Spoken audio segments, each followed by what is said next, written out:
Hi, welcome back guys. This is your friend, Lettuce Head Fanfics. Back with amazing fanfiction. This is the series of What If Deku Acquires Deadly Skills. Now before starting, please give this video a like and subscribe to the channel if you want more videos like this. Now let's get into the fanfic. Izuku ducked into the classroom a full 2 minutes late and panting from the sprint and was immediately blown backwards into the hallway by explosive shouting. "Where have you been?" Kaken screamed above the general din. Their teacher tried to control the chaos but didn't have much luck. Izuku was only 2 minutes late. It wasn't as if this hadn't happened before multiple times. It wasn't as if Kaken hadn't been 5 minutes late last Tuesday. What was happening? Izuku stared at the rest of his class in utter bewilderment, trying to pick out a thread of conversation amidst the hubbub. "Where have you been?" shouted Abe, her face contorted in fear and confusion. "I'm only 2 minutes late." Izuku protested. Had he missed the start of an important test? None of the national, standardized tests were supposed to happen this month, and even being 2 minutes late to one of those wouldn't elicit this sort of reaction. They were discussing their career interest forms today, but that was it. Nothing time-critical was supposed to be happening. 2 minutes late, Deku. 2 minutes? Are you insane? Kaken screeched shrilly, eyes wide with fury and something else. Fear? Or was it relief? "What's going on?" Izuku asked softly, his confused question lost beneath a new round of shouting. "Be quiet." Mr. Kondo, their homeroom teacher, roared. The cacophony died down to a murmur. "Midoriya, where have you been for the last week?" Izuku's jaw fell slack in bewilderment. I've been in class, and once I was at a school club, and I went to the grocery store on Saturday, and my mother and I went to a movie at the theater, but mostly I was at home." He couldn't help but phrase it as a question, the cold suspicion that everyone here knew something he didn't, sending chills through his blood. Mr. Kondo narrowed his dark eyes and continued carefully. "Midoriya, you were reported missing a week ago. No one has seen you for 8 days. The police have been combing the city for you." "I'm sorry. What?" 30 minutes after arriving late to class, Izuku found himself sipping tea in a comfortable interview room at the city's central police precinct. It was good tea. He hadn't realized how thirsty he was, or how cold. His clothes, which weren't camouflage but did look like something a mercenary would wear, were ripped and caked with dirt and blood. Some of that blood was definitely Izuku's. Was all of it Izuku's? That was hard to say. He had no recollection of putting these garments on. He had no recollection of hiding a switchblade in his boot, no recollection of arranging the throwing knives in holsters beneath his sleeves. He had handed the throwing knives over when asked to disarm. Those knives were hard to miss once Izuku started paying attention to what he was wearing, but he hadn't noticed the hidden switchblade until now. A detective stepped into the room, closing the heavy door behind him with a click. "Good morning, Midoriya. I'm glad to see you unharmed." "Sir," Izuku said, "I didn't notice until just a minute ago, but I had that other knife in my shoe." He pointed to the weapon which he had set on a side table near the door, several meters away and definitely out of reach. The raven-haired man looked Izuku over critically. "Do you not remember getting those weapons?" Izuku shook his head. "I don't remember anything." "Anything? What do you mean by that?" "I don't know where I've been for the last week. I don't remember a thing," Izuku said, trying not to panic as he admitted this terrifying truth aloud. "I don't know where I got these clothes or where I got those knives. I don't know who cut my hair, but it should be way longer than this. I don't remember how I got these cuts." He pulled up his sleeve to reveal the still healing scabs. "It looked like a bite mark. I don't know how I got the scars on my chest that look like I've had them for years, but I know I didn't have last time I looked. I don't remember. I don't remember anything." He was practically screaming and, at some point, had stood up and thrown his chair to the side. "Please, you have to believe me, I don't." "Calm down, Midoriya, calm down. I believe you. I know you're telling me the truth. Take a deep breath." The student did. "Now sit down and have some tea. It's good for you." Fingers shaking, the greenette clutched his cup and took a few sips. "My quirk," the detective explained, "is called human lie detector. I can tell if someone is misleading me." "You're not." "Does my mother know I'm all right?" Izuku mumbled. We sent someone to fetch her from work, the detective soothed. She'll be here soon. We have a lot to discuss, but, if you like, we can wait until she arrives. Izuku shook his head. I don't want to. I don't want to talk about this with her watching. It'll upset her more. Alright, Midoriya, can you tell me what you remember from what you consider to be this morning? Monday the 14th. What did he remember? I got up. I stayed up late watching an All Might Smash compilation last night. He cringed in embarrassment. He shouldn't have admitted that. I was really tired, so I almost slept through my alarm. I was running late, so I grabbed just granola for breakfast as I was running out the door, but I don't actually remember eating much of it. I was halfway to school and I started feeling sick and nauseous, maybe from eating fast and running, so I sat down on a bench at the 223 route bus stop, the one by the park that's a triangle. He couldn't remember the park's name, but the Triangle Park was what most people called it anyway, to rest for a minute, and I guess I fell asleep there. The detective nodded, encouraging Izuku to continue. I woke up and I wasn't on the bench, but I didn't really notice that was weird. It doesn't make sense, but it didn't seem as strange at the time. It was just, well, here I am. I realized that it was almost time for school. He glanced at his watch. This isn't my watch. I don't know where I got it, but it's not mine. This looked like some kind of expensive thing that military personnel relying on down to the second timing would wear. Anyway, I got up and ran to school because I didn't want to be late. I didn't notice I wasn't in my uniform. I didn't notice that I didn't have my backpack either. I got to school and I was like, 2 minutes late? And everyone started shouting at me and screaming, and I got really confused, and then Mr. Kondo took me to the front desk and the principal called the police, and then I ended up here. Detective nodded, closing the book where he had carefully taken notes on Izuku's testimony. You went to school on the 14th. You arrived on time. I did. You don't remember anything about going to school? You had a pop quiz in mathematics. You got a perfect score on it. Physical education played dodgeball. You turned in your career interest forms and discussed them. Izuku shook his head, straining against nothing because there was nothing there, no wall blocking out memories, no fog oppressing some part of his brain, just nothing. There's nothing there, he said. I thought today was Monday. I don't. Are you sure I went to school? Of course the detective was sure, but nothing made any sense right now. Yes, Tsukachi nodded. You also met All Might that day after school. He captured a villain that was chasing you and you asked him if he thought a quirkless person could become an underground hero. He told you something along the lines of, I'm not sure, possibly. Are you sure you don't remember that?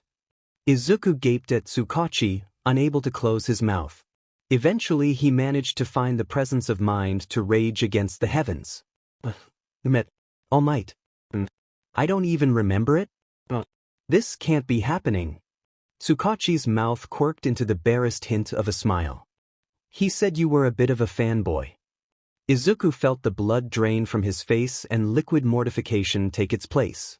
All Might and I are well acquainted. That was really cool. He was quite interested in your case, seeing as he was quite possibly the last person to see you before your disappearance. I'm so embarrassed, Izuku mumbled, hiding his face behind his dirty sleeves. And what am I even wearing?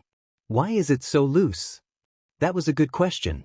It's an outer layer designed to be worn over body armor. It's loose because you are not wearing anything beneath it now, although I presume you were earlier. Izuku choked. I also presume from your reaction that you have never owned clothes like this previously? Or any of the knives you had? The detective opened his notebook again. And no, Izuku mumbled. And I certainly don't know how to use them. You said you weren't on the bus stop bench when you woke up this morning. Where were you and what time was it? It was 18 minutes until the late bell. His memory of waking up was fuzzy. Where had he been? I was leaning against a dumpster behind a convenience store. Lawson, the one across from the preschool. I was behind Lawson. It didn't occur to you at the time that this was strange. Izuku shook his head. No. The only thing I thought was that I needed to get to school or I was going to be late. The detective nodded. Has anything even vaguely like this ever happened to you before? Have you ever lost track of where you were and turned up somewhere unexpected? Any gaps in your memory? Is there anything at all strange that occurred in the last few weeks to you or, in fact, to anyone you know? Izuku pawed through his memories carefully. I mean, sometimes I zone out when I'm walking to school and I'm surprised that I'm already there, but I think everyone does that? Just daydreaming? It's not. I've done that all my life, I think. Tsukachi agreed with him. Any unusual strangers? Did you receive strange phone calls or texts or interact with anyone online who was in any way off? Izuku shook his head again. I spent some time on hero forums, but no, and nothing weird happened there, no weirder than the typical internet flame wars, anyway. All right. The detective put his notebook away again. I think that is all the information I can get from you right now. I expect your mother is probably here already. I'm going to go let her in, then all of us can talk. Izuku winced. She must be frantic, he mumbled. She was very, very worried about you. Tsukachi left, taking Izuku's mysterious switchblade with him. Izuku sat alone trying to ward off intrusive, disturbing thoughts. Hopefully the detective would get back soon. The student finished his tea and winced at a pang of hunger. How long had it been since he'd eaten anything? He must have had food during his missing week, probably. He could have eaten anything or nothing. He could have done nothing or anything. Whose blood was caked onto his knees? He could have killed someone and he would have no idea. It seemed fairly obvious what had happened to him. The detective hadn't spelled out the conclusion, but he didn't need to. Izuku might be young, but he was not a fool. He'd been possessed. Someone with a mind control or possession or memory alteration quirk had stolen him for a week and used him for who knew what purpose. Theft? Assassination? Getaway driving? It looked like he had been used for something violent rather than something SXL, and he wasn't sure whether that should make him feel better or worse. Why give him back, though? They stole him away from his mother and from school without a shred of care for the impact this would have on him or his community, and then they gave him back? He didn't really want to think it, not when it was his own life he was considering the end of, but it probably would have made more sense to just kill him. Erase the evidence. Had Izuku escaped his captor somehow? Did the quirk used on him have some limitation that was arrived at unexpectedly? Had someone shown him mercy and released him after he served his purpose? Was the individual who captured him just a horrible person but not willing to murder a child? The door opened. 3 people entered the interview room. One was the detective, one was Izuku's mother, and one was a scruffy, long-haired man with a huge, off-white scarf. Izuku expected sobbing. The look in his mother's dry eyes was almost worse than that. She looked as if she had just seen a miracle. She had clearly hoped to see her son again but not really expected to. Midoriya Izuku stepped forward slowly, gingerly, as if she could shatter the illusion by walking too quickly. She threw her arms about Izuku's neck and clutched him close. I hadn't dared to hope too much, she whispered hoarsely in his ear. Where have you been? Izuku winced. He doesn't know, the detective broke in. He has no memory of the last week. The scruffy man raised an eyebrow. You're sure? Are you a lie detector, Aizawa? I didn't think so. Let's all have a seat. The 4 of them sat around the table, Izuku's mother close enough to cling to the child's shoulders. My name is Aizawa Shoyuda, the scruffy man introduced himself. I'm an underground hero. I was working on your case. Thank you, Izuku said, not sure if that was appropriate but feeling that he had to say something. What happens now? Aizawa and Tsukachi exchanged glances. We need to keep you under observation for a few days, the hero said, to make sure that there's no chronic problem and run some tests. Has anyone taken a blood sample from you yet? Izuku shook his head. We should get that soon then, check to make sure you weren't just drugged. It was probably a quirk, but it pays to be sure. What happened to him? Izuku's mother demanded icily. Tsukachi began after another round of glances exchanged with Aizawa. What we know for sure is this. Midoriya Izuku left for school last Monday, stopped to rest on a bench and woke up this morning in a back alleyway, disoriented and dressed in combat gear. He went to school without realizing anything was amiss and promptly wound up here. The day Midoriya Izuku went missing, he attended class as usual and, besides being perhaps a bit quiet and distant, did not behave strangely. He had a brief altercation with another student, Bakugo Katsuki, after both revealed an intention to take the entrance exam for UA High School. Bakugo reportedly damaged Midoriya's property, burned Midoriya with his quirk and told Midoriya that the world would be better off without him in it, although no one has reported on the exact phrasing of what was said. Izuku blinked in astonishment. Kaken said something like that to him? His mother growled ferociously, an almost feral gleam in her eyes. Clearly she had never heard these details before. You are within your rights to press charges against him for, at a minimum, destruction of property and assault. I don't want to press charges. Izuku shook his head. I don't even remember, and he's not really like that, he was just mad.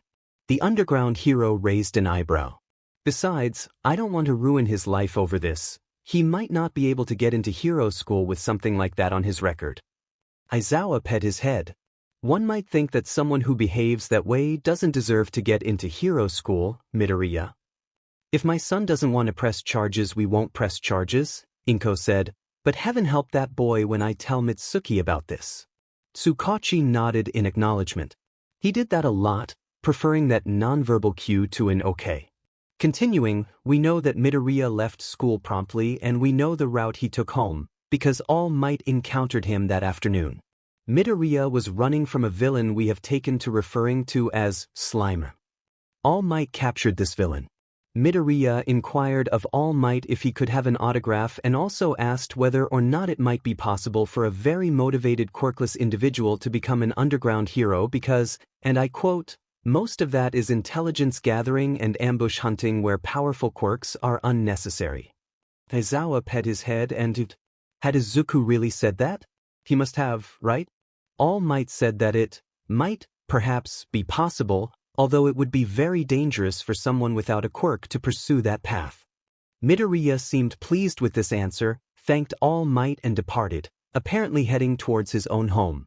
Midoriya never arrived. Midoriya Inko called to report him missing at midnight. Despite the fact that he had not been missing for 24 hours, his age led to him being declared missing and a search was organized. Despite the best efforts of police and underground heroes, Midoriya was not seen again until this morning. We have checked surveillance footage from the Lawson where Midoriya woke up. That was fast. Izuku had only mentioned that a few minutes ago. They were happy to send us a copy of their recordings. Midoriya arrived in the alleyway at 1:57 a.m. last night, leaned against a locked dumpster and fell asleep promptly. The only thing of note is that he leapt effortlessly over a very tall chain-link fence when he arrived. Izuku's mother sighed deeply. What does all this mean? Aizawa took over. It seems fairly clear that Midoriya was under the effects of a mind control or possession quirk. I have seen this a number of times in my career, although this is the only time that I have seen someone returned entirely intact after such a kidnapping. I'm curious though, are you capable of leaping over a 4-meter chain-link fence like a cat, Midoriya?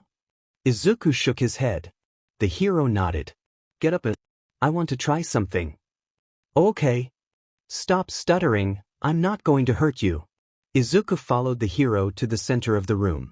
Aizawa lunged at him, snatching his wrist in a powerful grip. Before he even knew what he was doing, Izuku had stepped forward, rotating his arm as he did so, using his entire body to wrench his hand out of the underground hero's grip and readying himself to carry out a counterattack. Izuku blinked in shock and stood there dumbly, wondering what kind of martial discipline he had just used. That was a Hapkido move, I believe, a basic one but perfectly executed. Have you ever studied martial arts of any kind, Midoriya? The shocked student shook his head dumbly. Too expensive, he said vaguely. He would have loved to join a gym, but he and his mother barely got by as it was. He had tried to learn some things from internet instructional videos, but actually attending lessons wasn't an option. I've never heard of a possession quirk transferring muscle memory, but that doesn't mean it can't happen. Typically, when we find the victims of such abductions, they're not survivors if you catch my unfortunate drift. It's ugly, but there's no point in pretending it isn't true. Izuku's mother glowered at Aizawa but remained silent. Izuku could see where the hero was coming from, but really wished the man wouldn't talk that way, not in front of Inko at least. There was no need to be cruel like that. I wonder. Tsukachi pulled one of the throwing daggers Izuku had carried out of a satchel. Would you take this and see whether you can hit that dartboard, Midoriya? There was a dartboard? There was a dartboard. Why was there a dartboard in this room? I don't, Izuku said, taking the weapon by the blade. I don't want to wreck your things. That dartboard is at least 50 years old. Humor us, Aizawa broke in. Standing across the room, Izuku fixed his eyes upon the target and hurled his weapon. It landed in the center red with a satisfying shunk. The student shook his head, slowly side to side, not sure what else to do. Very impressive, Aizawa said. I mean, very impressive. I only know a few people who are that good and one of them Snipe. Snipe was really cool, he worked at UA. Maybe Izuku would still have a chance to go there after all of this. Madness blew over. Izuku sat down on the floor. I'm really hungry, he said without much feeling. And I want to go home. But he couldn't. He had to go be under observation, whatever that meant. Well, we can at least feed you, Aizawa declared. Being under observation meant that Izuku had to stay in a safe house for the week. This safe house was actually a hotel. The police took a blood sample from him, among other things, like his clothes, before providing him with a hefty serving of curry for lunch and leaving him and his mother alone in the small room. This was no luxury hotel, but it was clearly not a cheap place, either. Everything was well cleaned and well maintained. There was a microwave and a refrigerator and 2 beds that were just close enough to tempt one to leap between them. Yes, Izuku was going to do just that after his mother went home, regardless of the fact that he knew there were cameras in the main room. He had been promised that there were no cameras in the bathroom, so he considered the arrangement acceptable. The 2 Midoriyas ate together at a tiny table in the corner by the window. The chipboard table was barely large enough for both of them to set down their takeout bowls, but it was better than eating on the floor. Do you think you can get my homework from school? Because I have to stay here all week. Izuku asked, eating ravenously despite the sick anxiety that stalked him like an unrelenting predator. He was going to feel sick and anxious probably for the rest of his life. He would have to get used to eating and working and living despite that feeling. Of course, his mother told him, voice wobbling slightly. He was surprised she hadn't started crying yet. It had to happen sometime to one or both of them. It was a defining family characteristic. If they didn't burst into tears, they weren't Midoriyas. I'm kind of glad I don't remember, Izuku said. I don't know what there was to forget, but I can't imagine it was good. I suppose I'll have to spend my whole life wondering. The detective and Mr. Aizawa will do their best to find out what happened to you, his mother said gently. Izuku shook his head. They didn't find me. I can't imagine they'll find the people that took me. Tears, at long last, dripped down his cheeks. Are you? She trailed off, not finishing the thought. Was Izuku okay? That was what she had meant to ask, wasn't it? It was hard to say. There didn't seem to be anything wrong with him physically, nothing serious anyway. The scars on his chest were quite obviously the aftermath of bullet wounds. The still healing marks on his arm were, indeed, a bite wound from something big with a weird mouth design, probably a person with a mutation quirk. The doctor who took his blood informed him of that, and told him that his other arm had been recently broken, although the speed healing was nearly perfect. He didn't remember any of that pain. It was, the greenette didn't even know how he was supposed to feel about that, let alone what he actually felt. What would be socially acceptable to feel in these circumstances? If he could at least figure out how society expected him to feel, maybe he could piece together what his emotions were in practice. Did Izuku know of any fictional characters or public figures who had gone through something like this? He couldn't think of any.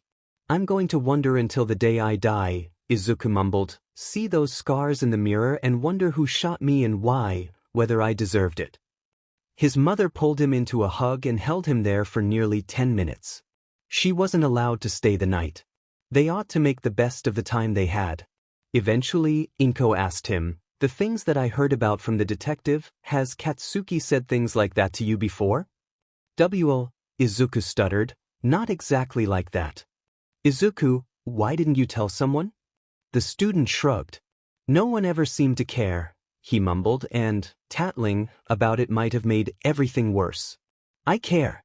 Mitsuki will care. She didn't raise her son to behave like that. Well, he's going to be a hero, and everyone wants him to be a hero, so he should get. What was Izuku trying to say? Are you saying he should get more privileges just because he has a powerful quirk and wild ambitions? His mother demanded that we shouldn't hold heroes or future heroes to the same standards as the rest of society. I thought it was quite the opposite, that heroes were supposed to set an example for the rest of us, to be better than us. Isn't that what All Might does? Isn't that why you look up to him? She was right. She was always right. Yeah. I can't believe I met him. Can't believe I don't remember. I'm sorry, Izuku. Me too. What could I have done to deserve this? He asked. What's so wrong with me that things like this keep happening to me? Things like this. I'm quirkless and that's really rare, so horrible luck, and I was probably just used as a living weapon for a week, and it's not like that happens very often either. What did I do to deserve this? He demanded of no one. You didn't do anything wrong, Izuku, his mother told him firmly. This isn't your fault. She still hadn't cried, although her eyes watered now. Did someone coach you? Izuku wondered, a strange suspicion taking hold. On what to say to me? She paused, considering. I made myself believe we would find you, she began, even though the police told me you were probably gone. I think they thought you took your own life. Izuku started, shaking his head violently. He would never. That would be giving up, and that wasn't something Izuku would ever do. I suppose that was because of what Katsuki said to you. They didn't tell me about that. I made myself believe I would see you again, and I prepared myself for when we would find you. I read a few books about how to handle my emotions, about how to help kidnapping victims and victims of mind control face the aftermath. She was doing a really good job so far. Those must be good books. Oh, thank you, Mom. You're always the best to me. Izuku had never had a lucid dream before, not that he remembered anyway. It was very odd to be distinctly aware that he was asleep yet be so invested in the dream world through which he walked. He was in a basement, maybe, moonlight shining through a handful of windows placed so high on the wall that they almost reached the arching ceiling. Dim electric torches and a handful of candles illuminated table after table of the mess hall. Izuku didn't recognize any of these people, and yet, he knew them. They were friends, companions. One of them, a woman with talons and fangs made of ice, waved to him and winked. He waved back playfully, moving between the rows quickly. He wanted to get his meal before all the good food was gone, after all, and there was quite a line already. Everyone was in uniform, as they should be. They were an army, they needed to look the part of a united force. Izuku blinked, the sleep form his eyes. It took him a few minutes to remember why he was in a hotel and not in his bed at home. He sighed and forced himself to get up and dress in the generic sweatpants and t-shirt provided to him by the police force. His mother would bring him more clothes when she came by with his homework. For now he would have to make do. A few minutes later, a knock sounded on the door and Aizawa entered at Izuku's greeting. Good morning, Midoriya, the hero said, placing a bag of pastries and a cup of tea on the tiny table. I brought you breakfast. Tea, thank you, sir, Izuku said. You don't have to call me sir, Aizawa sniffed. Izuku nodded. Okay. Did you sleep well? I guess. Weird dream. Aizawa pulled one of the chairs away from the table and took a seat. Izuku sat down in front of his tea. What kind of weird dream? He'd never been a lucid dreamer before, Izuku said. The underground hero raised an eyebrow. You realize that's almost certainly a side effect of the quirk that erased your memory. Yeah, he understood that. But my brain chemistry probably got totally scrambled, so there's no reason to think that it actually means anything. Probably just gobbledygook. Aizawa snorted, presumably at the word gobbledygook. What happened in this dream, Midoriya? Not much really. I was walking through a mess hall. There were a lot of people there in military uniforms, but I couldn't see any details, so I don't know if it was a real country service or not.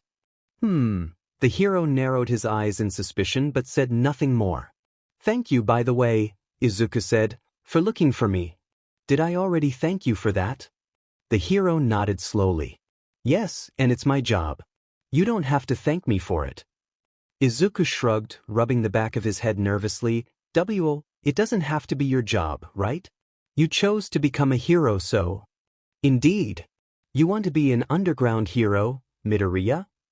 This was going to be hard to explain. Aizawa, I don't remember that conversation with All Might. I know. But I didn't think I wanted to be an underground hero. I didn't think I'd ever even considered it.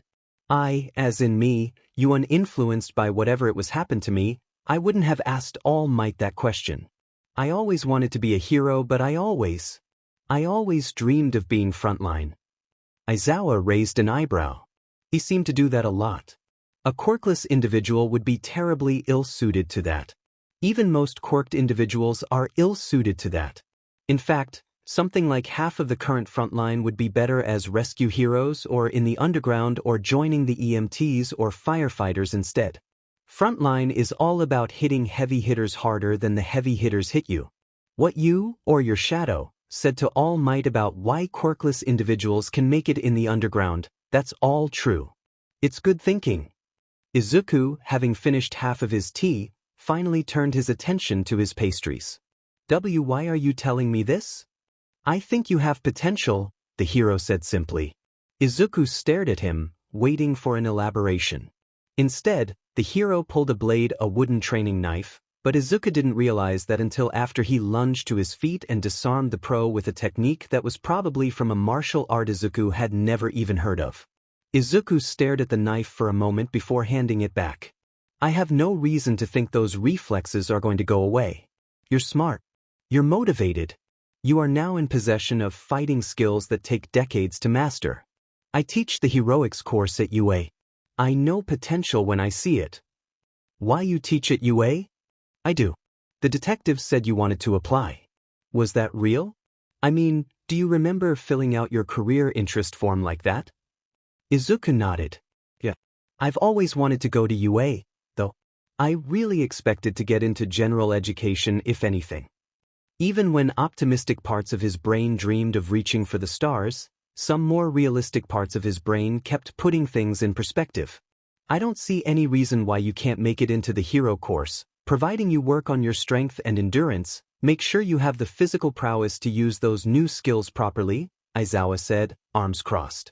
Weapons are allowed on the practical portion of the entrance exam, reasonable weapons anyway. Someone did try to bring in an artillery piece, once, and the teachers decided that shouldn't be allowed. Form 21T is what you probably need, the teacher continued, pulling out a folder with the UA logo in white on a blue background which he set on the table next to Izuku's breakfast. It's a request to rent support equipment from UA for the test. You can borrow knives, axes, staves, ropes, certain pieces of protective equipment like helmets, and a few more specialized things. I suggest you arrange to borrow a knife, maybe two if you have the skills to dual wield. I wouldn't know, Izuku mumbled, taking a bite of his pastry for the first time. It was delicious, flaky and filled with soft chocolate. Aizawa nodded. I'm really sorry about this, kid, he said. I'm sorry this happened to you. I'm encouraging you to make the best of it, but, sorry, I know teachers shouldn't swear. Izuku couldn't help but smile at that. I cannot imagine how disorienting this must be. I would be terrified. Yes, I'm terrified. Apparently he hit it well.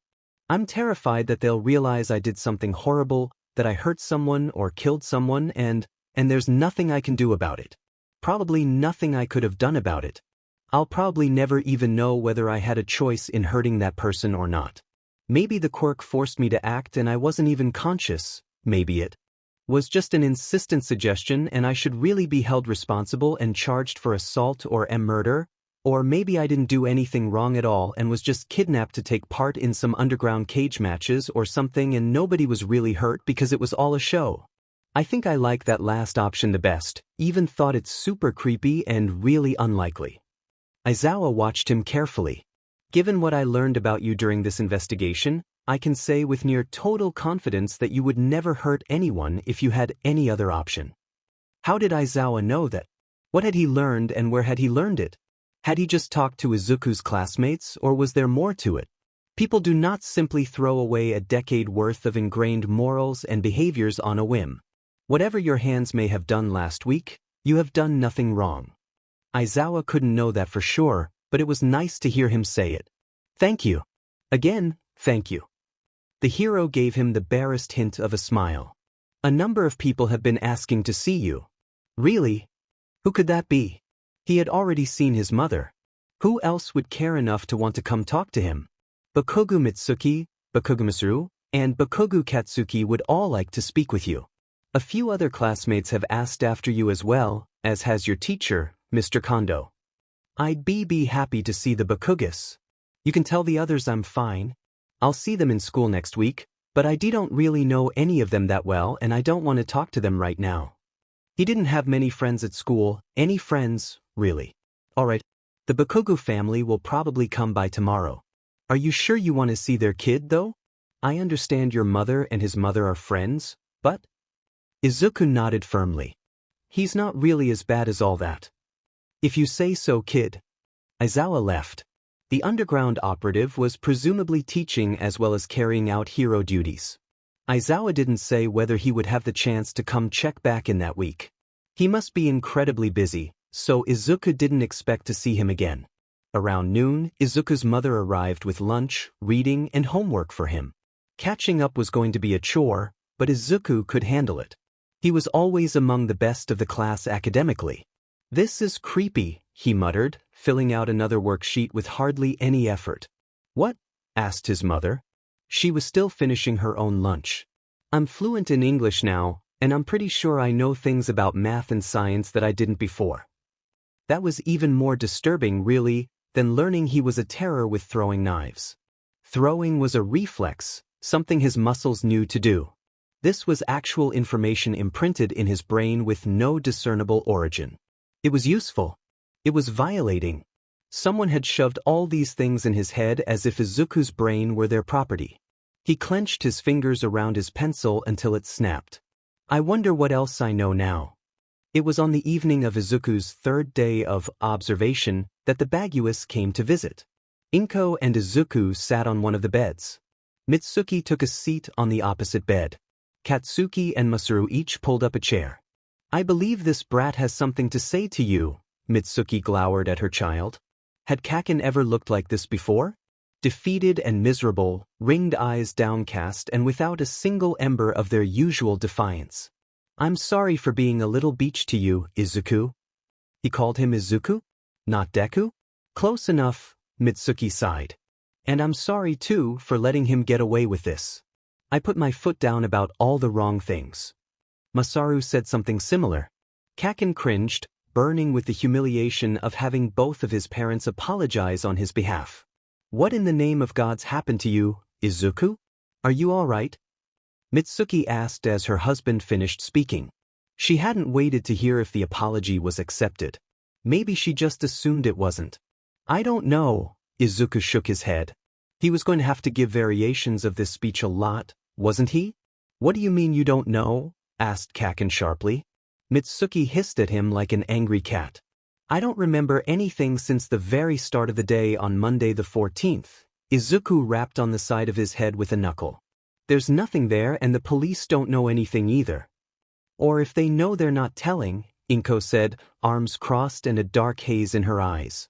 Of course they would tell, wouldn't they? That's FING terrifying, Kaken said. Masaru and Mitsuki both berated him for that. It's all right, Izuku shook his head. He's right in any case. I know how to do a bunch of things that I didn't know before and I have scars and a bite mark that I don't remember getting. The temperature in the room noticeably dropped at the word, scars. You're not actually hurt, though, Izuku. You're not, right? Kaken asked him. Not anymore. The doctor said that I'd had a bunch of injuries speed healed but, like I said, I don't know anything about that. Mitsuki closed her eyes and Masaru took a deep breath, running his fingers through his hair repeatedly. I can't figure out if you're unbelievably unlucky or unbelievably lucky, Kaken said. Both, I think, Izuku replied. The underground hero who was looking for me pointed out that they don't usually find people alive after kidnappings like this. That got a wince from everyone in the room except for Izuku, who had already become desensitized to that particular ugly truth. "Can I talk to you alone?" Kaken demanded suddenly, still refusing to look up. "Katsuki." Mitsuki began to growl. "That's fine," Izuku intervened. "Yeah. Let's let the adults talk for a few minutes." The parents somewhat reluctantly stepped out into the hallway. Silence. After a minute of awkward waiting, Kaken met Izuku's eyes for the first time. "I thought IFA killed you," he said. Izuku blinked. What was he supposed to say to that? "I told you to kill yourself and then you disappeared. I thought you were dead. And it was my DMN fault." "You didn't. It wasn't nothing. I don't know what I'm trying to say." Izuku rubbed his short hair, missing his curls. "I don't remember that, Kaken." "You don't?" The thought. "I told you, I don't remember anything that happened that day other than getting up and going to school. I sat down on a bench on my way because I was feeling sick, and then I woke up in a back alleyway halfway across town a week later." "You don't remember me telling you to jump off the roof, hoping you'd get a quirk in your next life?" It. "Because that's what I said." "I said that to you." Kaken snarled. "And then you did. I thought you did." "I didn't," Izuku whispered. "I never would." Kaken hissed, leaning backwards with his eyes closed and rubbing at his face with the heel of his palm. "I didn't mean it." "Of course you didn't," Izuku whispered. "There was never any doubt about that. I never meant it, any of it. I don't know. I wanted you to get mad. I wanted you to yell at me and tell me off like the hag does and fight me like you thought I was worth it, and I didn't know what to do when you wouldn't. I don't understand you and—" Izuku sighed. "I don't understand you either, Kaken."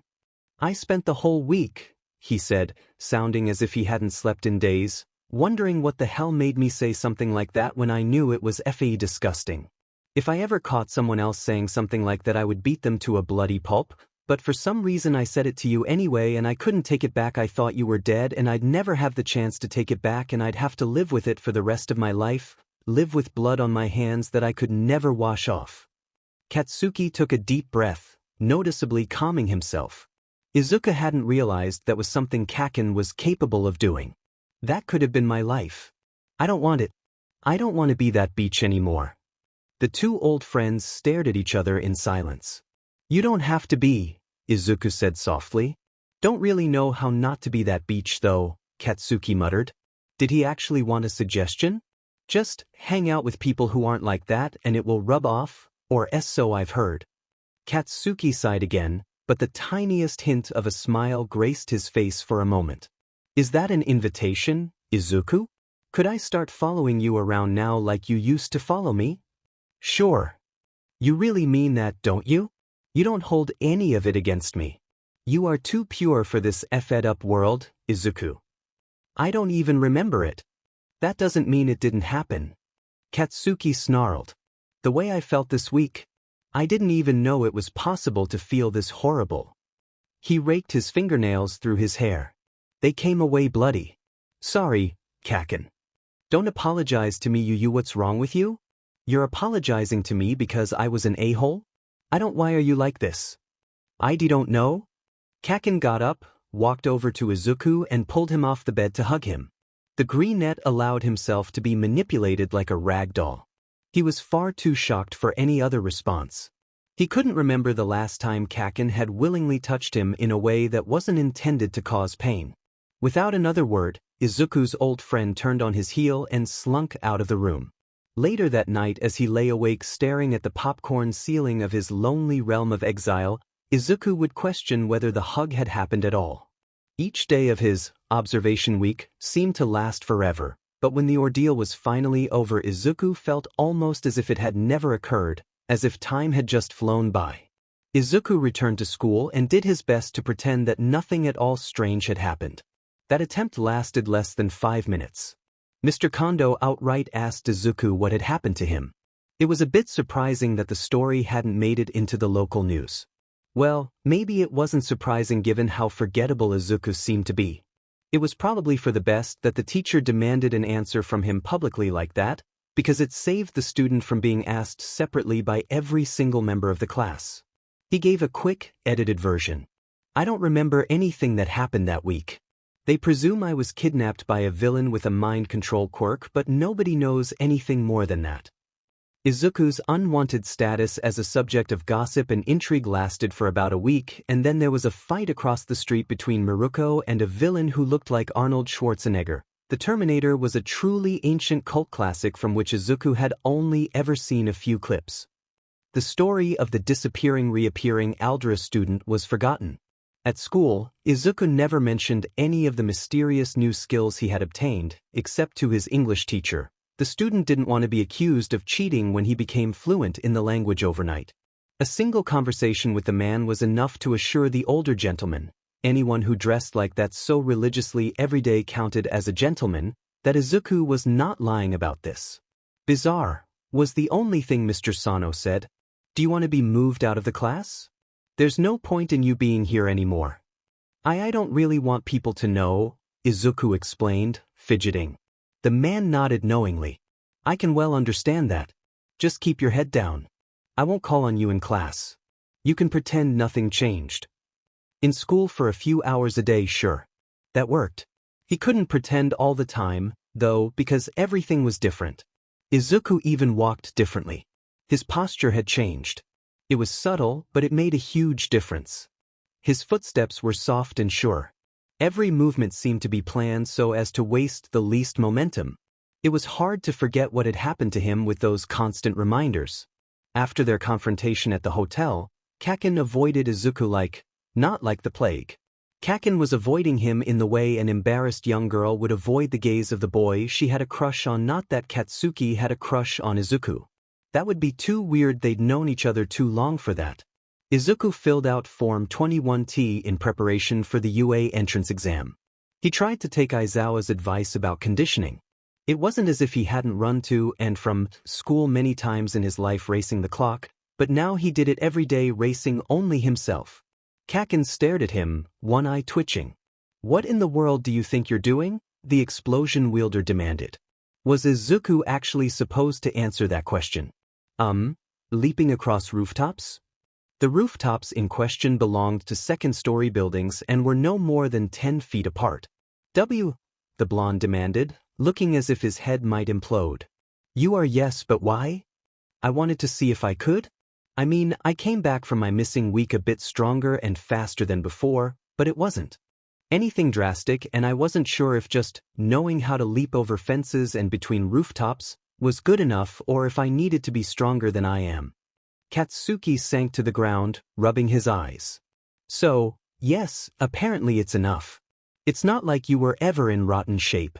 So once you found the answer to your little question, why the hell did you keep on doing it? Well, it's fun.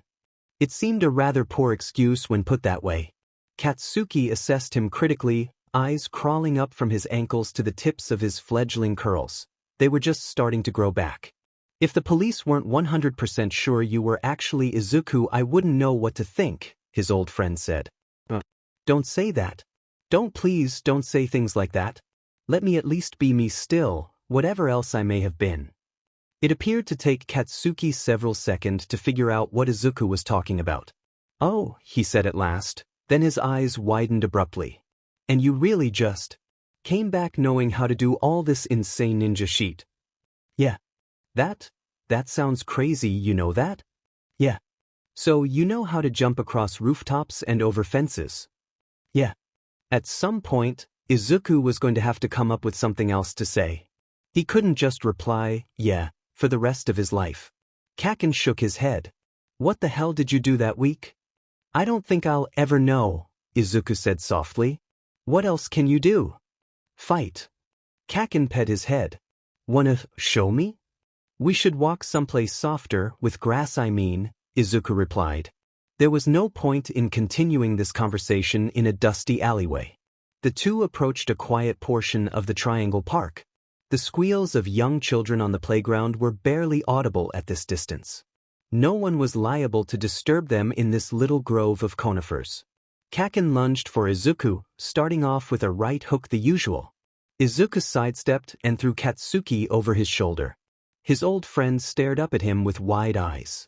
I kinda thought you were just crazy, Kakin admitted before leaping to his feet and trying to attack again. They grappled and wrestled and tossed each other around for perhaps the better part of an hour. Neither of them really knew what they were trying to do. Izuku was just following instinct and Katsuki might be doing the same but to a less radical extent, and there were no XPLCT rules. Katsuki kept his quirk to himself. Izuku consciously fought against the nagging urges to fight dirty, to throw dirt in an enemy's eyes or pick up an improvised weapon. It was difficult, though, because he had almost no conscious control over how he did something. He could decide to attack or retreat in a given situation, but didn't know enough about the memories his body followed to predict exactly what he was about to do. It was disorienting, like being a marionette dragged through these motions, frightening as it reminded him of all that missing time when he hadn't been himself. Both Katsuki and Izuku were thoroughly worn out by the time the sun began to set. We should do this again, Katsuki panted. You're freaking scary all of a sudden. Izuku waited for his breathing to slow before he replied. I need to get used to the way I move now. Just reflexively doing things isn't going to work. I have to understand what those reflexes are, so, yeah. I'd appreciate sparring with you again. The blonde grunted. We'll need to rope some other people in. Just sparring with one person breeds bad habits. I'll see if I can find someone worth your time. Thank you, Izuku said as the two students got to their feet. Both were covered in dirt and numerous blooming bruises. Two older women walking through the park had, apparently, been watching the fighting for some time. They gave the students judgmental looks. The students departed swiftly. Sparring in public certainly wasn't illegal as long as quirks weren't involved, but it might be disreputable. It wasn't until after he arrived home that Izuku realized, I'll see if I can find someone worth your time, was by far the nicest thing Kakin had ever said to him. Another one of these dreams. It was a brisk fall day, the sun low in the southwest. He stood on the stone arch bridge, leaning heavily on the railing, humming under his breath. The roar of the water flowing over the dam 100 meters upriver was nearly enough to drown out his cheery tune even for his own ears. The spray kicked up by the artificial falls created a semi-permanent rainbow. A bald eagle skimmed the air, moving far too quickly to be called drifting, but too slowly to be called diving. The birds had a nest around here somewhere. Any chicks from spring would be up on their training feathers by now. Behind Izuku, a number of people walking or riding bicycles shouted excitedly about the bird. The locals humored them, but were quite accustomed to seeing the raptors flying across the river here. Beautiful creature, someone said with a heavy Japanese accent. Izuku turned to his left and noted a young man with long, ruby-tinted hair tied back in a ponytail and a shirt with a conspicuous school logo. Fierce eyes and sharp features added a hint of danger to his casual demeanor. Normally, Izuku wouldn't have bothered introducing himself to a stranger in a situation like this, but in this case he couldn't help himself, because the stranger was humming the same song as Izuku. Freshman or exchange student? He asked. Oh, a freshman, the student replied. You've probably come a long way, Izuku nodded. There's an advantage there. If you ran far enough, no one would remember who you were or what you might or might not have. You could start over. And a disadvantage. I miss home sometimes. The freshman nodded. I see. It's the same here. I'm Chris, by the way. Presumably that was an English name adopted to avoid hearing his real name mangled repeatedly. What is yours? I know him, Izuku woke muttering to himself. I know him. I've seen him before. Chris. Izuku spent a very long time sitting on his bed with an open notebook, staring at 3 pages of details he had noted down about the two dreams. It might just be gobbledygook like he told Aizawa, or maybe it wasn't. He couldn't remember much about the first dream. It had been short and, in retrospect, blurry, although it had felt crystal clear at the time. He had a lot more notes written for the second. Freshman, at a university? I don't think he was in high school. I recognized the school colors and logo, but I can't remember what the logo was. The school color was red and white? Silver? Can't tell on the second one. Could have been yellow. The bridge I was on was a pedestrian bridge only, no cars, and it looked very old. There was the dam, of course, and there was another bridge visible, a suspension bridge, and this one did have cars on it. He had sketched a loose map of the breeding range of bald eagles, so the northern US and Canada. How did you tell the difference between Americans and Canadians? How did you tell if you were a Canadian? An internet search informed Izuku that Canadians, unlike Americans, will insist that curling is a real sport. Izuku was pretty sure that was supposed to be a joke. He looked up videos of curling. It seemed like a real sport. Apparently Izuku was a Canadian.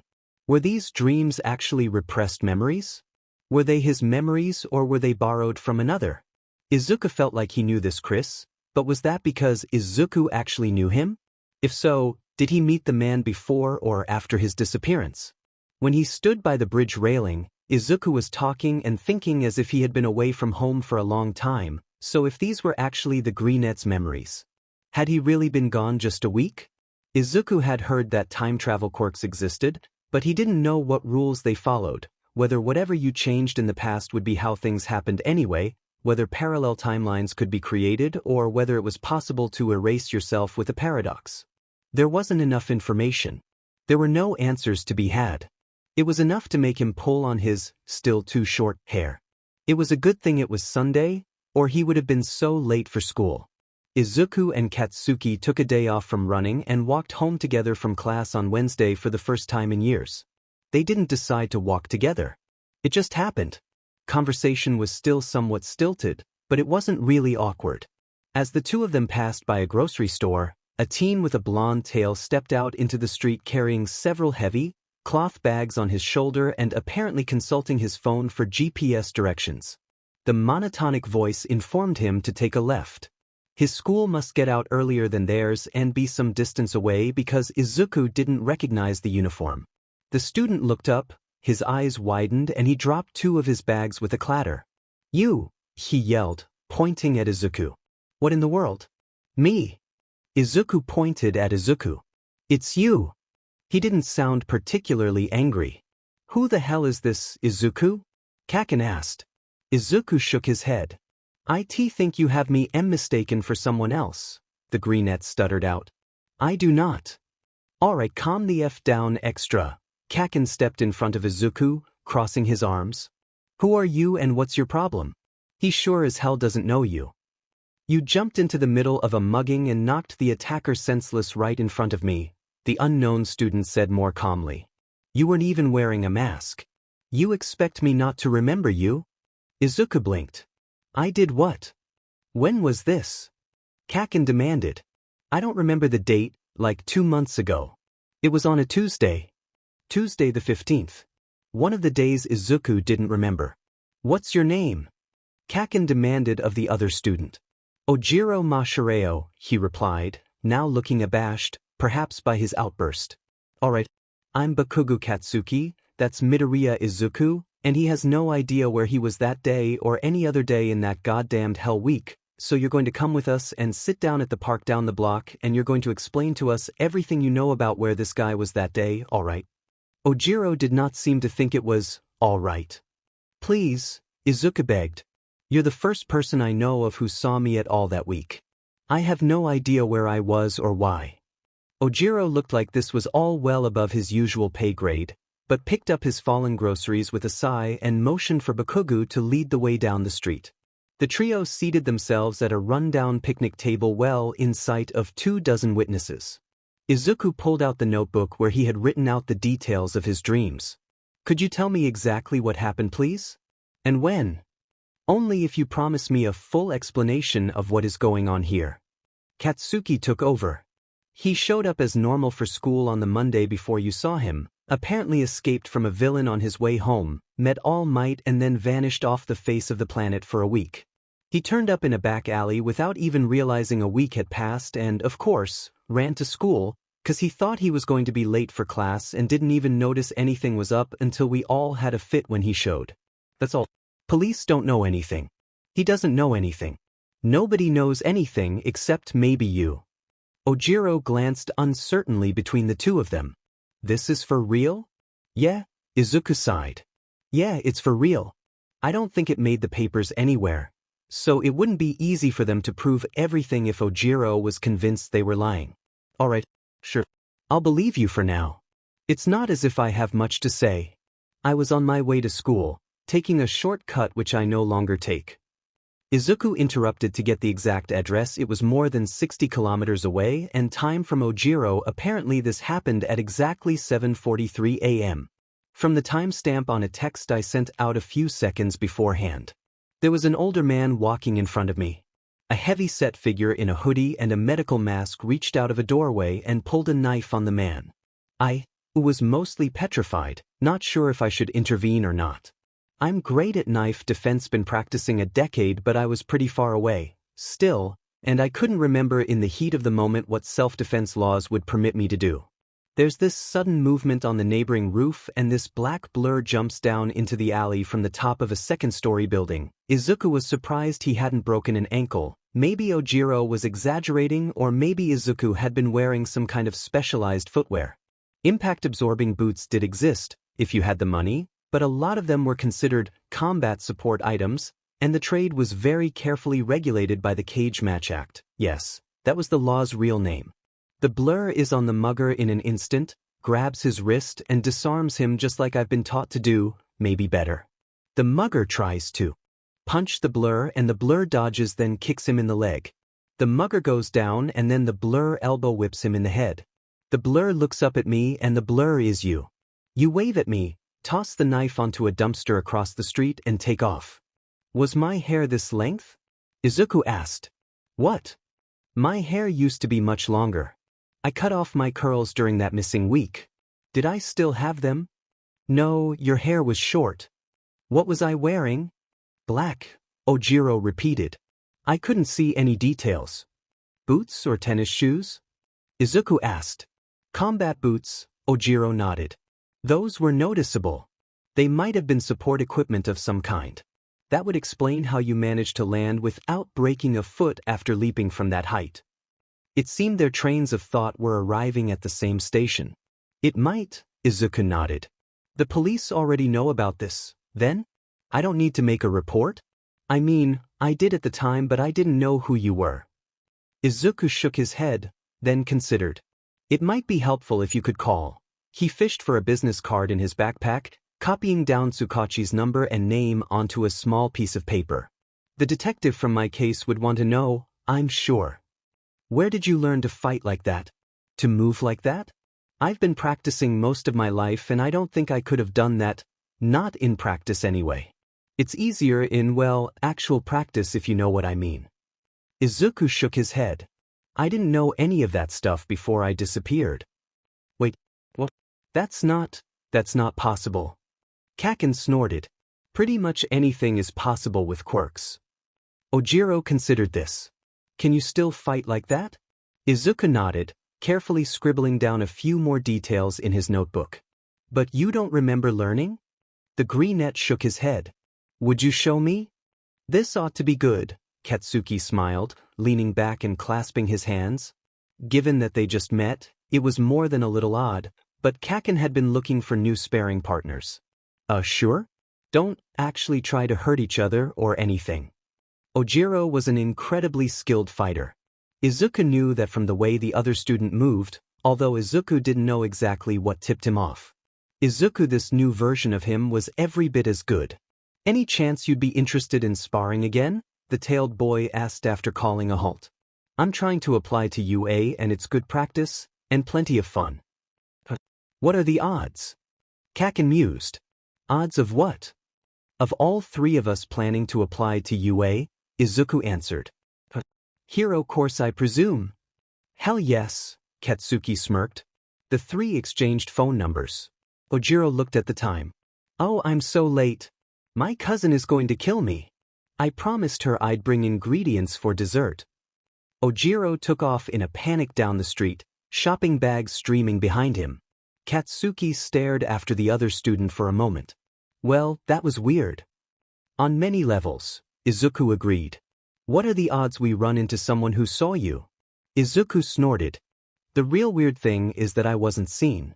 Though it's a bit of a coincidence that he's planning to apply to UA, it's not that unusual. UA receives 5 times more applications every year than any other school in the country. Still weird, Katsuki declared. Less weird than everything else happening to me right now, but still weird, sure, Izuku sighed. So you got brainwashed into being a vigilante for a week and then forgot about it? That's old news. Izuku couldn't tell if Katsuki was joking or not. The Nikema Act on Public Quirk Use defines vigilantism as using a quirk to attack villains without a license. Civilians are permitted to use their quirks in public to save oneself or another from injury, death, or kidnapping provided the quirk is not intentionally used to injure another person in any way or cause any kind of property damage. I don't have a quirk, so I wasn't a vigilante. Yeah, I know, but would Ojiro have been guilty of vigilantism if he had attacked the guy with the knife? I mean, his quirk doesn't turn off. The rules for mutation and companion quirks are subtle, Izuku replied. As long as he did not use his quirk in an intentional and instinctually controllable way, he wouldn't have been doing anything wrong. I suppose I shouldn't be surprised that you have all that stuff memorized. They walked in silence for a time. Brainwashed vigilante? Well, there were many, many worse things he could have been doing. This seemed to suggest that whoever had a hold of him wasn't a complete monster, though who knew what Izuku's shadow had been thinking when he rescued the old man. This was also, he needed to get something off his chest. I keep having weird dreams, Izuku said, admitting it to another for the first time. He didn't want to worry my mother. Lucid dreams. I never had those before. I had another one last night. Katsuki gave him an incredulous look. You think they're your lost memories or something? I don't know what to think. The one last night. I was at an anime club. Katsuki coughed. I'm sorry, what? I was at an anime club with this exchange student who calls himself Chris and our other friend Kuma, and Kuma was complaining about not having enough popcorn even though she still had half a bowl, and we were watching a really old anime. I knew the series, but I can't quite place it now. It was mecha anime. There were other people there. It was a big club, 20 or 30 people at least. You have weird but dreams. I already said that, Izuku replied. What others have you had? There was one where I was in a military mess hall and one where I was on a bridge meeting Chris and watching a bald eagle.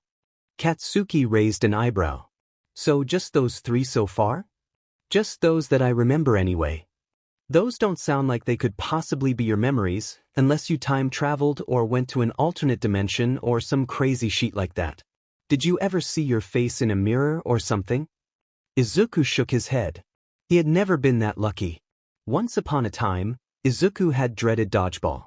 It had been his least favorite part of physical education, not that he really liked any part of physical education. He was small and he was quirkless, and it was a prime time for people to point that out. Now, however, dodgeball dreaded him. He didn't want to show off how he had changed, didn't want people to know, but suddenly revealing himself to be good at dodgeball was unlikely to raise many questions. Izuku caught the first ball thrown at him effortlessly with one hand, the second ball with the other. Katsuki, standing on the opposite side of the gym, stared at Izuku with wide eyes. You'd better be afraid, the greenette preened, throwing first one ball and then the other because he was suddenly cool and ambidextrous like that striking Ono and Ishida on the ankles. They stared at him in disbelief, as did a number of others. We're doomed, aren't we? Katsuki said in the relative quiet between barrages. Doomed, Izuku replied, grinning wildly.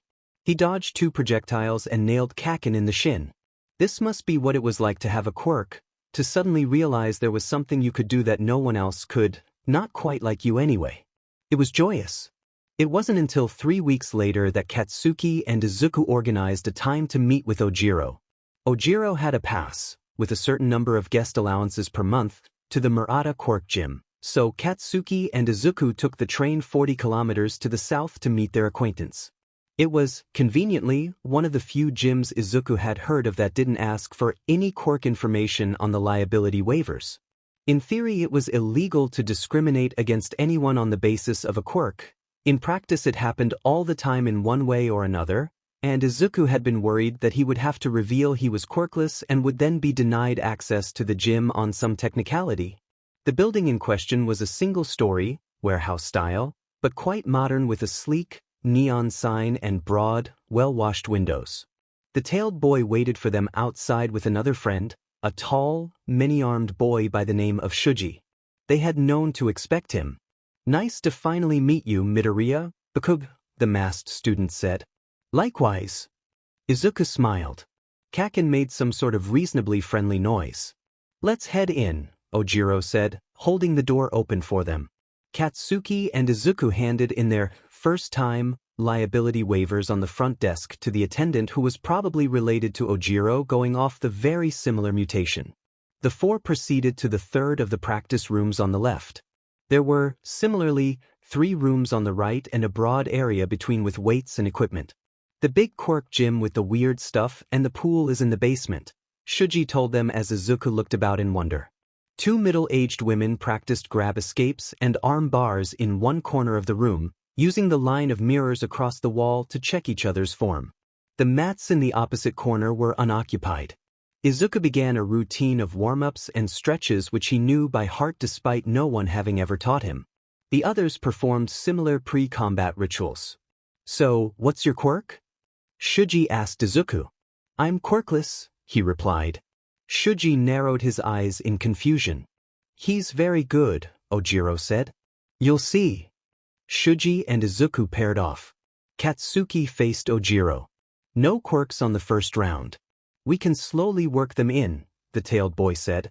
Shuji was fast and immensely strong compared to Izuku even without working in his extra arms, but Izuku knew exactly how to deal with that situation, how to use his opponent's momentum for throws, how to press all the strength of his own body against the weakest finger of the grip to escape Shuji's hold on a slender wrist.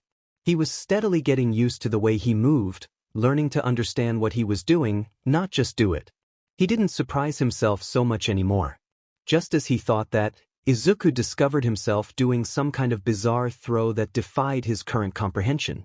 There were still some surprises to be found, evidently. "You are very good," Shuji admitted after Ojiro called a halt. "Where did you learn?" Izuku shrugged. "I don't know. It's a long story, a complicated, weird one. A story he was getting tired of telling." "He is an amnesiac vigilante," said Ojiro blandly. "Wait, really?" Shuji asked, glancing rapidly between the 2 boys. Izuku shrugged again. I disappeared for a week almost 3 months ago now. I don't remember anything, but Ojiro apparently saw me take down a mugger in a back alleyway." Shuji considered this, apparently decided that it was irrelevant, and changed the subject. "I hear both of you are also UA hopefuls?" "I don't need to hope," Kaken said. "Just need to not slack off." "We'll see about that," Shuji replied cheerfully, beckoning. "Let's see what you've got." Katsuki growled, accepting the challenge, and the sparring pairs swapped. It was like cutting in at a dance. Did Izuku know how to dance now? That was something to check. The last few rounds of the day allowed quirks. Ojiro had been running sparring sessions for years, and everyone trusted his judgment as to when they knew enough about one another for quirk sparring to be safe, or more serious quirk sparring for Ojiro and Shuji, who hadn't been so much not using their quirks as not using their quirks to great effect. Izuku collapsed into an exhausted heap before any of the other 3. "No sense fighting when you're tired, we don't want anyone making a mistake and getting hurt," Ojiro told him. "Course not," Izuku agreed with a yawn. "Does this place have showers?" "Downstairs, take a left and then another left," Shuji told him. By the time Izuku had removed his layer of sweat and grime, the other 3 were calling it quits for the day. "Would you 2 be interested in meeting regularly? Every other Sunday?" Ojiro proposed. "Don't you think you practice enough?" Shuji pointed out, clearly amused. "You're in class every weekday evening."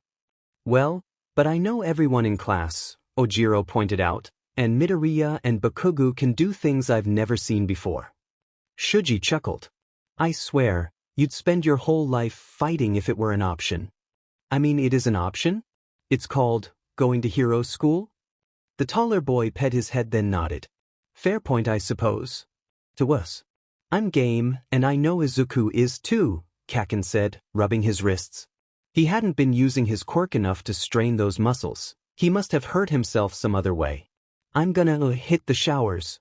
I'm going to go to that shop across the street and get some ice cream, Izuku decided. Meet me there? Get me a cup of the darkest chocolate they have, huh? Kaken asked. Sure. They'd settle their debts later. Thank you guys so much. This was really neat and good practice, Izuku told Shuji and Ojiro. For next time, they open an archery range downstairs between 4 and 5 every day, and you can check out quarterstaves if you like, and prove you know what you're doing. You know how to use weapons, Midoriya? Ojiro inquired. Knives, Izuku answered. At least knives, anyway. I've never had the chance to see whether I know bows or staves, but I'd love to find out. Sounds good. I look forward to it. See you guys later, Izuku waved as the group split. It turned out that Izuku did know his way around bows ranging from short to compound to cross and staves. He was not as skilled at archery as he was at knife throwing, which was something he could practice on his own at home with a hefty piece of plywood if he were very careful. Ojiro described Izuku as absolutely lethal with a quarterstaff. It was flattering but also so wrong. These weren't his skills.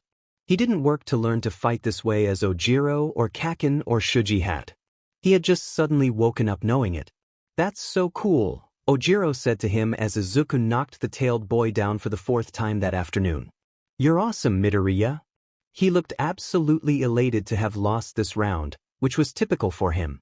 Unlike Kaken, who always wanted to win, and Shuji, who seemed neutral towards the whole affair, Ojiro was thrilled when he lost and always came back smarter and stronger for the next round. I'm not. What? Awesome, it's not me. I didn't earn this. It's all fraud, like if you barely graduated high school but then inherited a huge biotech company and everyone thought you must be a genius, but you're not. Ojiro considered this. I can see what you mean. I would feel that way too, I think. It would feel like cheating. He considered this. But it's not like you're squandering it, and it's not like you're really that different from the rest of us. What? I mean, it's not like I did anything to earn my tail. If you weren't sure you were quirkless, this might just pass for a latent quirk emerging. There are people who have quirks that allow them to fight like an expert with any weapon they pick up. My old sensei when I was learning Taekwondo was like that. He didn't have the complete combat mastery you do, but there are people that do. So, when I tell you you're awesome, it's the same as telling Bakugo I think his quirk is really cool. Well, I guess, Izuku sighed. It just feels wrong. Yeah. But I don't think it is, though. The two of them had acquired enough bruises for one day. Shuji and Kaken were still busy pummeling each other. It's crazy that the UA entrance exam is only 2 months away, Izuku sighed. It feels like I just met you. Time flies, Ojiro agreed. You've gotten much more confident.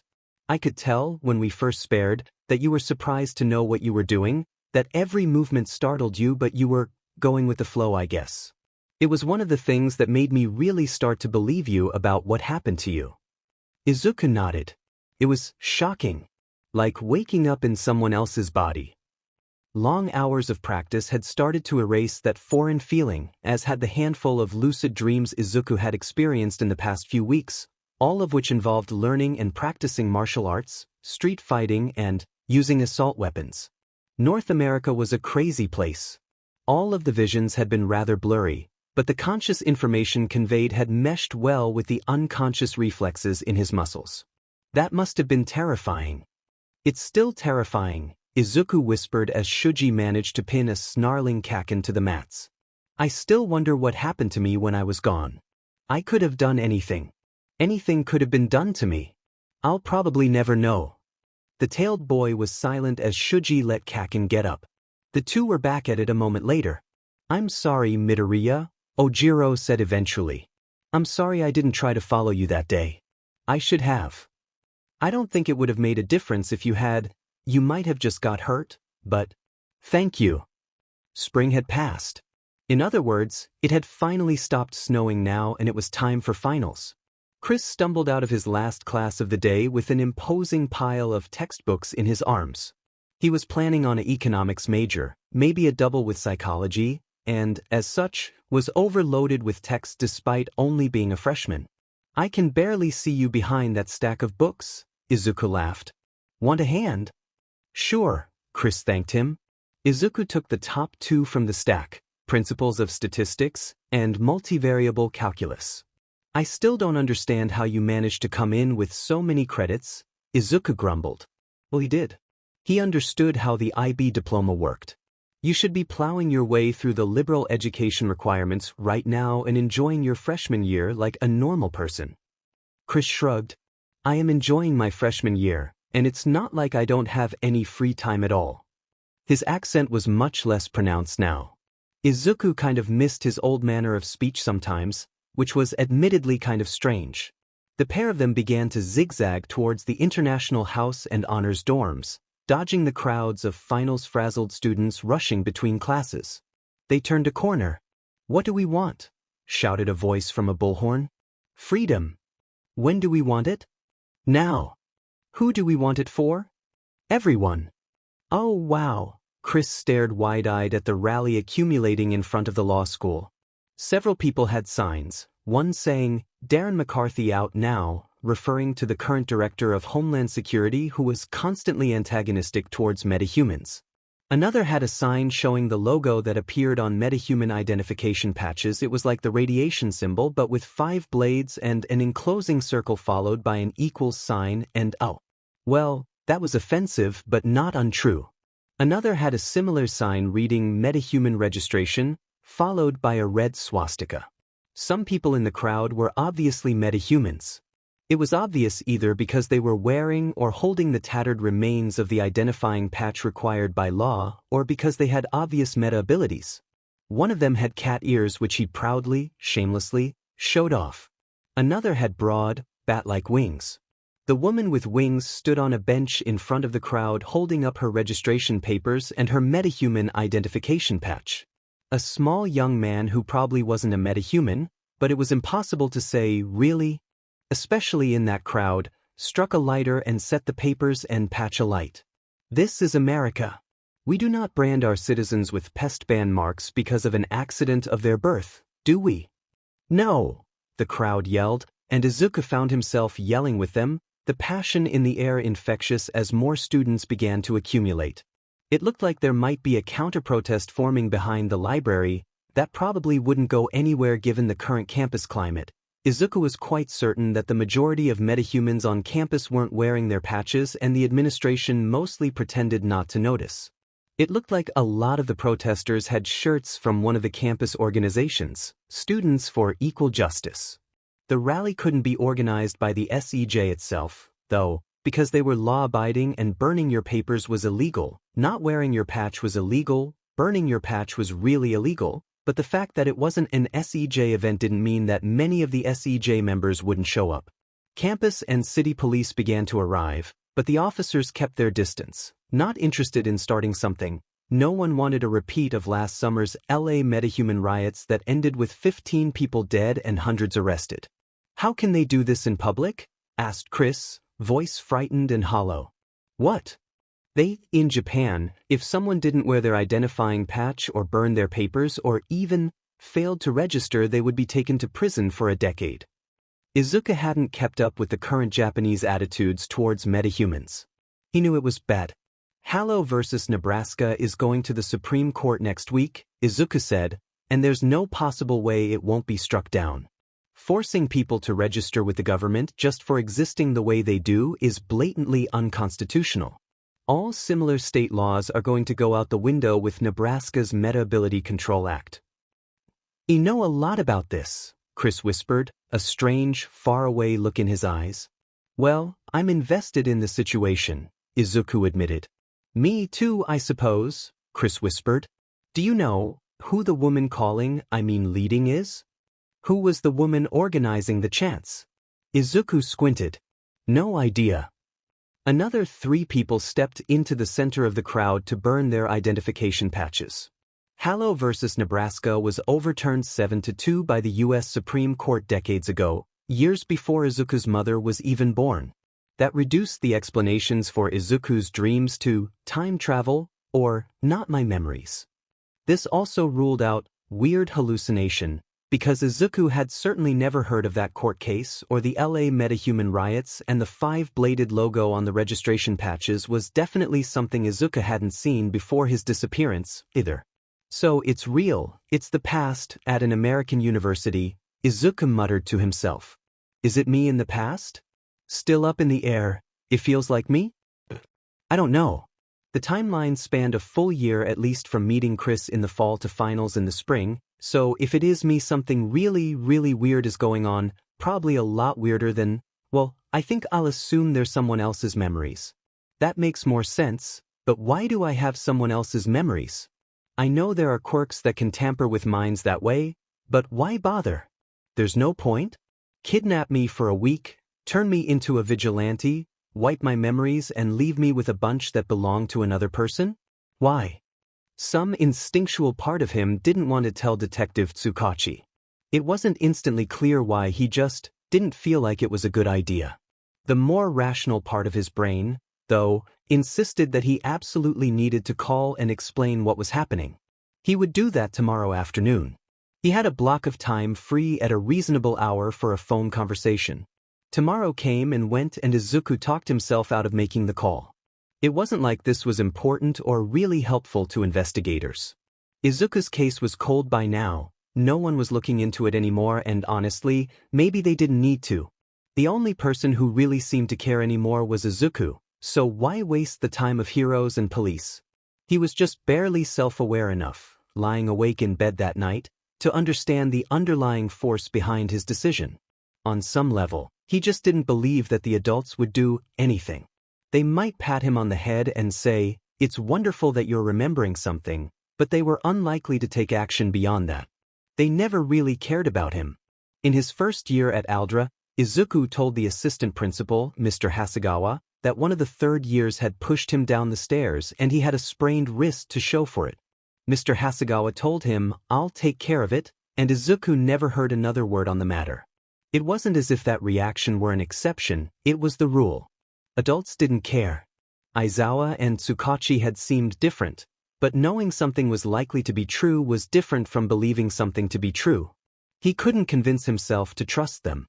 The conclusion was this: the dream visions probably weren't important to anyone except Izuku, and the adults wouldn't do anything if he did told them anyway. So why bother? "Stop vibrating, Izuku," Kaken groused at him. "I can't," Izuku replied. "Seriously. Calm down." "But I'm nervous." "Me too, but you don't see me making the whole train car shake," Kaken huffed. They were on their way home from the Shiketsu entrance examination. Upon learning Ojiro and Shuji were applying to Ketsubutsu and Shiketsu as well as UA, the two had decided not to put all their eggs in one basket. Only 40 people in the country were admitted to UA hero courses each year, after all. Some of it had to come down to luck, and Izuku didn't want to leave his entire future up to luck. His luck was weird, a sinusoidal function of time or something. Kaken was quite sure he was a shoo-in at UA. It was unclear why he had decided to take the Shiketsu and Ketsubutsu exams. Maybe he had just come as Izuku's moral support? How do they figure out who to admit from those trials? Kaken wondered. It's got to be favoritism, right? The Shiketsu exam had involved a written portion, of course, followed by a 6-section obstacle course completed individually. Each section of the course provided examinees with 3 obstacles to choose from. There was always one obstacle that required essentially no skill to complete but took forever when compared to the other options. "I think they just choose the students with the lowest overall completion times or something," Izuku said. "Or maybe they just use completion time to rule some people out and look at the others more individually. I don't know." Izuku had chosen to swing over the crevasse on a rope for his first obstacle. Kaken had probably propelled himself over the crevasse with explosions. "What obstacles did you choose?" Kaken asked. "Rope swing, climbing wall, carrying the dummy down the hallway, walking on and leaping between the balance beams, completing the puzzle to open the central door, crawling under the slabs." "I flew over the chasm with explosions, propelled myself through the rings, carried the dummy same as you, jumped between the stepping stones, blasted my way through the set of wooden doors, and crawled under the slabs same as you." "What was your time?" Izuku asked. 5 minutes and 23 seconds. You. 5 minutes and 33 seconds. Izuku had not expected his score to be so close to Katsuki's. Wait, how did you? Let's face it, you can't be as fast as me on a lot of this stuff. How are you that close? How long did it take you to get that puzzle done and the door open? Like, 13 seconds? It wasn't very hard. DMN. I spent a full minute blowing up all those doors. Really? How many were there? 12, and they got stronger as I went along. If I'd known that, I'd have tried the DMN puzzle. Sorry, Kaken. Whatever. I've heard Ketsubutsu has some sort of scavenger hunt instead of an obstacle course. I heard you have to fight a teacher, Izuku said. I'm pretty sure that's only for the recommendation students. It would take forever to get the exams done if it were for everyone. Oh yeah, Izuku had stopped vibrating sometime during the conversation. He hadn't noticed. Ketsubutsu's exam was 2 weeks away, and then Yue's was the week after that. He was going to be really tired and done with exams by the time this month was over. Kuma thought she was so sneaky. Chris, on the other hand, was really sneaky. Izuku, now covered in the remains of 15 fluffy snowballs, stared at Chris's in awe. How? Where did he even get that outfit? It must be intentionally designed to look like a snowman. Izuku, hunting down Kuma with powdery ammunition, hadn't lent a glance towards the lumpy, iced-over sculpture standing in the center of the playing field. Kuma would not stop laughing. She had collapsed backwards into one of the heaping banks of snow created by the busy plows. Only the occasional glimpse of her blue coat was visible. He was gonna get me, and then the snowman starts moving. You should have seen the look on your face. Well, you've used up all your tricks now, Izuku said, crossing his puffy-sleeved arms. I'm going to destroy you. You can try. Chris was probably grinning, but you couldn't see his face given his outfit and the amount of snow he had covered himself with. Izuku formed a hasty projectile between his gloves and pelted Chris on the side of the head. Oh, good shot. You'd better be afraid. Izuku yelled. Where's Kuma? Chris looked up. Oh, you're in trouble. Kuma's voice drifted down from the tree. How did she even get up there? Izuku wailed as he narrowly dodged a barrage. We are in so much trouble, Chris said. Duck and cover. Izuku agreed, lunging for the nearest snowbank. Kuma was always pleased by snow in any form, even the idea of it. She gave Chris and Izuku snow globes as winter holiday presents. The little bird in the globe was startlingly realistic.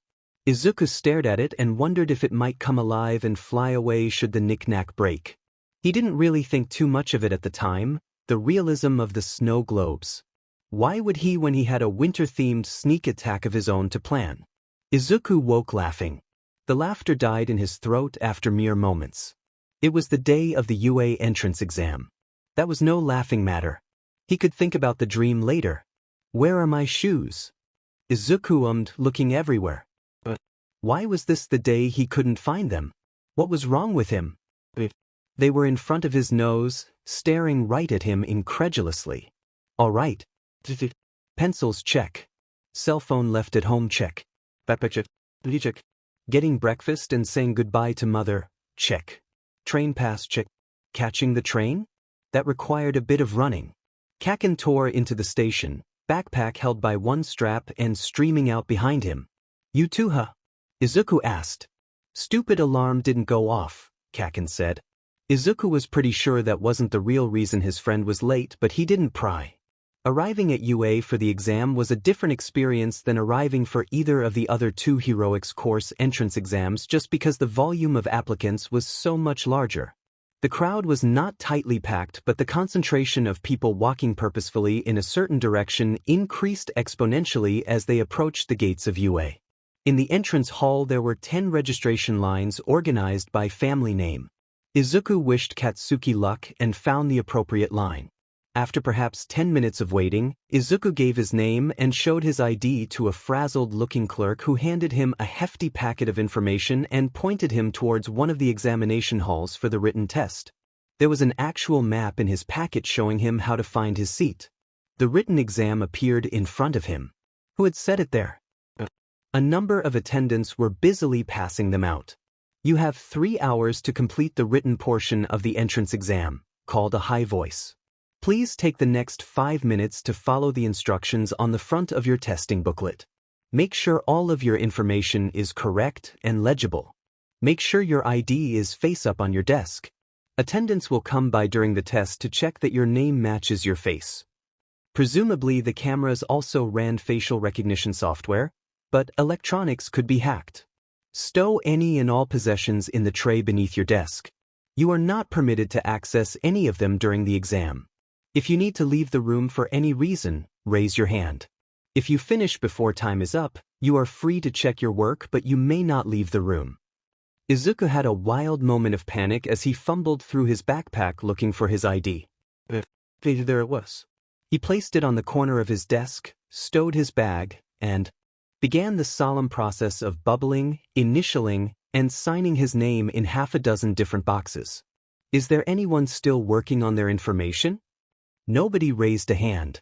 You may break the seals on your books and begin. Izuku nearly ripped the cover off his book in his haste to get it open, but once he actually began to answer the questions, the manic terror faded. He was in his element now. He just had to remember not to mutter under his breath as he worked. He never noticed an attendant coming by to check that his name matched his face, but presumably it happened. It seemed both an eternity and no time at all before the announcer called, "Close you books, put down your pens." No one may speak until all books have been collected and verified. Afterwards, Present Mike will come to explain the Hero Course admissions test. So everyone in this room was a Hero Course hopeful. There was nothing to do in the silence but reflect on all the mistakes that Izuku might have made on the written portion. Abruptly, Present Mike swept into the room like a hurricane. No one was quite sure how to react and no one responded to him as he began to explain the rules of the entrance exam. They would be facing off against 3 types of robots, apparently each worth as many victory points as noted by its name. There was also a robot worth 0 points that flattened everything in its path. "But where will I?" Izuku muttered under his breath. Someone glared at him. Izuku fell silent and put his hand in the air. "Yes, listener?" Mike called on him. "If we arrange to rent weapons or support equipment, where do we pick those up?" An excellent question. Those of you who filled out the proper forms and got them approved can follow Snipe, say hello Snipe, hello. And he'll get you set up and out to the appropriate training ground on time. We won't start until he confirms that all of you got where you need to be. Any other questions? Nobody spoke up. All right, leave your bags where they are. Feel free to grab a snack now though. Izuku pulled a granola bar out of an outer pocket. You'll come get your things after the practical. This room will be locked, so no worries. Let's get out there. Izuku and a half-dozen other students, one of whom was Ojiro, followed Snipe to a supply closet. Snipe was really cool.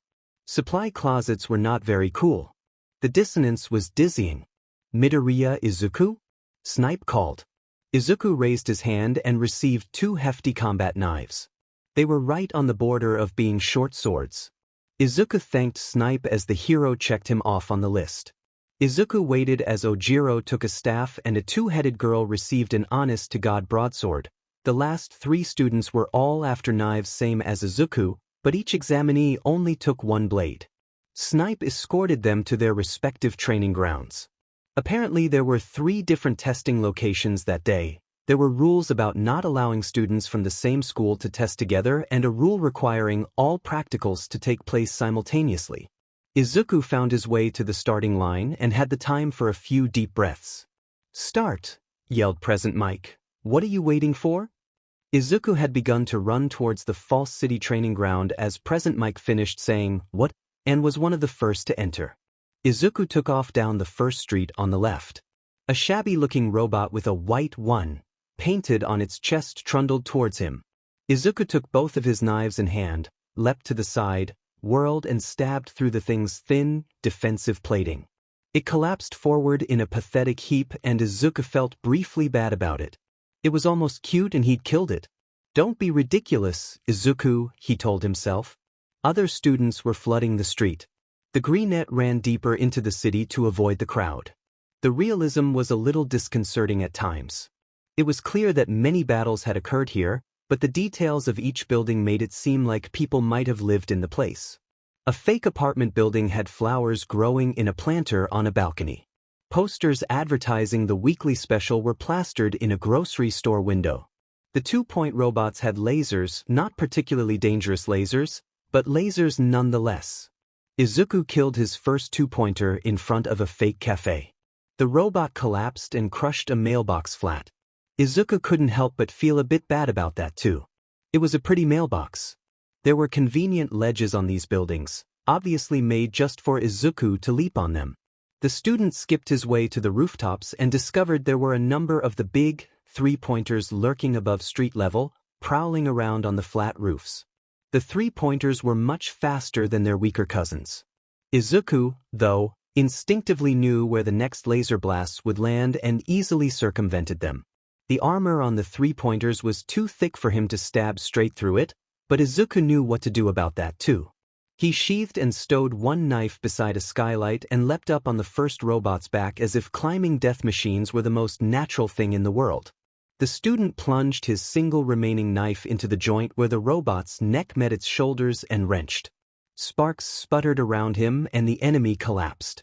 The Greenette managed to kill 4 of the 3-pointers before other examinees began to make their way to the roofs.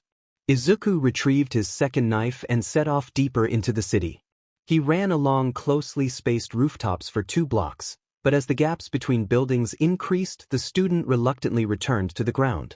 He found a small gaggle of 1- and 2-pointers in a dead end and was half through with them when he noticed a furious purple-haired student hiding in a cranny. That was why all the robots had gathered here. They were chasing this boy. Izuku dispatched the last 2-pointer. "You all right?" Izuku asked. "Sure," the student sighed, looking at Izuku's weapons. "I didn't know you were allowed to bring daggers." "It seems most people don't," Izuku acknowledged. "Sorry about that." "Why'd it have to be robots?" the other student wondered miserably. "I can't do anything about robots."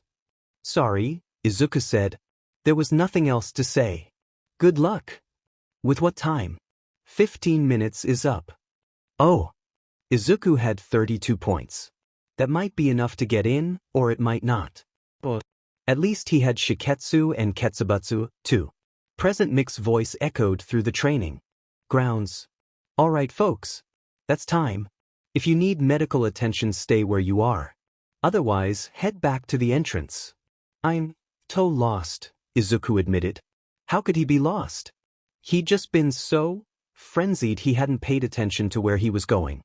"Here, let me show you," the purple-haired student gestured. Izuku followed him.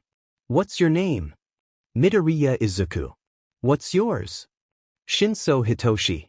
"Your quirk tied up with those knives of yours?" "Not exactly.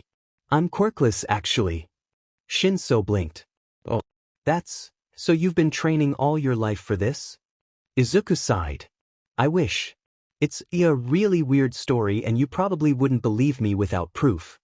The 2 students joined a steady stream of people heading for the exit. "I've got to find Snipe to return the knives. They're rented." Shinso raised an eyebrow at that. "Thanks for showing me out. Maybe I'll see you around?" "I highly doubt that," Shinso sighed. "Well, you never know? You do know sometimes." "I know sometimes," Shinso disagreed before vanishing into the crowd. Izuku located the cowboy-themed hero and handed his blades back. The man seemed rather frazzled. "Are you all right, sir?" Izuku asked. "Yeah, everything's fine. I'm sure the rumors will reach you soon enough." "Rumors?" Izuku asked. "You didn't see?" A student with engines on his legs asked Izuku as the Greenette stepped away from Snipe. "No." "What?" A girl was pinned under rubble in one of the main avenues and the 0-pointer nearly ran over her. "The teachers had to activate the emergency stop," he explained. "Or, we presume that is what happened given that she was not injured." "Oh," Izuku said dumbly. Had he even noticed the 0-point robot? He must have been busy freeing Shinso from his crevice at that time. The huge mob of tired, adrenaline-crashing applicants returned to their original testing rooms to fetch their backpacks. Izuku tried to find Kaken as he vacated the UA campus, but there were too many people here. He wasn't going to find Katsuki, or Ojiro, or Shuji for that matter. He had never even seen Shuji, although he must have been there somewhere. Izuku would just have to ask them how they did later. Shiketsu rejected him. Izuku wasn't too surprised, not really, he'd hoped. Some unceasingly optimistic part of him was surprised, but, really, it was par for the course and nothing to get upset about. Ketsubutsu had made their decisions already too, and that letter lay on his desk as well. It was about the same size as Shiketsu's rejection, so presumably it, too, was a rejection. He might as well get it over with. Izuku ripped the envelope open and pulled out the letter. Dear Mr. Midoriya, we are pleased to inform you that... A tentative smile spread across his face. He'd been accepted to the hero course at Ketsubutsu. Ketsubutsu might not be on the same level as UA or Shiketsu, but it was a well-respected academy and Izuku would get a fine education there. It would be a while still before UA sent out letters. If Izuku didn't make the cut for Shiketsu, he couldn't imagine he would make the cut for UA. He would be a Ketsubutsu student, then. It was enough. It wasn't what he'd hoped for, but it was more than he had really expected. Perhaps Ojiro or Shuji might join him there. Chances were Kaken had made it into one of the better schools. Chances were Ojiro and Shuji had, too, but you could never say for sure. Izuku hopped down the stairs and cheerfully informed his mother, I got into Ketsubutsu. She gave him an enthusiastic hug. Congratulations. I knew you could do it. You had more confidence than me then, Izuku admitted. Izuku exchanged texts with Kaken, Ojiro, and Shuji. Shuji and Kaken had both been admitted to Shiketsu. Ojiro and Shuji had been admitted to Ketsubutsu. The idea of Kaken not getting into a school that admitted Izuku was bizarre. Maybe his old friend hadn't cared enough to try his best on the exam? Maybe it was just bad luck? Izuku would never ask because that would also be asking to be punched. Not that Kaken could land a punch on him anymore. UA's letter arrived promptly, several days earlier than expected. Izuku had waited for its arrival merely as a formality, quite sure he would be a Ketsubutsu student the next year. As he ripped the envelope open, a metal disc clattered onto his desk. What are you? Izuku asked it. A hologram fluttered into existence in front of him. Good morning, Midoriya, chirped a cheerful voice.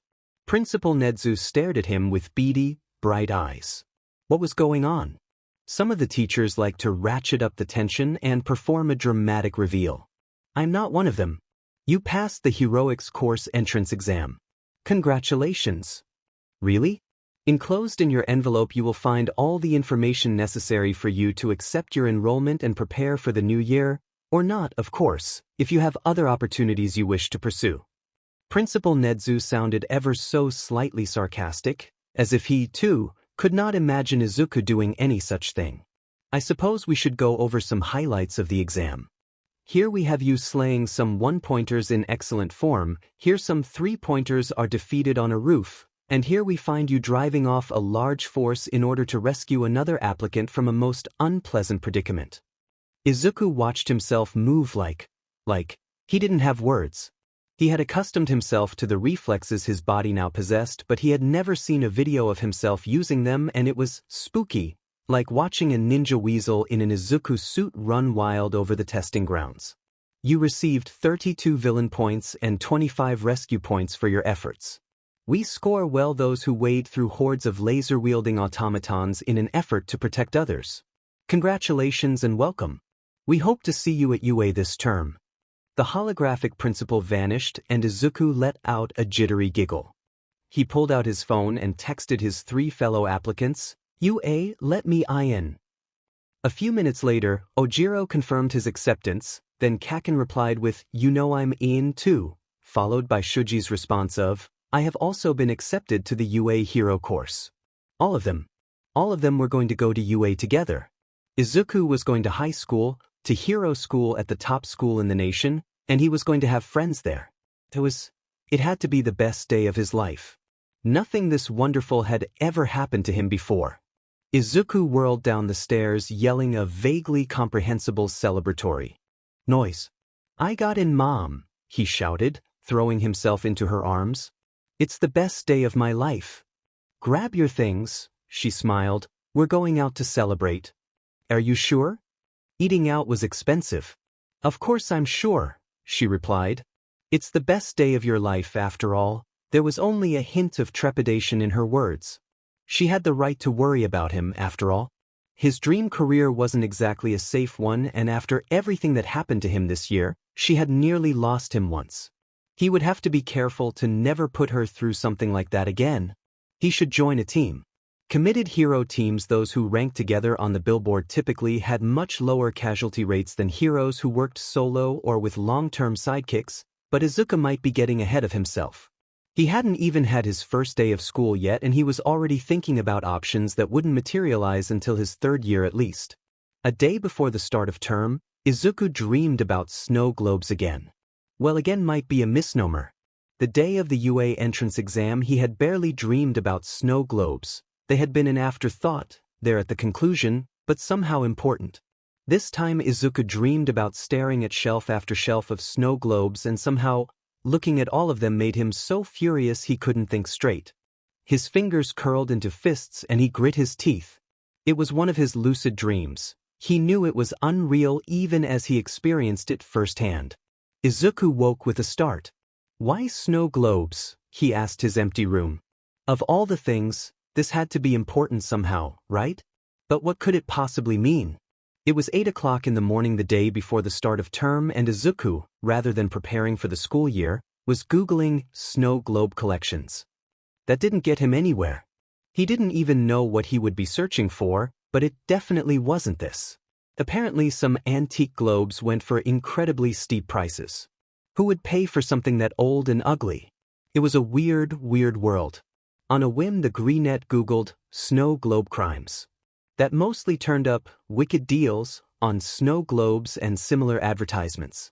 His browser history was going to be a sight to behold after this. On the middle of the second page of results, however, something caught his eye. The search is still on for Hirano Nico, retired, formerly of the Hero Public Safety Commission. Police suspect foul play and report that his well-known and well-loved snow globe collection was completely destroyed, not a single item intact. A spokesperson for the police said, "This seems to rule out an attempted theft by a rival collector, but we are investigating all possibilities at this point. We, as yet, have no evidence leading us to believe that Hirano Nico himself has come to harm, and as such continue with the search for a missing person."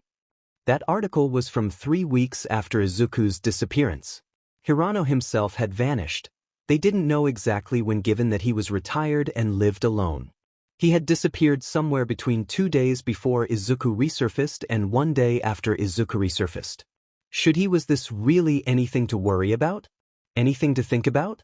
It was definitely a bizarre coincidence, but that was likely all it was, right? Just because an avid snow globe collector disappeared during Izuku's lost time and now Izuku was dreaming about snow globes, that didn't mean the student had met Hirano or had anything to do with that disappearance. Still, though, this was pretty disturbing. So, if I did have something to do with it, if I was the tool, he grimaced, that made Hirano disappear, why? He was an old, retired man who maybe used to do something for the HPSC. Could it have been a villain with a grudge against him? Would there be any reason for someone to have a grudge against Hirano at all? What job did he do at the HPSC? It was impossible to find information on Hirano Nico's employment history beyond worked for the HPSC and manager. Manager of what? Was he some kind of spy handler? Given how little information about the man was forthcoming, it seemed not likely but possible that he had some sort of secret job no one could talk about, in which case there were all sorts of reasons a villain might want him dead. It was also possible, of course, that Hirano Nico's job had been so utterly boring that no explanation of the work was forthcoming beyond manager, in the same way some jobs could only be described as paper pusher. There wasn't enough information to make anything beyond a wild guess. Izuku sighed. An HPSC employee, snow globes, US protests. Are they even related? What is this all about? Shuji and Ojiro were already waiting at the UA gates when Kaken and Izuku arrived. Train was a bit late, the explosive student grumbled. The four of them set off to find Class 1A together. You're vibrating again, Izuku. Well, in his defense, so is Shuji, Ojiro pointed out. It's exciting, the taller boy defended. Yes, but you don't need to be so and jittery about it, Katsuki muttered. A door labeled 1A appeared to their right. Why is this door so and high? Presumably there are students taller than me sometimes, Shuji provided as the four of them stepped into the room and sought out their seats. Izuku recognized a number of their classmates from the entrance exam. The student with engines on his legs glared menacingly at Kaken's sorry excuse for a tie. Katsuki liked to act as if his rebellious nature chafed at the idea of wearing one properly, but the truth was the blonde couldn't get the knot right to save his life. A low murmur of conversation picked up as the 20 seats slowly filled in and students awaited the arrival of their teacher. Izuku found himself chatting idly with a young man with a bird's head, Tokoyami Fumikage apparently. I think we must have been in different testing arenas, Izuku said. I think I would have remembered you. My shadow is quite memorable, Tokoyami agreed, the familiar in question creeping over his shoulders and giving Izuku an appraising once-over. Nice to meet you both. Izuku looked up to find a yellow sleeping bag slithering into the room. Tokoyami jolted when he noticed, as did several others. A young man with red hair actually yelped in surprise. Izuku found himself utterly untroubled. For some reason, the yellow sleeping bag revealed itself to be the underground hero Aizawa. What were the odds of that? Well, probably fairly good. Izuku knew the man taught at UA and there were only so many teachers here. Was Izuku mumbling? He was not mumbling. No one was glaring at him. He was just overthinking things, not overspeaking things. Now then, said their teacher without preamble, orientation is a waste of time. You came here to learn to be heroes and we don't have a single day to waste. Get your gym uniforms on and meet me on the training ground. He gestured out the windows to specify their general location. Go! That tone brokered no argument. Izuku had wondered what the underground hero would be like as a teacher. He had presumed strict, and he was correct. Izuku scrambled to his feet and followed the rest of the boys out of the classroom. Fortunately, it seemed someone at the head of the herd knew where the changing rooms were. Uniforms were donned in a flurry of fabric, no one wishing to be the last to arrive. Class 1A approached the indicated training field in one large clump, minus a few stragglers. Aizawa waited for them stoically. Today we're going to do a quirk assessment test, he said, indicating some trials set up behind him on the track. Uraraka? Yes, Mr. Aizawa, answered a brown-haired girl who lingered nervously at the back of the class, as if not quite sure if she had the right to be there at all. How far could you throw a softball in middle school? I don't remember, about to that white line on the track I think. This time use your quirk, the teacher tossed her the ball. Uraraka threw the sphere into the air and it kept going, and going, and going, and disappeared from UA's campus. That was incredible. She had just negated gravity? That was a terrifying quirk. You may have been training your bodies in physical education classes, Shoyuta continued, but without working in your quirks that doesn't mean much. Today, we'll see where you are and where you need to be. Oh man, this is going to be so fun, someone said. Aizawa's head whipped around. Fun?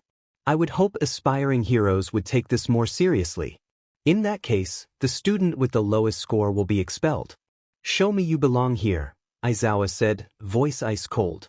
A hush fell over the class. Really? It didn't make sense to throw someone out on the first day based on a single test, but the hero sure sounded like he meant to carry out his threat. Show me you belong here. So maybe he would only throw someone out if that someone didn't seem to be trying?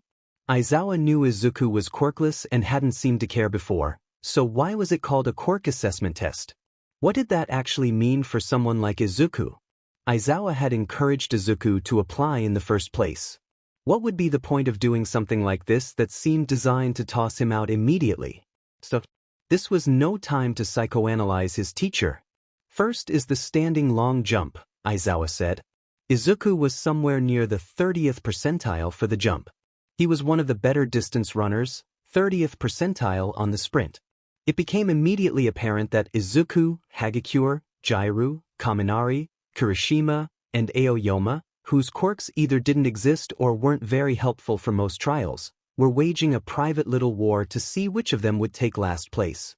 The others had quirks very well suited to at least one of the challenges and were in no danger. In the end, Kaminari took last. Hagakure took 19th and Izuku 18th. Expelling someone like this really didn't seem fair, but there was nothing Izuku could do about it. He ducked his head but didn't look away from the scene unfolding. Kaminari held his head high, stoically meeting their teacher's gaze. It was impressive. Izuku wouldn't have been able to do that. The greenette would have been crying in despair and anger.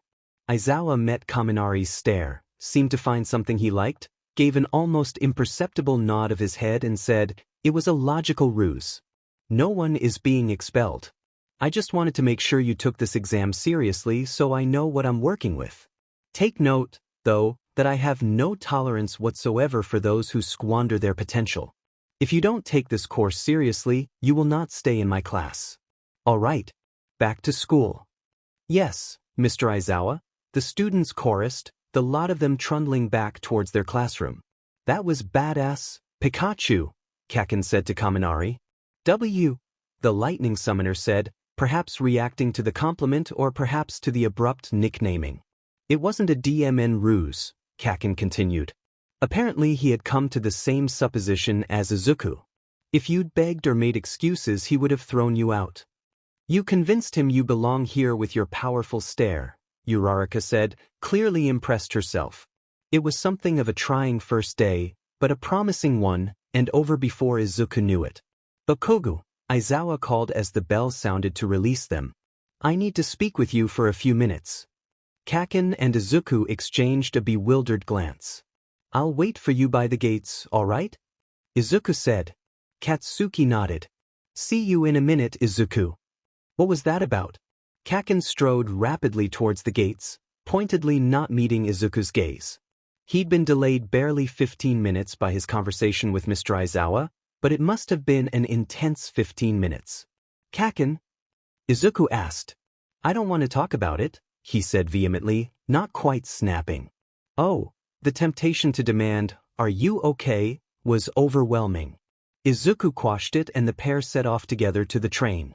The silence lasted for 2 blocks before Katsuki apparently couldn't take it anymore. "I am different, aren't I?" he demanded. Izuku blinked at him dumbly. Different? From middle school. Like, you're taller now?" He was. "And I think maybe your hair is spikier than it used to be and—" "Not like that. The sheet I used to do to you in middle school, and not just you, and the sheet I used to say to you." Izuku still didn't understand what was being asked of him. "If I tried to pull that crap on you now, you would be shocked, wouldn't you? You wouldn't expect it of me." Pawing back over recent months' memories, Izuku couldn't find a single example of Kaken attacking someone physically or verbally without significant provocation. If Kaken told Izuku to jump off a roof or slam someone into a locker, once upon a time that would have been status quo, now it would stun Izuku speechless. Or, a traitorous part of his brain whispered, it would just be the end of this phase and back to business as usual. What's a few months of good behavior in the face of years of cruelty? What should you really expect? That wasn't what Izuku said. "No, I wouldn't expect that of you. But you would be shocked." Katsuki folded his arms protectively over his chest. "I knew in middle school everyone expected that of me. Even after I stopped being the bully, I didn't really stop being the bully. What other role would I have? And I thought finally, no one would know me, except for you, and you forgive like a saint, so—" He paused as if considering leaving it there. Izuku had a good idea of what this was about now, but couldn't be sure, not unless Kaken finished that sentence. "But Aizawa knows me from when he was looking for you, and he knows what I did and what I said." "Oh," Izuku said, realizing at last exactly what conversation had occurred between student and teacher. Most likely, Aizawa had given Katsuki the thin ice speech. Aizawa had said, that first time Izuku met the underground operative, that someone like Katsuki didn't deserve to go to hero school, that if he was the sort to suicide bait his classmate he ought not be given a license. "He said that he's giving me the benefit of the doubt," that was what he said when I read between the lines. "Anyway," Katsuki said with his head bowed, "that he won't look for a reason to throw me out, not more than anyone else, But if he sees me doing things like that again, I'll be sent home and blacklisted from every reputable school. That had to hurt, having it all dragged out in the open like that when he was trying to change. But it doesn't matter because you won't do anything like that, Izuku said, putting every bit of faith and confidence he could dredge up into those words. I would be shocked. Kaken blinked at him and ever so slowly, the hint of a grin spread across his face. Thanks, nerd, he said. You don't mind me calling you nerd, right? He added hurriedly. Course not. Nerds get straight A's. Why would I object to a compliment on my academic prowess? He said with a playful grin. Kaken really had changed, not to the point of seeming like a different person entirely, but something fundamental had shifted. If Izuku hadn't disappeared, Kaken would have come to UA acting the way he did in middle school. Would Aizawa have tolerated that or expelled him for it? Hard to say. Maybe Izuku's disappearing act really had been the best thing for everyone. But what would Katsuki's fate have been if Izuku had never returned?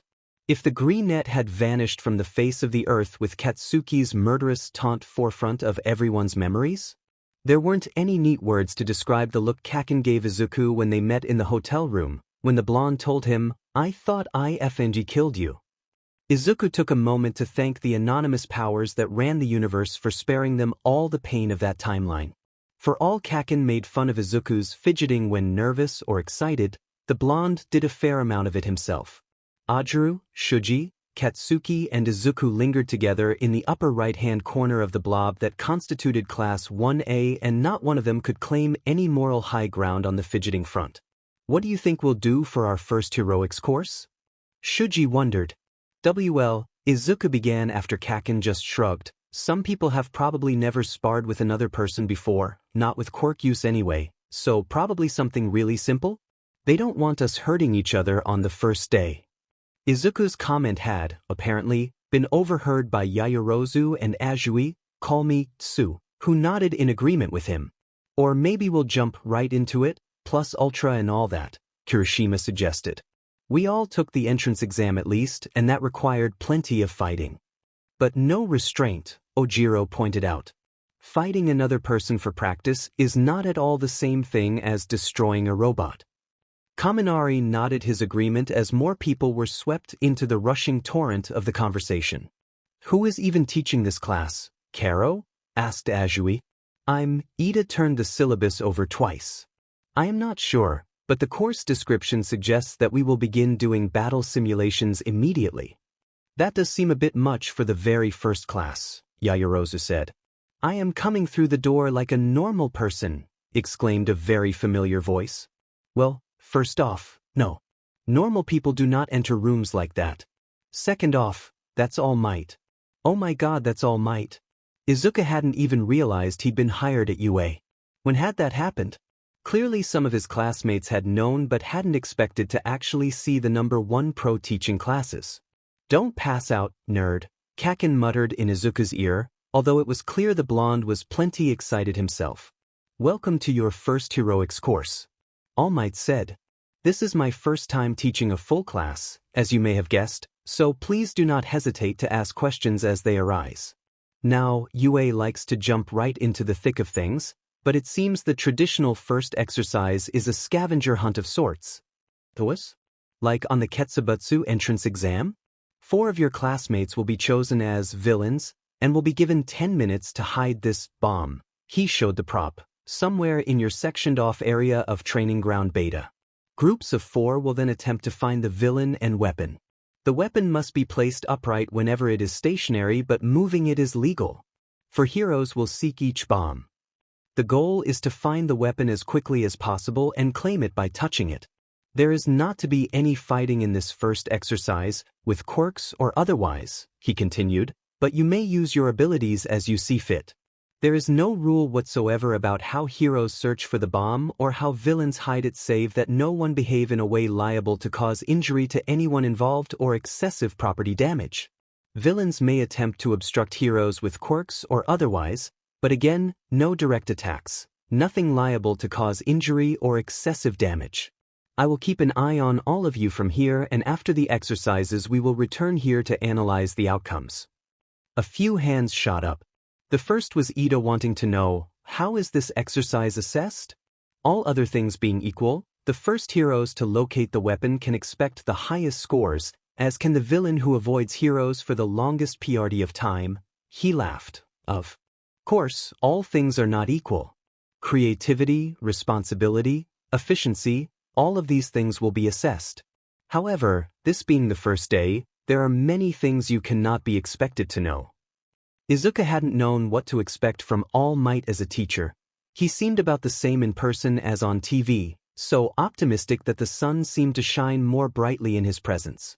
All Might handled the other questions fairly well, better than Izuku would have expected from a teacher on his first day. Alright, villains as randomly selected will be Todoroki, Ashido, Uraraka, and Midoriya. He hadn't planned on that. How was he going to do this? He'd been silently scheming about how to find the weapon, somehow sure he would be a hero. Todoroki will be pursued by Jiro, Kirishima, Bakugo, and Mineta. Ashido will be pursued by Azui, Yaoyorozu, Kaminari, and Ojiro. Uraraka will be pursued by Shuji, Sato, Tokoyami, and Hagakure. Midoriya will be pursued by Aoyama, Ida, Siro, and Koda. Now, the support department has a surprise for you. All Might gestured behind him to a long row of briefcases. Your costumes are ready today. Change and have heroes return here. I'll meet villains out on the training grounds to give them their props and show them to their sections. When Izuku filled in the costume request form 2 weeks previously, he discovered much to his consternation that not only did he know exactly what materials he wanted for his outfit, he had preferred brand names. Silver was the company he wanted to do business with for body armor and knives. ACMX was the vendor from which he wished to purchase impact-absorbing combat boots. Izuku had long known about CV, they were a Japanese company despite the odd name and quite prominent in hero circles. To the best of his knowledge, however, the student had never heard of the Immersion support company ACMX before he asked UA to acquire boots from them. Izuku was well and truly accustomed to that kind of that kind of thing by now, and it didn't even seem worth mentioning.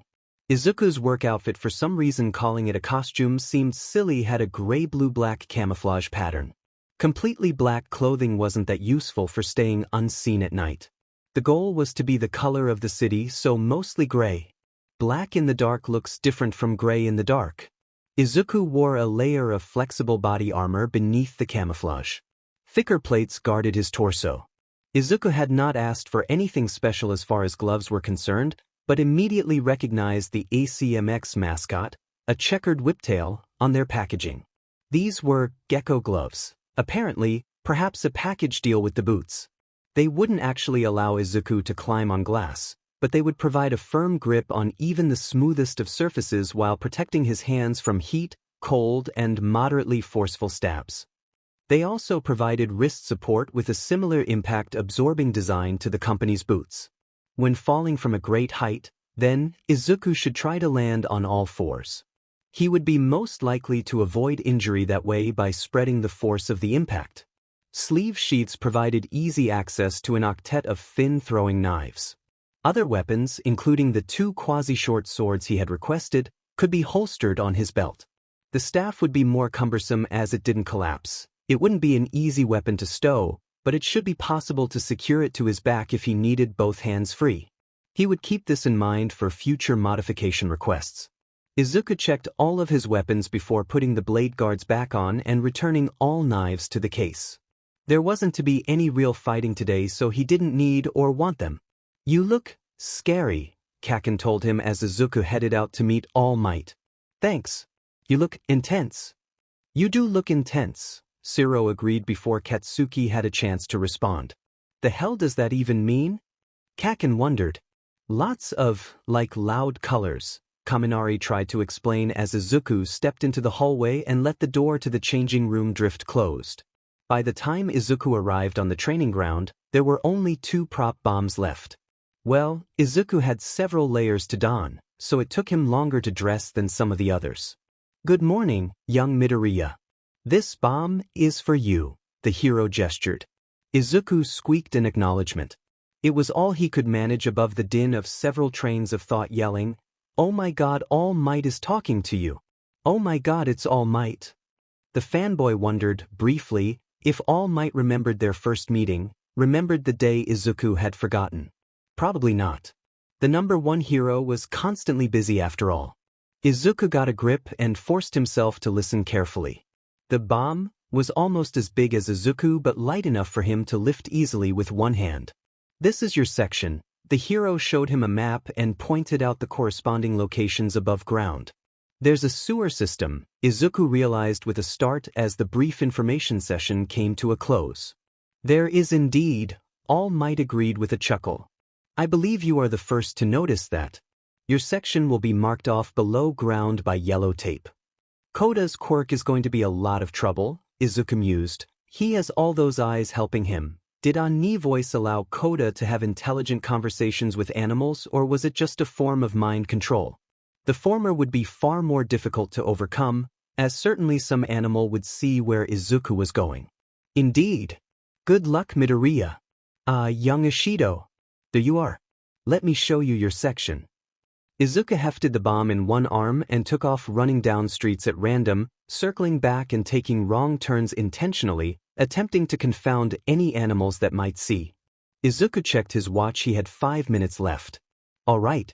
That was enough running aimlessly. The student slid into one of the larger faux buildings through the front door, exited through the side door, yanked up a manhole cover and dropped into the underground, sealing the path behind him. The sewer system was merely a network of huge, concrete pipes with a bit of murky water flowing through them. Izuku had hoped for something like this. The student set off running again. 4 minutes left. He needed to find a good place to leave the bomb, and then he needed to get above ground and find a decent building to make his hiding place. Hopefully the other students would search for Izuku rather than the bomb. It didn't matter if Izuku were caught. Izuku came across a significant hole in the pipe wall. It did not appear planned. Something, or someone, had been thrown through the concrete here during a previous battle simulation. This was as good a place as any. Izuku stowed the bomb in the hole.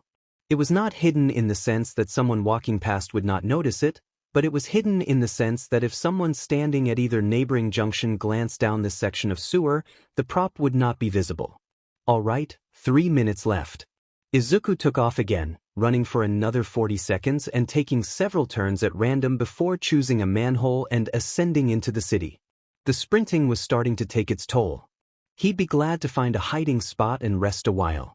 Dragging the cover back into place, the student chose a 5-story building across the street and leapt through the shattered window in its side. He would have liked to run further from the manhole he had exited, but time was running out. The greenette sprinted up the stairs to the top floor and, discovering a coat closet with a legitimate door and actual coats inside, hid himself.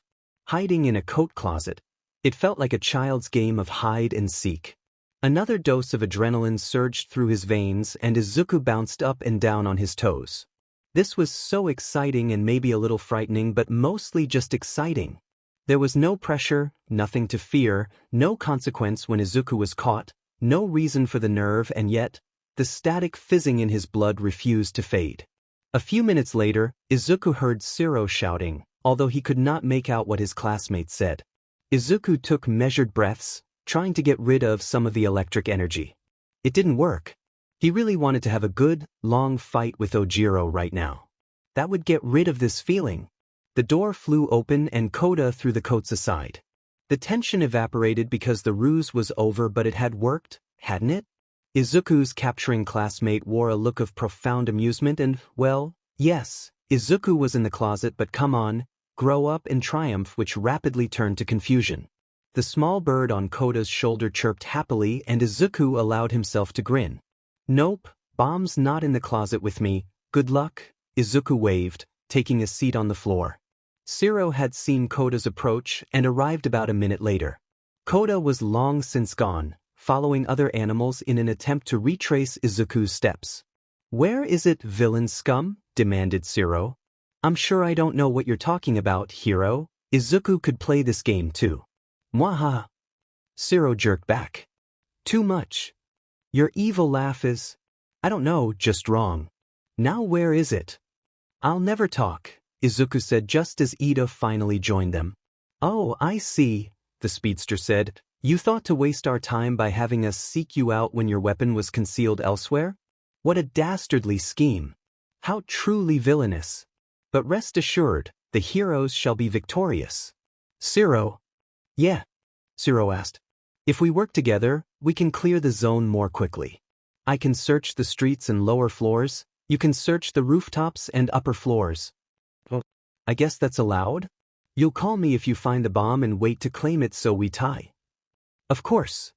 All right, let's go. The two took off and the greenette walked to the nearest window to keep an eye on their progress. It was good to see them cooperating. Really, they would have been best off working together from the start. Well, this all went rather well, Izuku decided. Fortunately for the heroes, their assigned training ground section wasn't that large. It only contained a few dozen buildings and most of those were only a single story and completely unfurnished. Still, it took Zero and Ida more than 10 minutes to complete their search even with such useful mobility quirks. Koda's probably found it by now, Izuku mused. At that moment, Koda emerged from a manhole, a brown mouse perched upon his shoulder. Ida, who had zoomed around a nearby corner moments before, stared at Koda in consternation then began to yell for Zero. 5 minutes later, All Might's voice crackled over Izuku's communicator. All the heroes have at last located the weapon. Please return to the viewing room now. Izuku couldn't help but feel tempted. He could walk down the stairs, or he could jump to that neighboring balcony and then to the ground. He really wanted to, but that would just be pointlessly reckless. If he were only on the second story it would be alright, but Kaken would glare at him later if Izuku jumped from a window this high, even with a plan to get down safely. Fine then. Izuku took the stairs. By the time Izuku, feeling rather tired from all the sprinting earlier, returned to the viewing room, it seemed nearly everyone else had already arrived. He wasn't sure if that was a good thing or not. It was probably a good thing. Let us start with a review of the quest to apprehend Todoroki. Izuku wondered idly who had compiled the highlights reel shown to the class. Netsu maybe? Todoroki took the bomb, walked immediately to the tallest structure in his sector, climbed to the highest floor and froze the entire building into a solid block of ice. Holy, that was incredible, terrifying power. There, in a nutshell, was the difference between an underground and a frontline hero. An underground hero would make use of existing obstacles, a frontline hero would make obstacles of their own. Safe within his ice palace, Todoroki waited. Jiro, Kirishima and Katsuki arrived and immediately began trying to break through the ice at 3 different locations. They were not working together, but making some progress nonetheless. Mineta began to frenetically climb all over the icy building using his quirk, probably looking for a weak spot. He didn't find one. Jiro found a frequency that allowed her to shatter great chunks of Todoroki's ice, and Kaken began to use more and more devastating attacks to knock his way through a sealed window. Todoroki had to continually renew his protections and, after only 5 minutes, began to shiver uncontrollably. At this point Kirishima, who had been mostly ignored as a lesser threat, burst through the lair's defenses and made his way to the bomb before Todoroki could react. Jiro and Kaken burst through immediately after and touched the bomb at virtually the same time. Mineta joined them shortly. Alright, first off, what did the villain do well? His choice to forswear. Subtlety in favor of force was probably a good one given the power he can bring to bear, Yaoyorozu provided. That ice was crazy tough to break through, Kirishima agreed. He planned that out really well. And what could he have done better? Asked All Might. He could have sealed the bomb in a solid layer of ice so that anyone breaking through his initial defenses could not reach it immediately, Izuku offered. On some level, given how quickly the Glacier Summoner became hypothermic after encasing himself in ice with his charge, choosing to rely on force rather than subtlety might not have been the best decision. Now the heroes. What did they do well? Their determination and relentlessness was admirable. Todoroki himself provided somewhat grudgingly. The heroes did a decent job, and it wasn't clear that teamwork would have served them better than the 3-pronged assault they carried out independently. Izuku offered no suggestions to this group. They moved on to an analysis of Ishido's attempt at villainy. The acidic student had chosen to conceal herself and her weapon in the dark basement of a randomly selected building. She proceeded to assemble the cardboard boxes in the room into a visual barrier to hide her bomb and positioned herself in an ambush-ready alcove near the bottom of the stairs. It was 6 minutes before someone came to check the basement. Ojiro. He narrowed his eyes at the suspicious pile of boxes and carefully made his way down the stairs. Ashido sent a plume of very weak acid splashing across the floor. Ojiro did not fall but rather slid to the other side of the room as if ice skating. Ashido made a rude face at him before running up the stairs, but she had not fooled him. Ojiro made his way to the boxes and tapped the bomb, claiming it for himself before nodding to Ashido and departing. Ashido sighed and returned to her alcove. Azui was the next to arrive, followed by Yaoyorozu and then Kaminari. Ashido played the same game with the other three, but none of them seemed fooled. The pile of boxes was just too suspicious. Ashido had done a good job. It was a fine hiding spot and she had done her best to implement a backup plan. The heroes, however, could have done much better. The heroes should have worked as a team to search, Izuku said simply as the time for suggestions rolled around. They could have found her much more quickly. Were we allowed to do that, Karo? Asked Azui. Of course you were. All Might replied. It seemed collaboration hadn't occurred to most of the group. Uraraka chose to hide on the top floor of a building with a pre-shattered skylight. The reason for this became apparent when Hagakure, the first to search that building, finally arrived. Uraraka tapped the bomb and sent it floating up to the roof and beyond. The other student heroes, attracted by the flying prop, arrived shortly, but Uraraka didn't care. What did it matter to her whether it was 1 or 4 heroes who touched the bomb? That match ended with a waiting game.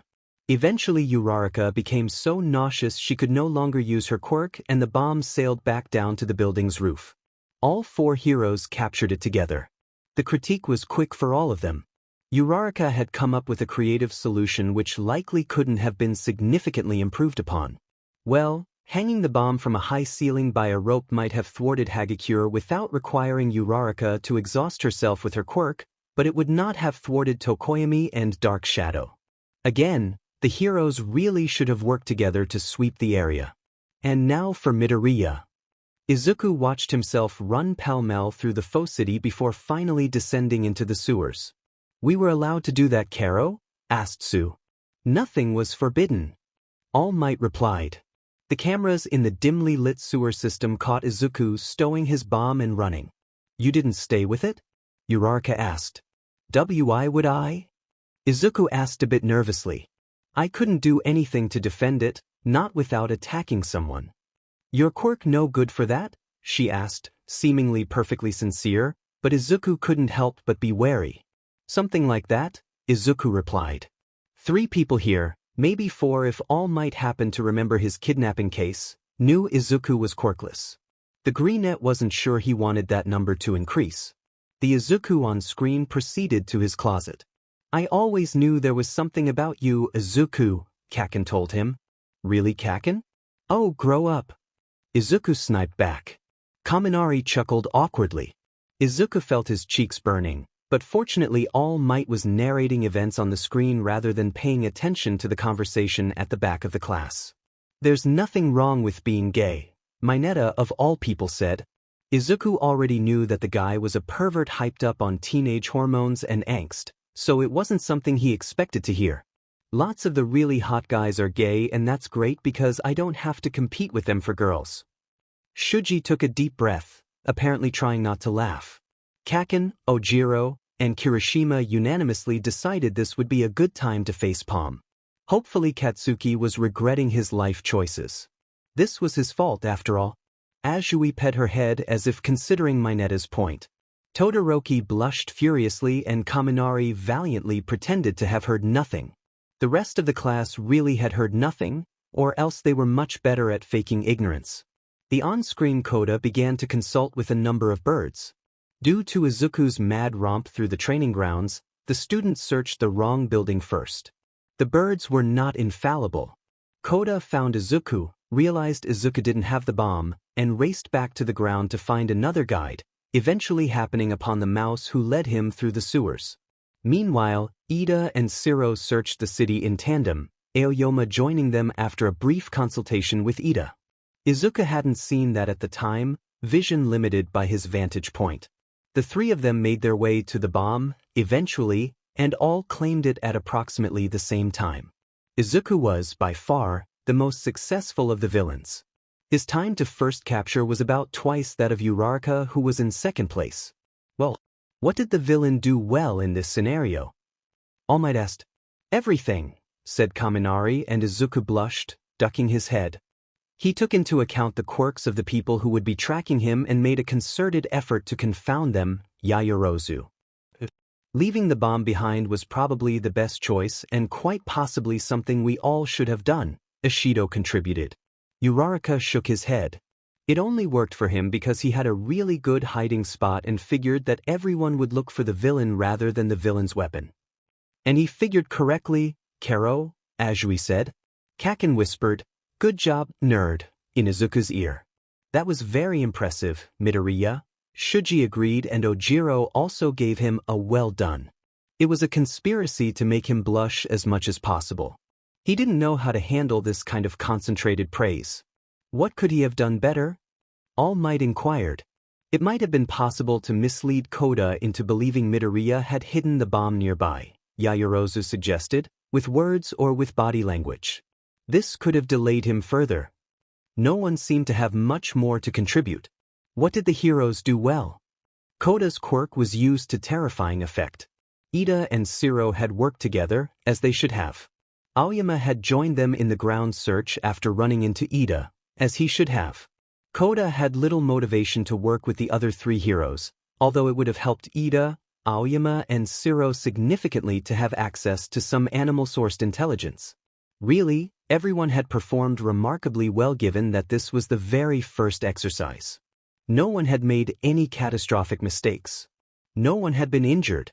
No serious damage had been done. Todoroki's frozen building had thawed long since, as had the frosty student himself. Excellent work today. All Might praised them. This concludes our first class. Have an excellent afternoon. The number 1 pro vanished in a burst of wind. He was having a lucid dream again, but the emotions had never been this intense before. Were the dreams becoming more powerful, or was this just an especially traumatic event? He felt lost, miserable, furious, as if his blood were boiling, affronted like a crusader about to make his last stand on the steps of a doomed cathedral. They killed her, Chris said, his head pillowed on his arms as he sobbed on someone's dining room table. Across the room, a lanky young man, probably Latino, with shaggy, coal-black hair lay on his side, apparently asleep. Or perhaps unconscious given his impressive black eye. Izuku had no idea who that was. He'd expected Kuma. Where was she?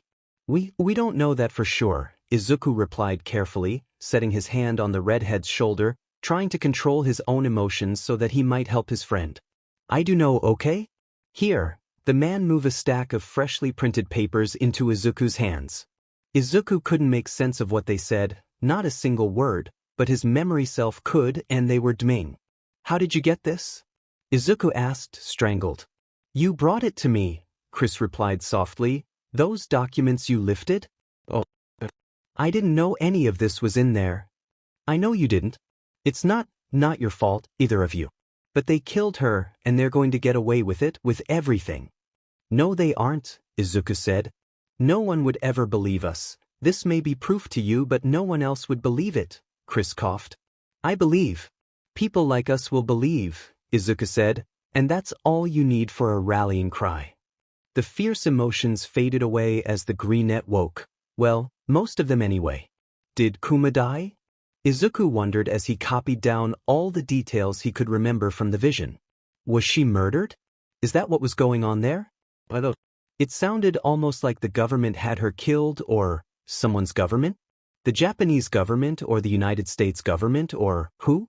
Those documents were in English, weren't they? He wasn't sure. They could have been in Japanese. I stole those documents. What in the world were these people involved in? It has to have something to do with the societal upheaval when metahumans started to become more common. So was Kuma killed by radical anti-metahuman protesters, or an anti-metahuman faction in the government? I don't even know for sure that she was a metahuman or even sympathetic to them. And now I'm using the word metahuman instead of quirked, whatever. I was clearly a metahuman supporter given my reaction to the protest on campus, and Chris was, too, so probably Kuma was as well? But were Chris and Kuma metahumans or not? And if these aren't my memories, and I'm pretty sure they're not, does the person whose perspective I share have a quirk? Whose side were they really on? How many sides are there, and what even are they?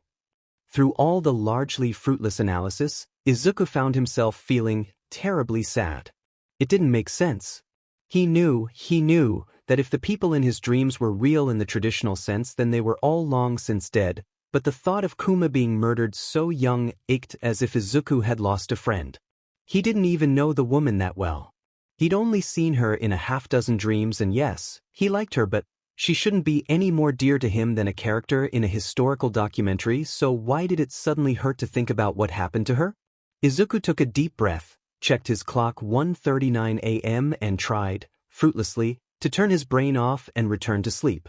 Predictably, Izuku was dead on his feet the next day. "You all right, Izuku?"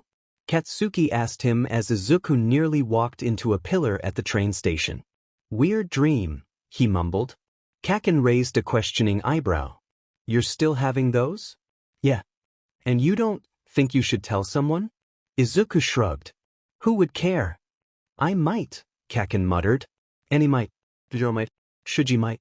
Hell, the detective that looked for you might, or Aizawa for that matter." "Point taken, but I think it would be in my best interest," Izuku said very, very carefully, "to keep quiet about this, and he should really start writing all the details of his dreams in code." "Well, why?" He may be seeing things that people don't want seen," Izuku said even more carefully. "A government conspiracy to murder a young woman? It might have happened decades ago, but it would likely still be something Izuku would better off knowing nothing about." Well, no, that wasn't exactly it. Izuku wanted to know, and he wanted other people to know, too. He wanted justice for his slain friend. If that was indeed what had occurred, he still couldn't be sure. No, it wasn't that he'd rather not know about this, but that if he let on to other people that he knew and the wrong person overheard, Izuku could be in danger of sharing Kuma's fate. "What the hell is this mess?" Katsuki muttered, staring at an enormous gaggle of people standing between them and the UA gates. The obstacles had cameras and notebooks. "Oh dear," Izuku said. "Reporters. Hey, you go to UA. What's All Might like as a teacher?" Someone shoved a microphone in Izuku's face. The greenette neatly ducked and began dancing through the crowd, easily avoiding every haphazard attempt to stop him. "Oh, you cheating nerd!" Kaken yelled as Izuku sidestepped a final camera and slid through the UA gates. "Sorry, Kaken." Izuku's friend tried to make his way through the crowd by shouting a lot. It wasn't working very well. Aizawa appeared in Izuku's peripheral vision, walking along the outer wall of UA. The underground pro ducked into the sea of reporters, fished Kaken out of the flood, and returned to UA grounds proper just in time for a barrier to fly up and force the reporters back. "Head to class," Aizawa told his students before returning his attention to the reporters. Izuku heard him yelling something about official statements and trespassing and lawsuits. "Well, this is going to be an interesting day," Katsuki muttered. Izuku had just barely avoided being elected class president. Ida had taken that job and Yaoyorozu had earned her place as vice president. Why would anyone vote for me?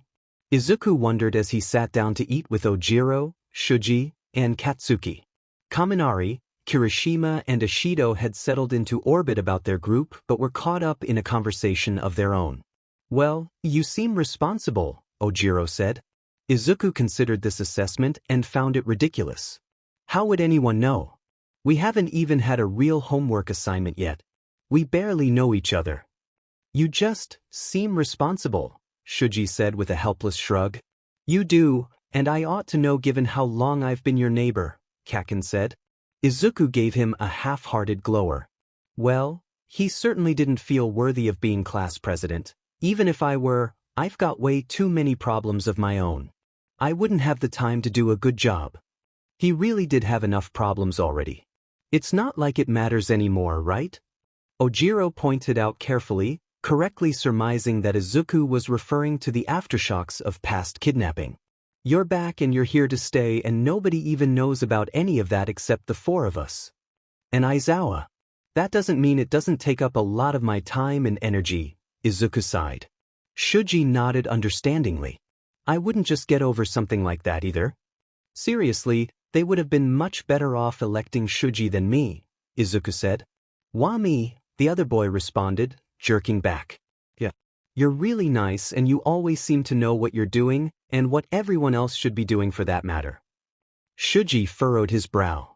I do not know exactly how you got this impression of me. I am absolutely clueless and lots of people find me intimidating. Katsuki snorted. That's just 'cause you're tall. I think it's because I have a lot of arms and this funny mask, Shuji replied. Nah. It's 'cause you're tall, Kaken insisted. Ojiro glanced between them, evidently unsure whether he should take this discussion at all seriously. Izuku wasn't sure either. An alarm abruptly blared from the ceiling demanding all students evacuate the building. Izuku found himself crouching on the floor, scanning every direction for threats. Shuji groaned, God, why is that so loud? Well, the volume made the idea of ignoring the alarm and remaining in the building completely untenable, but exits seemed to be untenable too, because the hallways were jam-packed with people already. Window, Izuku said, making his way to the nearest one. Katsuki raised a hand. Don't blow it up. We can open it without destroying it. Izuku protested hurriedly. The green net tripped the latches and Shuji pulled the window open.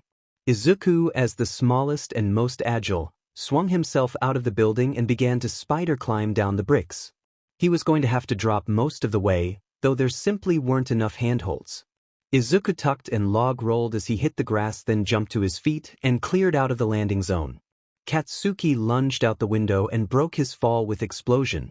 Shuji and Ojiro achieved egress in much the same way Izuku had. Then Shuji caught 3 panicking general education students who had jumped out after them with no plan whatsoever to avoid injury.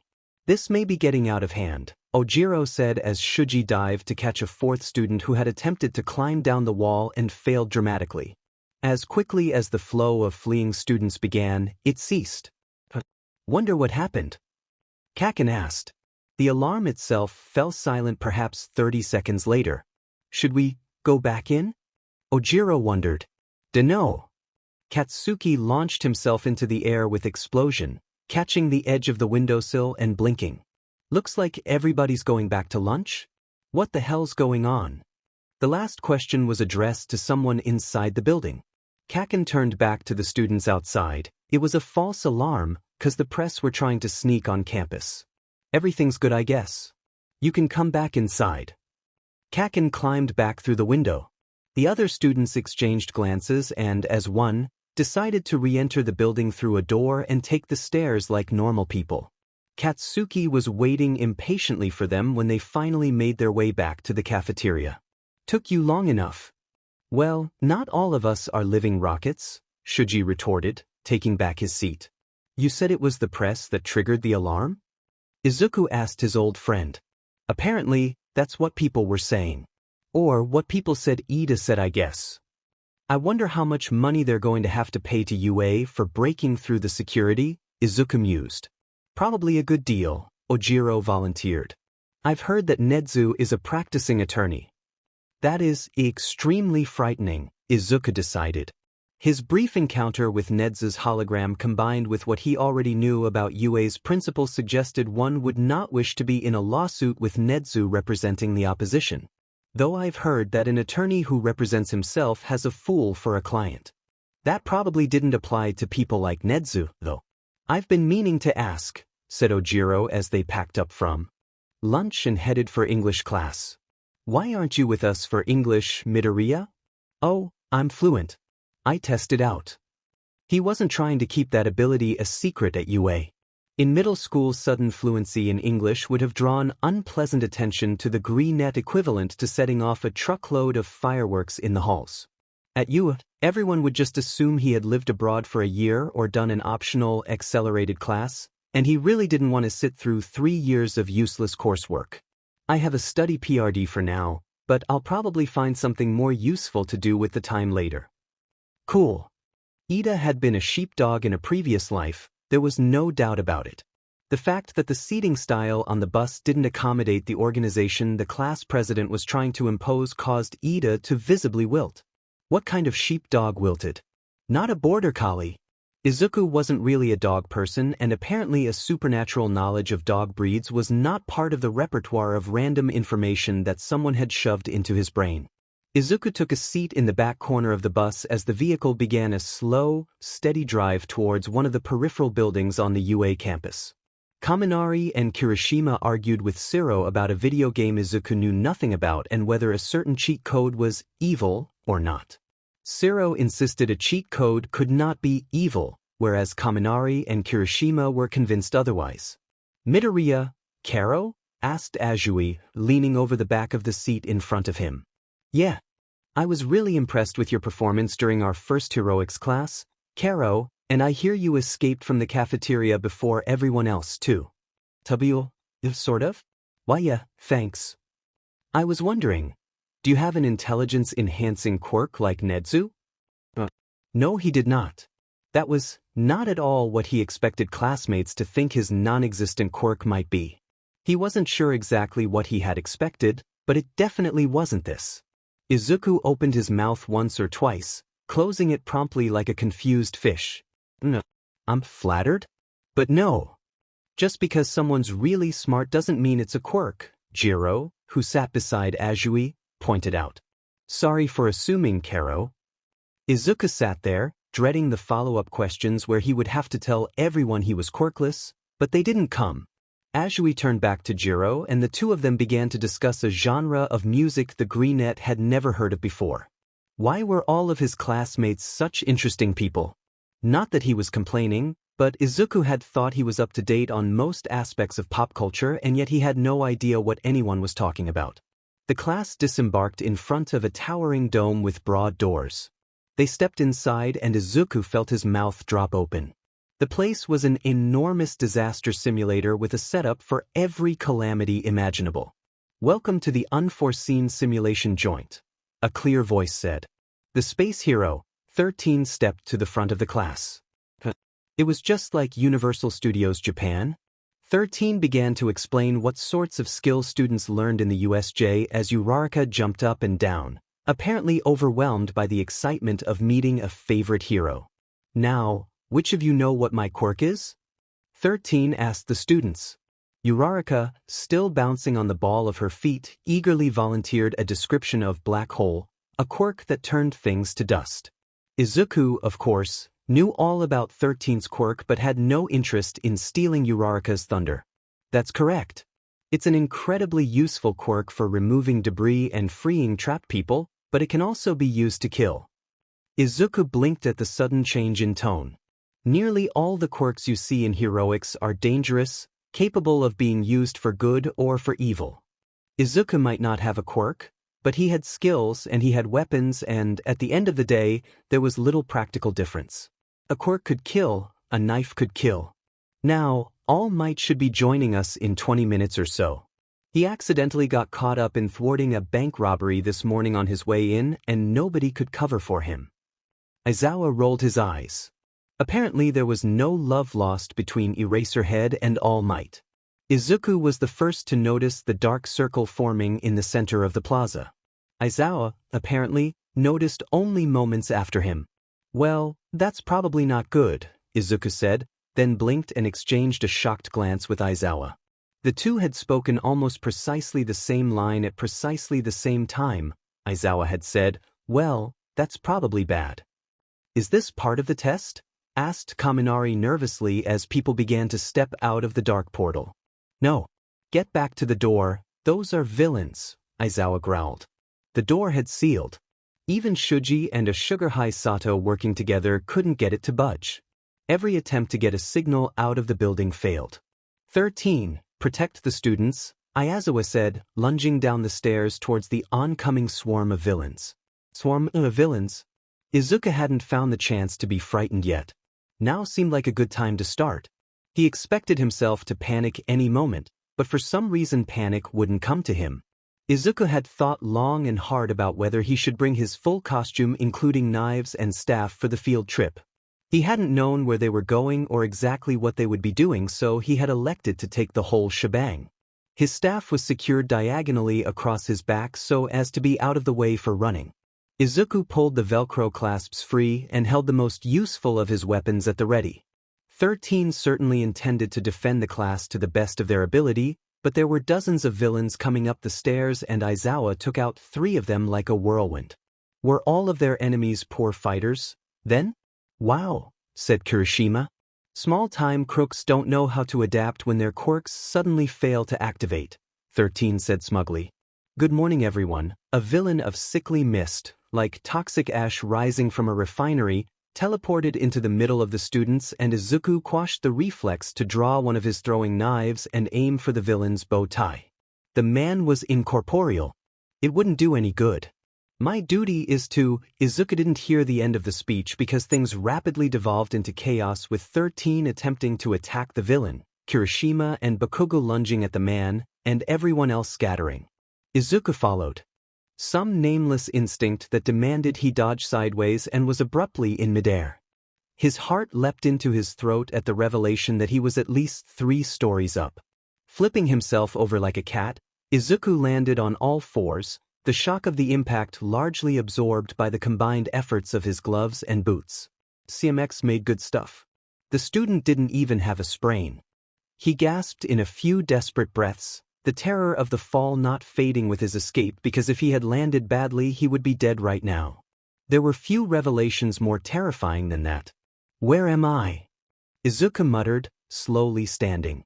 The patter of rain on his hair answered that immediately. The storm zone, still in the USA. Arg. Oof. The greenette jerked and pulled one of the daggers from his wrist sheath. Hi, Midoriya. Ojiro groaned from the remains of the bush he had just smashed. Are you okay? Izuku demanded, stowing his dagger and running to his friend's side. Yeah, I'm alright, shocked a bit. You shouldn't be okay. Izuku muttered. I was more than 3 stories up and I was only a few meters up, Ojiro said, dusting himself off. Just wasn't expecting it or I could have avoided killing this poor bush. The tailed boy looked at the shredded plant sadly. Priorities, Ojiro, Izuku pointed out nervously, scanning rooftops and windows of the faux building surrounding them. There were too many places to hide. There could be villains anywhere. We need to get out of the open. All right, let's go. Don't run. Walk quickly, Izuku said. Running catches people's attention immediately, and if there are a lot of villains around and someone sees us at a distance, they might just assume we're other villains if we act like we're not in a hurry. Izuku wasn't sure if this was unaided logical reasoning or one of his mysterious combat instincts. Regardless, it made sense. The pair set off at a brisk walk towards a heavily wooded area, pausing for Izuku to pick up his staff from beneath the bench where it had rolled. Neither student wanted to risk being cornered in an alleyway or worse guess which building might be safe to enter, so the nearby parklet seemed a good destination. Should we climb trees? Ojiro wondered. There's no better cover.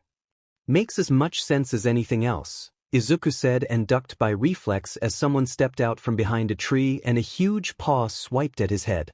The tapered talons missed the greenette by centimeters, cutting the end from one of his curls. Izuku jumped backwards, staff held in front of him and ready to deflect the next blow. Ojiro stood at Izuku's back. They had only practiced fighting 2 versus 2 against Katsuki and Shuji a handful of times. They should have done that more often, but at least they had some experience. There were 5 villains that Izuku could see, and probably a few he couldn't. He chanced to glance upwards to confirm that no one was waiting to pounce from any of the nearby trees, then returned his full attention to the woman with the bear mutation, attempting to take his head off. She was strong but slow and unskilled. The man on her flank, whose hands transformed into scissors, was more of a threat. The villain to the right didn't really know what he was doing and stood about awkwardly as if searching for an opening but unsure of what an opening was actually supposed to look like. Duck! Ojiro called.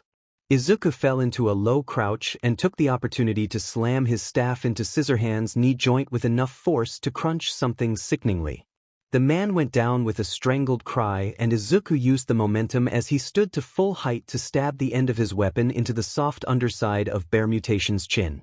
She reeled back, choking, and Izuku shuddered with cold dread at the revelation of just how serious such an injury could be, as he seemed to have overestimated how heavily armored she was. No time for that now.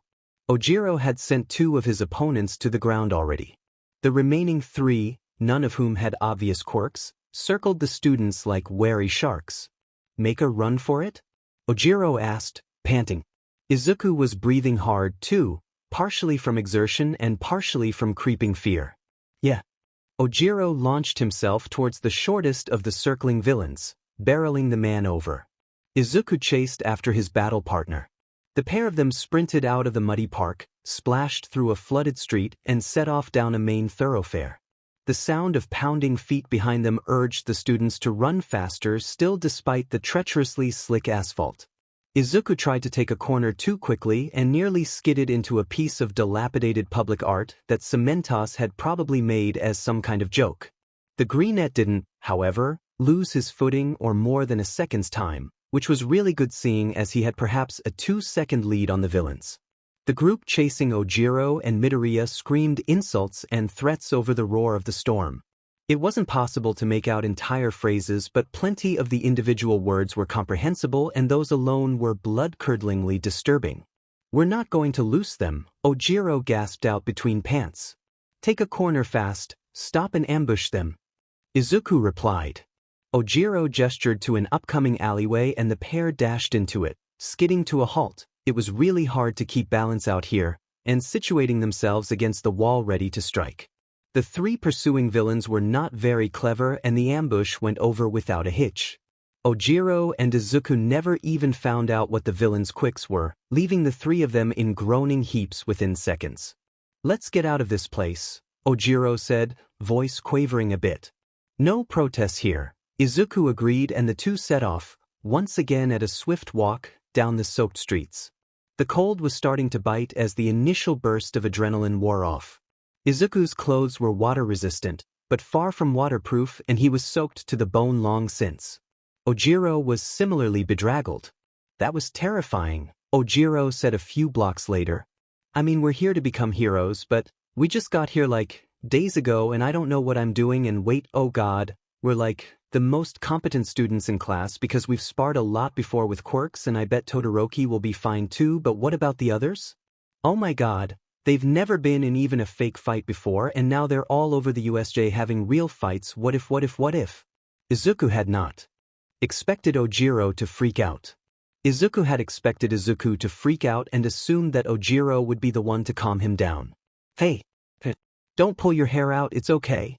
There are teachers here and All Might is going to be here in less than 20 minutes. It's fine. Everyone is going to be fine." Izuku wasn't sure about that, but it seemed like the thing to say. Ojiro didn't look convinced, but he stopped repeating "what if" over and over, which was an improvement.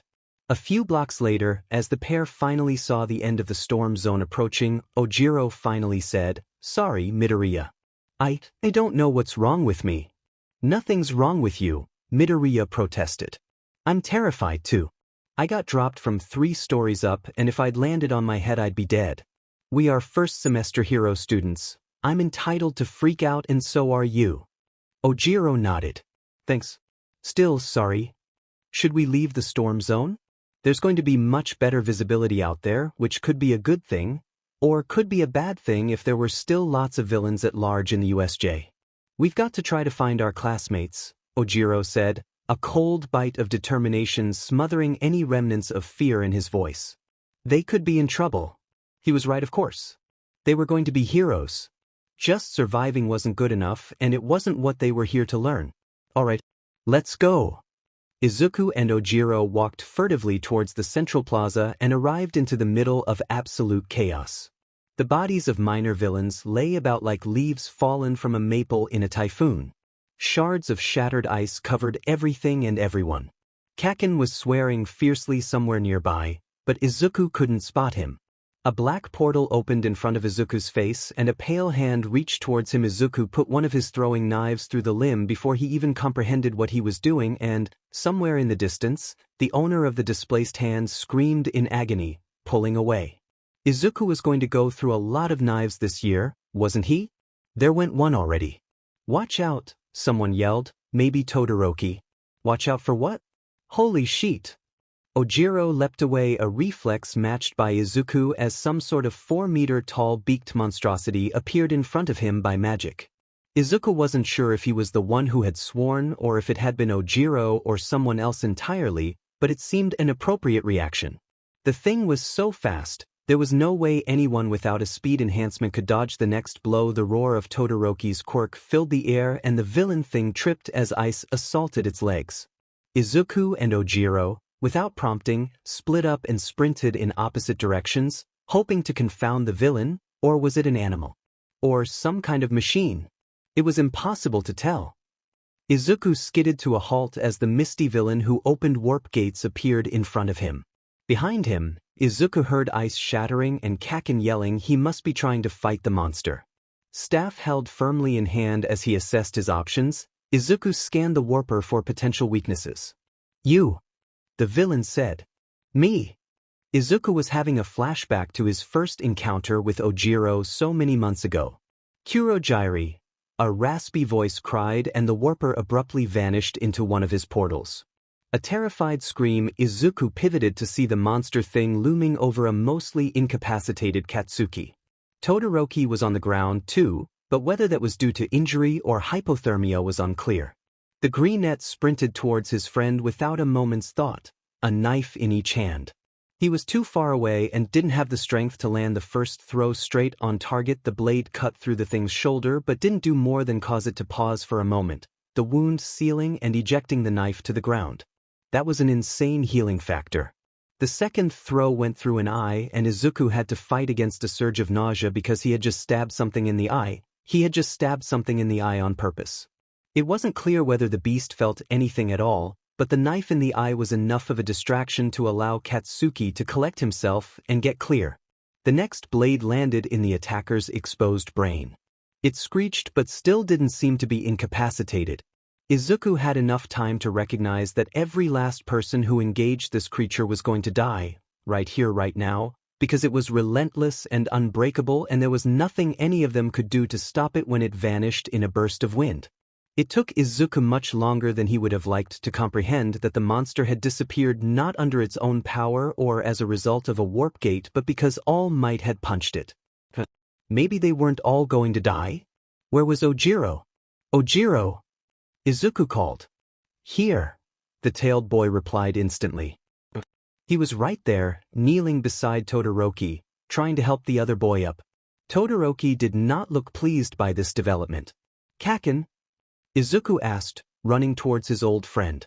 The blonde was already on his feet or on all fours, really. "Excuse me," Katsuki said before tactfully hiding behind a bush to retch. The brave blonde probably had a concussion. Izuku grimaced and turned his attention to the battle between All Might, the monster thing, the warper and a man wearing hands like they were going out of style. He really should have avoided that metaphor. The man covered in hands was the one who had tried to grab Izuku through the portal. It was obvious given the makeshift bandage on his palm. All Might continued to beat on the monster, but didn't seem to be making much of a dent. "It can hold its own against All Might," Ojiro said in horror. "How are you guys not dead?" Izuku wondered, voice shaking. The idea of the greenette and Ojiro surviving a minute or so in combat involving that thing with support from the heavy hitters was plausible. Todoroki and Bakugo holding out before their arrival, that was incredible. A gunshot rang out followed by a scream. The other teachers had arrived, or at least some of them were here and more would shortly follow. The hand-wearing villain dived for the ground and, immediately, the warper removed the two of them from the battlefield. Teachers' voices echoed across the UJ and moments later All Might sent the last monster flying through the ceiling like a cannonball. A puppet with the strings slashed, Izuku sank to the ground. "I'm so glad I brought all my weapons," he heard himself say nonchalantly. "Does anyone have a shock blanket?" "Well, 2 because Todoroki needs one first and then I want the second one, or maybe Kaken should get it." He still looked green. "Here," said Midnight, crouching down to wrap a blanket around his shoulders. "That was nice of her. When did she get here, though?" "Ah, thanks," Izuku said. "I'm not hurt, just kind of freaked out, so I'm a green triage tag. Go help the red and yellow tags." If you can, head back to the entrance, alright? On my way, Izuku nodded. Oh, I'm missing a bunch of daggers. I'll keep an eye out for them. Midnight gave him a wry half-smile. Izuku wandered up the steps. He didn't see any sign of Aizawa or 13, and the fact that there were students fighting against those heavy-hitting villains didn't bode well for the condition of either teacher. Izuku couldn't imagine any member of UA's staff would have allowed Todoroki and Bakugo to fight some kind of immortal monstrosity if they could have prevented it. The phrase, "over my dead body," came to mind.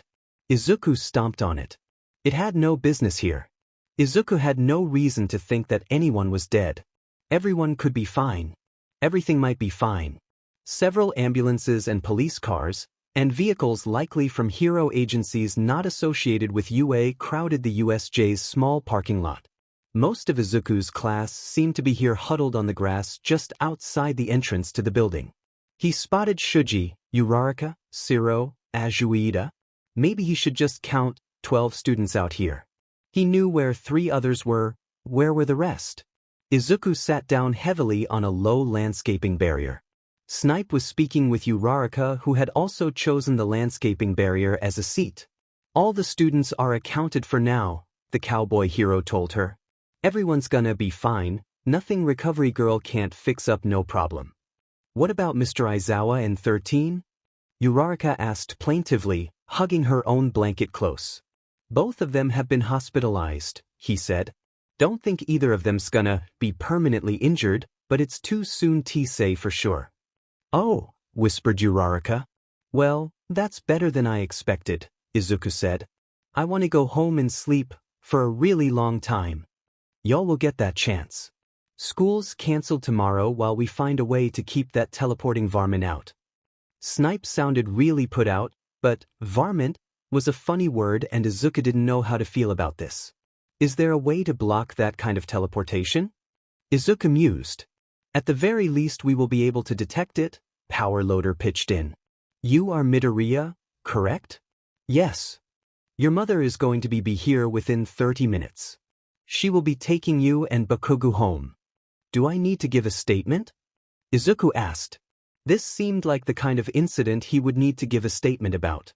A detective will come by your house tomorrow to ask you some questions, Power Loader said. That makes sense, Izuku nodded.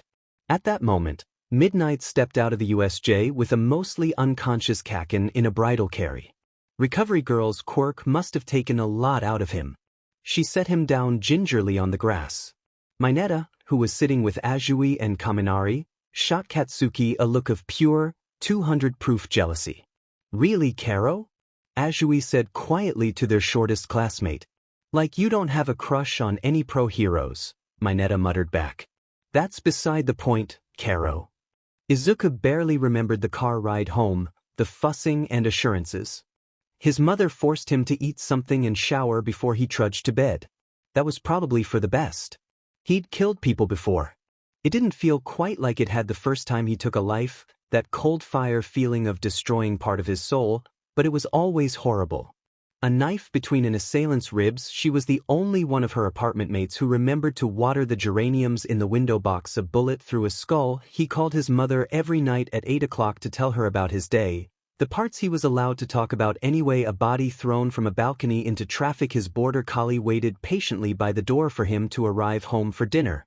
Izuku staggered to his feet, gagging against the sharp scent of iron in the air, against the crusty feeling of blood drying on his clothes and skin. Arch? He slurred out, jaw still smarting from a punch. Yeah, I'm here, Arch responded, staggering to his feet. You are a terror. Thanks, I guess. Now we need to get the hell out of here before they send more people to kill us. I feel kind of bad, Arch said, pulling his briefcase out from beneath the bed. This was a really nice hotel room. The case was, thankfully, undamaged. The hotel room wasn't that nice. Arch just had low standards, and the property damage wasn't really what Izuku was concerned about. Should we head back? We can't complete our mission, not now that everyone knows we're here. Arch helped Izuku heave a fallen cabinet aside so that he could retrieve his own briefcase. Maybe we can make them think we aborted the mission and carry through with it anyway. Doesn't matter now. Let's get out of here. Izuku couldn't quite place where he was. It was almost as if he didn't have a body at all in this vision. It didn't matter much. There wasn't much to see at first, a concrete barrier riddled with holes and indents and smeared with dark stains. For people marched solemnly to stand before the wall. Izuku couldn't see enough detail to determine if he knew any of them, couldn't even have said for certain if he was one of them. The last of the four, noticeably shorter than the others, was bawling a young teen. Another was begging, "She's only 14. She didn't do anything wrong. She's not one of us. She was just in the wrong place at the wrong time. Please, let her go at least. Please. She's not one of us." The third was shaking violently and the fourth defiantly staring at the firing squad, head held high.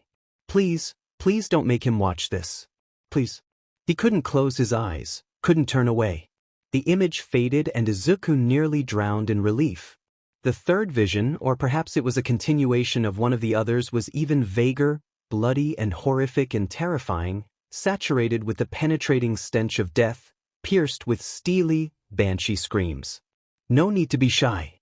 Let me see your pretty face. There we are. The fear of death becomes you." Izuku woke hyperventilating, nauseous and exhausted and utterly uninterested in recording any of the details of those dreams. He would write down Arch's name and description, but that was it. It was worse than if he hadn't slept at all. Why the hell had that happened? There had been some vaguely violent visions before, but nothing like that. Nothing even vaguely like that. Assassinating assassins, firing squads, that voice, the fear of death becomes you. God, he was not looking forward to sleeping ever again. Was this because of the USJ? All the built-up fear and the echoes of violence calling to similar memories buried in his mind? Izuku stumbled out of bed and wandered down the stairs. Breakfast, his mother had prepared his favorite, and he forced himself to eat. He was not successful in hiding the occasional GG. "Sorry, Mom," he whispered to her. "I had really awful dreams last night," he whispered. She hugged him lightly. "If you don't feel up to it, you don't have to eat for my sake," she told him softly. "I was really worried about everyone," he said. "Ojiro and we took care of ourselves. I only have a few scratches. He fell on a bush, so he probably had some bruises and things." Izuku felt one side of his mouth quirk upwards. "In retrospect, now that I know we were all okay, Ojiro flattening that poor bush is pretty funny." He didn't laugh outright, but felt the barest hint of a chuckle bubble through his voice. "And me almost flying into Cementas's weird art is pretty funny, too, I guess." "Laughter can be the best medicine sometimes," his mom told him, ruffling his hair.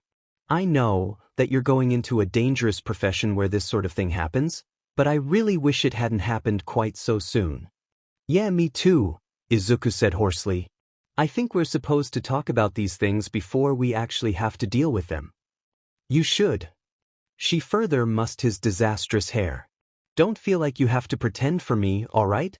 You're allowed to be upset and frightened. I won't judge you for it." "Thanks, Mom." Izuku nuzzled against her shoulder. It wasn't until that afternoon, as Izuku tried to force himself to nap before the detective arrived to question him, praying he wouldn't be haunted by blood and gunfire, that he recalled Kurogiri shouting "you." It was the same tone that Ojiro used when we first met. He mumbled to the ceiling, now wide awake. He'd have to give up on the nap. He knew me, or rather he recognized me. He didn't know me by name, and he sure didn't seem happy to see me. When I was missing, I was out being a vigilante, apparently, or that was what Ojiro saw. So did I fight Kurogiri before? That seemed the logical conclusion. Great. So there's someone who might be able to tell me more about where I was and what I was doing, but he's a villain, who I will hopefully never see again, but the police might see him. There at least was some hope. It felt like mere moments before Izuku's mom called for him. The detective waiting in the living room had a familiar face. "Hello, Detective Tsukachi," Izuku greeted the man.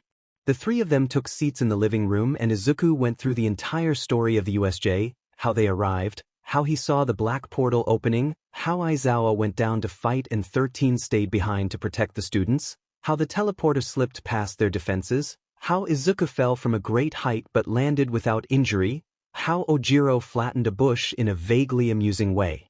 We were ambushed in the park, Izuku continued, by 7 villains. One had a bear mutation. One could turn his hands into knives. I'm not sure what the rest of them had for quirks.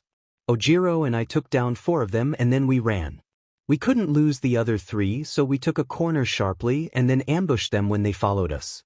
We left the storm zone and it's hard to say what was actually happening on the main plaza. There was this monster thing? Or was it a person? Someone reached out of a portal and tried to grab me and I stabbed the hand by reflex. He winced. That had kind of been a nasty thing to do. Tsukachi nodded slowly. The beast is apparently called a Nomu, as I am sure your classmates will inform you, and it is a very good thing that you reacted quickly and decisively to the hand reaching for you through the portal. That villain, he calls himself Shigaraki Tamura, has a 5-point disintegration quirk. Reflexes were life-saving. I guess I won't feel bad about that, then, since he was trying to kill me. What a strange thing to say. His mother began to slide Izuku's hair. Ojiro and I were attacked by the Nomu, but Todoroki managed to slow it down. I got some distance and I ran into the teleporter, Kurogiri, but he was called away and then I realized that the Nomu, what a weird name, had caught Kaken Bakugu Katsuki, so I ran back towards it and threw knives at vulnerable places to try to distract it. His mother squeezed his hand. Izuku shuddered at the thought that his old friend might have been killed if those daggers had missed. It worked, but the Noma healed really quickly and I realized that there was no way we could beat it, and just then All Might showed up. I went to check on Kaken and by the time I was through with that, the fight was over. Kurogiri and Shigaraki left after Snipe started shooting at them. The detective nodded and asked a few clarifying questions. Details about where in the storm zone he had been, Izuku wasn't really sure, and descriptions of the villains he and Ojiro had fought, those he could provide. Oh, I almost forgot, Izuku said as Tsukachi was preparing to leave. How could he have forgotten to say this earlier? I think Kurogiri recognized me. He might not want to tell anyone about his dreams, but Kurogiri's recognition was not something Izuku had any reason to keep to himself, and it could be important. What do you mean, Midoriya? The detective asked. When he saw me he said, you, as if he recognized me but didn't know my name. I think, maybe I fought him before, during the week when I was missing. It was convenient that Tsukachi was involved in both investigations. You do not remember ever seeing him before this day? Izuku shook his head. Alright. Thank you, Midoriya. You have been a tremendous help. I am sorry this happened to you and I wish you better luck for the rest of your school year. Thank you, Izuku said, stifling a yawn.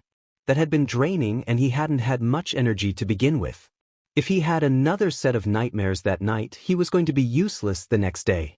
Fortunately, his sleep that night was black and dreamless as the void between stars. Hey nerd, Bakugu greeted him at the train station. Hey Kaken, Izuku returned the greeting. The ride to school passed by in silence. Back on the street, away from prying eyes, Izuku asked, what happened to you? How did you end up fighting that Nomith thing? Or do you not want to talk about it, Saria? Katsuki took a deep breath and began talking in one, long, unbroken sentence as if desperate to get it off his chest. He must have talked to a detective too, right? Maybe he was just dying to tell a friend rather than relive it before a stranger? I got tossed in the ruin zone with Kirishima and Hagakure.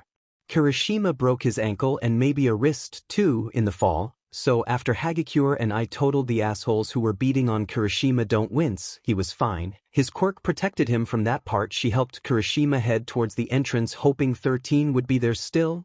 I think 13 was too hurt to help by that point, but we hoped. I saw Aizawa get pinned by the Nomu and the other villain trying to kill Azui. She was in the lake with Mineta and Kaminari. It looked like Todoroki saw the same thing. I don't know where Todoroki was or with who, but he showed up to help Aizawa at the same time I did. Kaminari had fried his brains with his quirk and Mineta was totally freaked out. Not that I really blame him because it looked like he'd had his arm chewed on by a shark. It was bleeding a bit through the bandage. Anyway, Azui's got her groups act together enough to grab Aizawa and head for the entrance. Todoroki and I were trying to keep that Nomo from chasing anyone else, 'cause let's face it, there aren't many people in the class that have the kind of offensive power we do. I figured if Hand Creep decided to sick it on anyone else, they They wouldn't stand a chance, and I guess Todoroki thought the same. We were only fighting it for a couple minutes before you and Ojiro showed up, and then All Might showed right after you. Izuku nudged Kaken with his shoulder. Thanks for saving me. Ojiro and I fought off about 7 of the minor villains before we came out to meet you, but nothing could have prepared us for that. Thank you. You do nerd. If you hadn't put a knife in its face, I think it might have killed me, he said bluntly, returning the shoulder bump. It was 8 months ago. Izuku could not have conceived of Bakugo Katsuki openly admitting that he had needed help from Izuku Midoriya of all people, and here, well, the future can be rewritten on a dime, apparently. Izuku felt inexplicably warm. Katsuki took a slow breath through his nose. I don't know what happened to anyone else, but everyone's going to be fine, they said, except, well, have you heard about 13 or Aizawa? Izuku shook his head. Only that they've been hospitalized. League of Villains, fancy name for a bunch of assholes and cannon fodder, Kaken groused. What were they even trying to do? Were they just after the shock value of killing hero students? That would certainly have been the sort of headline news that attracted all kinds of attention to a fledgling villain organization. Katsuki shook his head. No, check this, they wanted to kill All Might. Izuku blinked in incomprehension. All Might? They flew with that Nomu thing? Kaken nodded. That was their big plan. They started attacking us, 'cause he wasn't there. I don't have any idea how the hell they knew he was supposed to be there in the first place or why they didn't realize he was running late. I'm not sure whether to be utterly terrified or amused. Honestly, no one can beat All Might. Although everyone retired eventually, even people like All Might, and he had been the #1 hero for a very long time. In fact, taking a position at U, that seemed like a clear sign that All Might was thinking of retiring from active duty soon. Becoming a teacher was likely just a step along that path, a way to gradually accustom everyone to the change, and it would be a huge change. It was hard to think of the hero billboard without All Might at #1. Well, not now, but you just watch. Someday I'm going to be the #1 hero, Katsuki said. You sure have your work cut out for you. Kaken snorted. You just watch. I'll get there. Watch, I will. Could explosion ever match whatever All Might's quirk was? Hard to say, but if it were possible, Kaken would probably find a way to do it. Izuku would like to see that. He would be happy to watch from his workplace in the shadows as his frontline friend climbed the charts. The pair of them took their usual seats in the classroom. Most of 1A had arrived already. Azui was chatting with Uraraka and Ida about something that happened on the news last night. Mineta and Kaminari seemed to be discussing some bizarre form of wrestling. No one mentioned the USJ. I wonder who our substitute is going to be, Izuku mused. No idea, Ojiro sighed. Dark circles beneath the tailed boy's eyes indicated that Izuku was not the only one who had experienced some trouble sleeping. A mummy walked into the room. It was Mr. Aizawa, covered head to toe in bandages. Sir? Izuku squeaked. This just was not a good idea. Excuse me, Mr. Aizawa, Ida spoke up. I mean no disrespect, but given the severity of your injuries, are you sure it is conducive to your continued health to come to work today? Ida must know Aizawa personally. Izuku couldn't pinpoint exactly what it was in the class president's tone, but the greenette was absolutely sure that the two of them knew each other from outside of class. I'm fine, Aizawa said, voice somewhat muffled. Just some cuts left, really. He paused, thinking. I am glad to see that all of you are well and choosing to continue in heroics. I know something like this would be enough to convince many people to reconsider their career goals. That hadn't ever crossed Izuku's mind. Our profession has a dark side, though I would have greatly preferred you were better prepared for your first introduction to it. Regardless, you have overcome a significant trial. He gave them a moment to think this over and feel a hum of pride. This is no time to be complacent, however. The UA Sports Festival is rapidly approaching. It's your only chance as first years to show off your prowess to pros and network for internships and, eventually, job offers. Take this seriously. We'll start training immediately. Aizawa wasn't kidding about that immediately part. Their heroics class that day began early and ended late. They paired off and sparred with quirks, Or with weapons for Izuku, he left the blade guards on all knives and pulled the blows with his staff. Snipe, Present Mike, Aizawa and All Might were all present, keeping a careful eye on the proceedings. Izuku, Ojiro, Shuji, Katsuki, Todoroki, Yaoyorozu and Azui seemed to know what they were doing, or at least know how to fake it. The rest of the class stumbled through the exercise. They'd all survived the USJ, so they were all capable of fighting for their lives, but that wasn't at all the same thing as a practice bout. Teachers frequently had to step in to prevent injuries. That was fun, Izuku said as heroics finally came to a close. Speak for yourself, muttered Siro, who had been clobbered by Shuji, Sato, and Koda in short succession before Izuku had run circles around him. Izuku hadn't realized Koda was strong enough to clobber anyone, but he was. You'll get the hang of it, Izuku encouraged. Maybe, the human tape dispenser groused. You've been doing this for years, I guess? Something like that, Izuku admitted. Shuji, Katsuki, Ojiro and I sparred a lot when we were getting ready for the entrance exam. You all made it to UA? Yeah. I was really surprised to get in, honestly. I didn't get into Shiketsu, so I figured UA wouldn't want me. Siro raised an eyebrow. You didn't get into Shiketsu? But you're terrifying. Izuku blinked. Thanks? But their entrance exam is an obstacle course and I just wasn't that fast. Siro nodded. I suppose, seems like a kind of silly entrance exam if it'd turn you away. The UA entrance exam is biased too, Izuku shrugged. I don't think you really can have an unbiased exam unless you have teachers evaluate every single student one-to-one, but even that would result in favoritism and it's not clear how assessments could be carried out and, of course, it's not feasible with the number of people who apply to big-name schools. I'm rambling. Sorry. Don't worry about it, Siro sniffed. You've got good points. I wonder if we're ever going to get to train at the USJ now, Uraraka sighed, mostly to herself, but Izuku and Siro were happy to merge her into their conversation. Not that I mind sparring, but I was really looking forward to rescue training.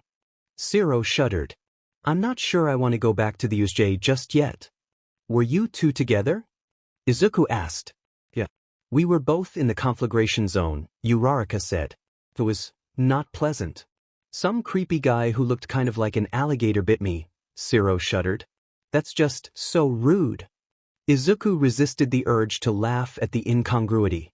Rude wasn't how he would typically describe attempted murder, but sure, if that was how Siro wanted to think about it, fine. I dropped a bench on someone, Uraraka said, and I'm pretty sure he deserved it. Ojiro and I ended up having to fight off 7 of them, Izuku offered, but they weren't very good so we managed to handle it. Let's talk about something else, huh? I'd like to forget about it for now, until it doesn't seem so recent, Uraraka said. Sure, sorry, Izuku winced. No need to be sorry, just let's find something happier to discuss for now, Siro suggested. I'm kind of looking forward to the sports festival. I've watched it a bunch before. It looks like fun, really. I'm kind of surprised we're still having it given the security breach, Uraraka shrugged. Well, they updated security and I guess UA wants to show that everything is business as usual, Izuku supposed. Their next class was modern history, a bit of an oxymoron, which covered World War I to the present day. Izuku flipped through the textbook idly as he waited for midnight to begin the lecture. The text was, of course, heavily focused on Japan, but some worldwide context was included. Would the U.S. Supreme Court cases and L.A. metahuman riots Izuku had heard about in his dreams be in this book? Flipping through the index of the text, Izuku found a chapter labeled, Rise of Quirks, Social Upheaval, which seemed promising. Izuku turned to page 243 and began to flip through the section reading headings and glancing at photographs. Really, he should have done this long ago. There was only so much information one could gain by searching specific and somewhat bizarre terms on the internet. A well-written text could provide so much more context and depth, and this being UA the assigned book was certainly a well-written text. Izuku flipped to page 257 and stopped. Midnight had begun her lecture, but Izuku couldn't make sense of a single word. He was keenly aware of the blood draining from his face as if emptied out by a siphon. He snapped the book closed and then opened it again, staring at the photograph in abject disbelief. It just no. It couldn't be, it just couldn't be. The greenette took notes, but most of what he wrote had nothing to do with Midnight's lecture and everything to do with, no way, no way, no way. You all right, nerd? Kaken asked him as they made their way towards the train that afternoon. You've been acting really freaking weird since history class. Yeah, Izuku whispered. Should he tell? No. He absolutely should not tell anyone about this.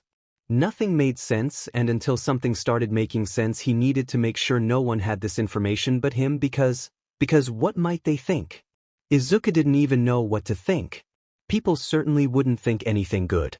Everything's fine, just. I guess the USJ psyched me out more than I thought. It wasn't a lie, not really. Katsuki winced. Sorry. I was freaked out a bit too. Kinda thought that thing was going to kill me, honestly. Thanks again for saving my butt, by the way. You saved me first. I'll always have your back. Katsuki's face quirked into a grin. And I'll have yours, then we'll hardly need to worry about anything. Izuku forced himself to smile tentatively, but his heart wasn't in it and he wasn't fooling anyone. Apparently snowball fights were one of their favorite pastimes or something, because here was another one. This one was better organized than the last Izuku had participated in, and there were more people involved, maybe a dozen, but in the end the only 3 players that really mattered were Izuku, Kuma, and Chris. They were the masters here. Izuku had built up a fort out of snow blocks, well, most of a fort. He had 2 walls and that was enough, or so he fervently hoped. Kuma had slipped behind him once already and only been driven off when another faction began to bombard her. Chris had taken advantage of some abandoned chairs used for outdoor studying in fairer weather for shielding. Kuma, being some kind of ninja, needed no fort. Speaking of Kuma, where was she? Behind him again? In a tree again? Chris peeked out of his chair castle. Do you see Kuma? He yelled. Izuku shook his head. Chris's eyes flew wide and 2 snowballs pelted Izuku in the back of the head. Slippery, Izuku grumbled, ducking to the ground. Kuma had managed to surreptitiously join a group of innocent bystanders, using them for cover before launching her ambush. That was probably against the Geneva Convention.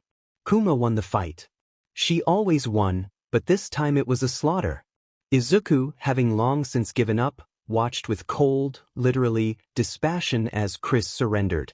He stood there in the gently falling snow, arms crossed, fantasizing about hot chocolate and marshmallows, as Kuma reached out a hand to help Destro, the honest-to-God leader of the Meta Liberation Army, out of a snow bank. I'm such an idiot, Izuku mumbled, staring straight up at the ceiling. How could he have missed this? It wasn't as if photos of Destro were particularly hard to come by. He'd seen plenty before, albeit not for a good long time. So Chris dyed his hair and covered his facial markings with concealer and was a bit young and cheery. So what? He just shouldn't be that hard to recognize. Why hadn't Izuku thought? Well, what had he thought? He'd assumed that Chris couldn't be important like that, or, rather, assumed that Izuku couldn't be important like that, so no one Izuku interacted with in these visions could be important like that, either. I'm such an idiot, he repeated for lack of anything else to say. Everyone knew Destro was a ruthless killer, unwavering in faith to his beliefs and unwilling to compromise on any front or spare anyone who disagreed with him. Perhaps that sort of devotion to an ideal might have been admirable, if the ideal hadn't boiled down to murderous anarchy. Destro had been a cold, calculating, psychopath who cared nothing for anyone, maybe not even himself. Everything and everyone was expendable to him as long as his army's goals could be achieved. Everyone knew that. He was a boogeyman, dead but immortalized as a legend of blood and terror. Except, what Izuku had seen didn't match up with that at all. Chris had seemed, for all intents and purposes, like a nice guy. Izuku couldn't make himself start thinking of chores as Destro, not yet anyway, although he'd have to at some point. Anyway, Chris had lost to Kuma in snowball fights with good grace. He seemed to care about his friends quite deeply. Hell, Izuku had seen him sobbing over the death of one of his companions that just didn't square with the official stories. And why should it? History was written by the victors, and what did Izuku really know about the original Meta Liberation Army or its leaders? Gossip, essentially, And what good was gossip? Aldra students might have talked about the MLA for 2 history classes in their first year, but certainly no more than that, and those lessons had mostly just said, these were bad people doing bad things.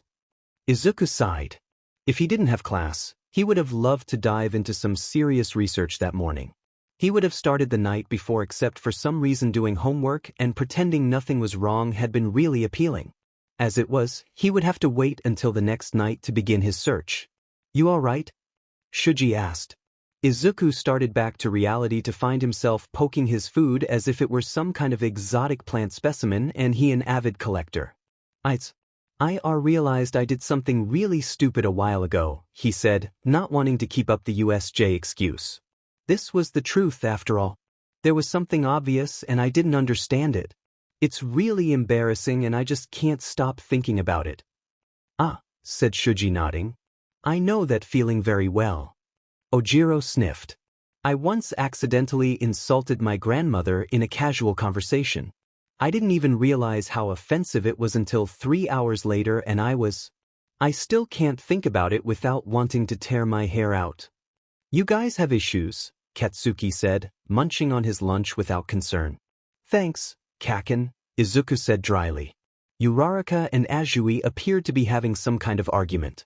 Uraraka stood up, scrubbed her face, and fled. I hope everything's all right, Izuku said. Ah, yes. Tokoyami, who had seated himself nearby, entered the conversation.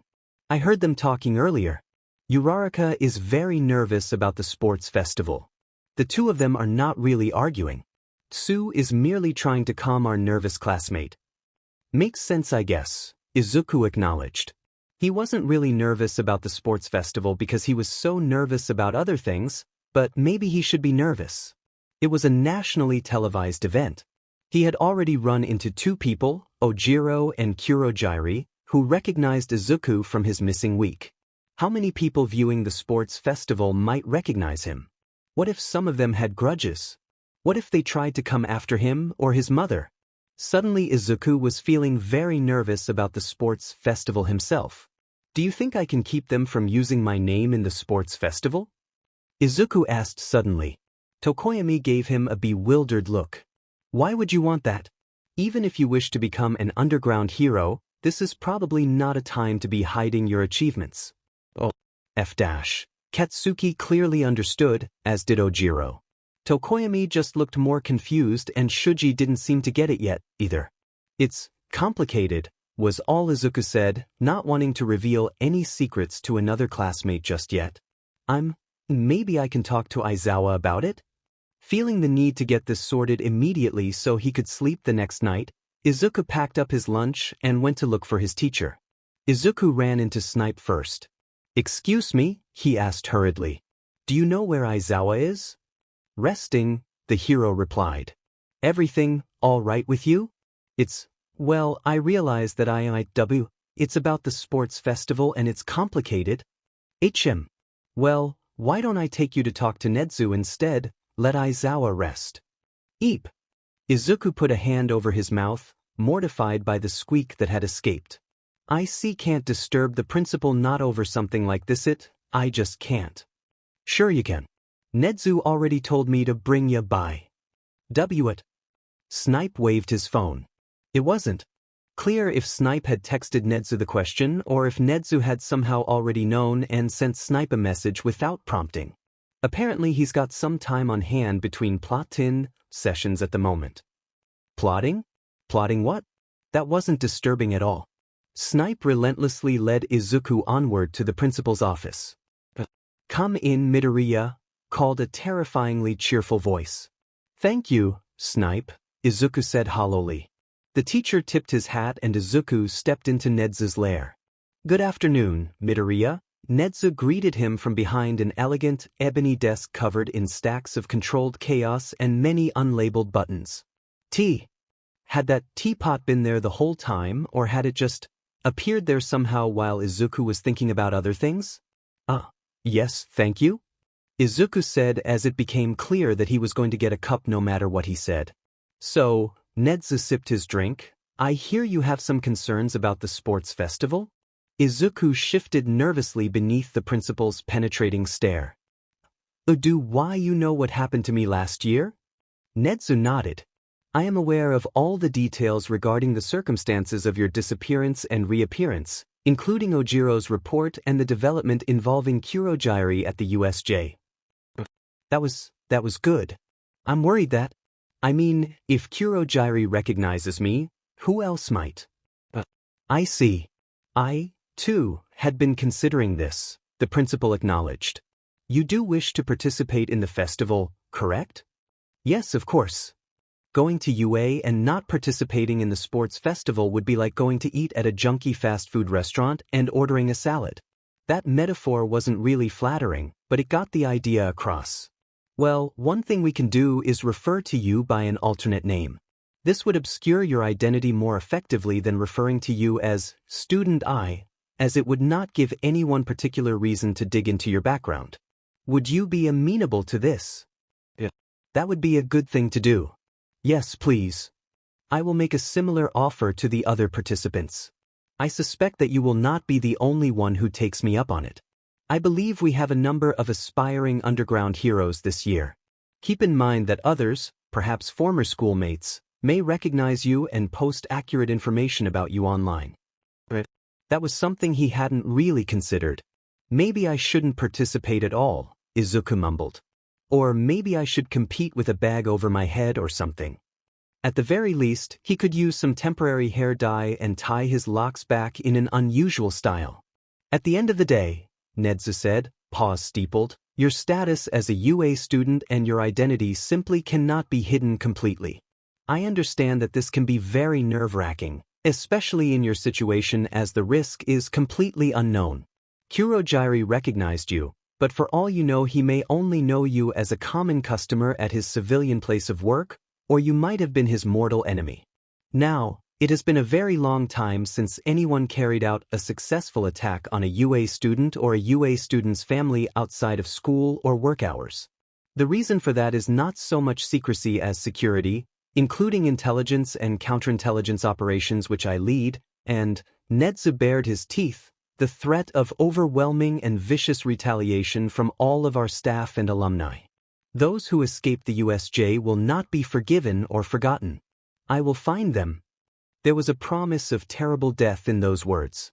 Thank you, Principal Nedzu, Izuku said shakily, because the mammal was scary when he was making that face and flattening his ears just so.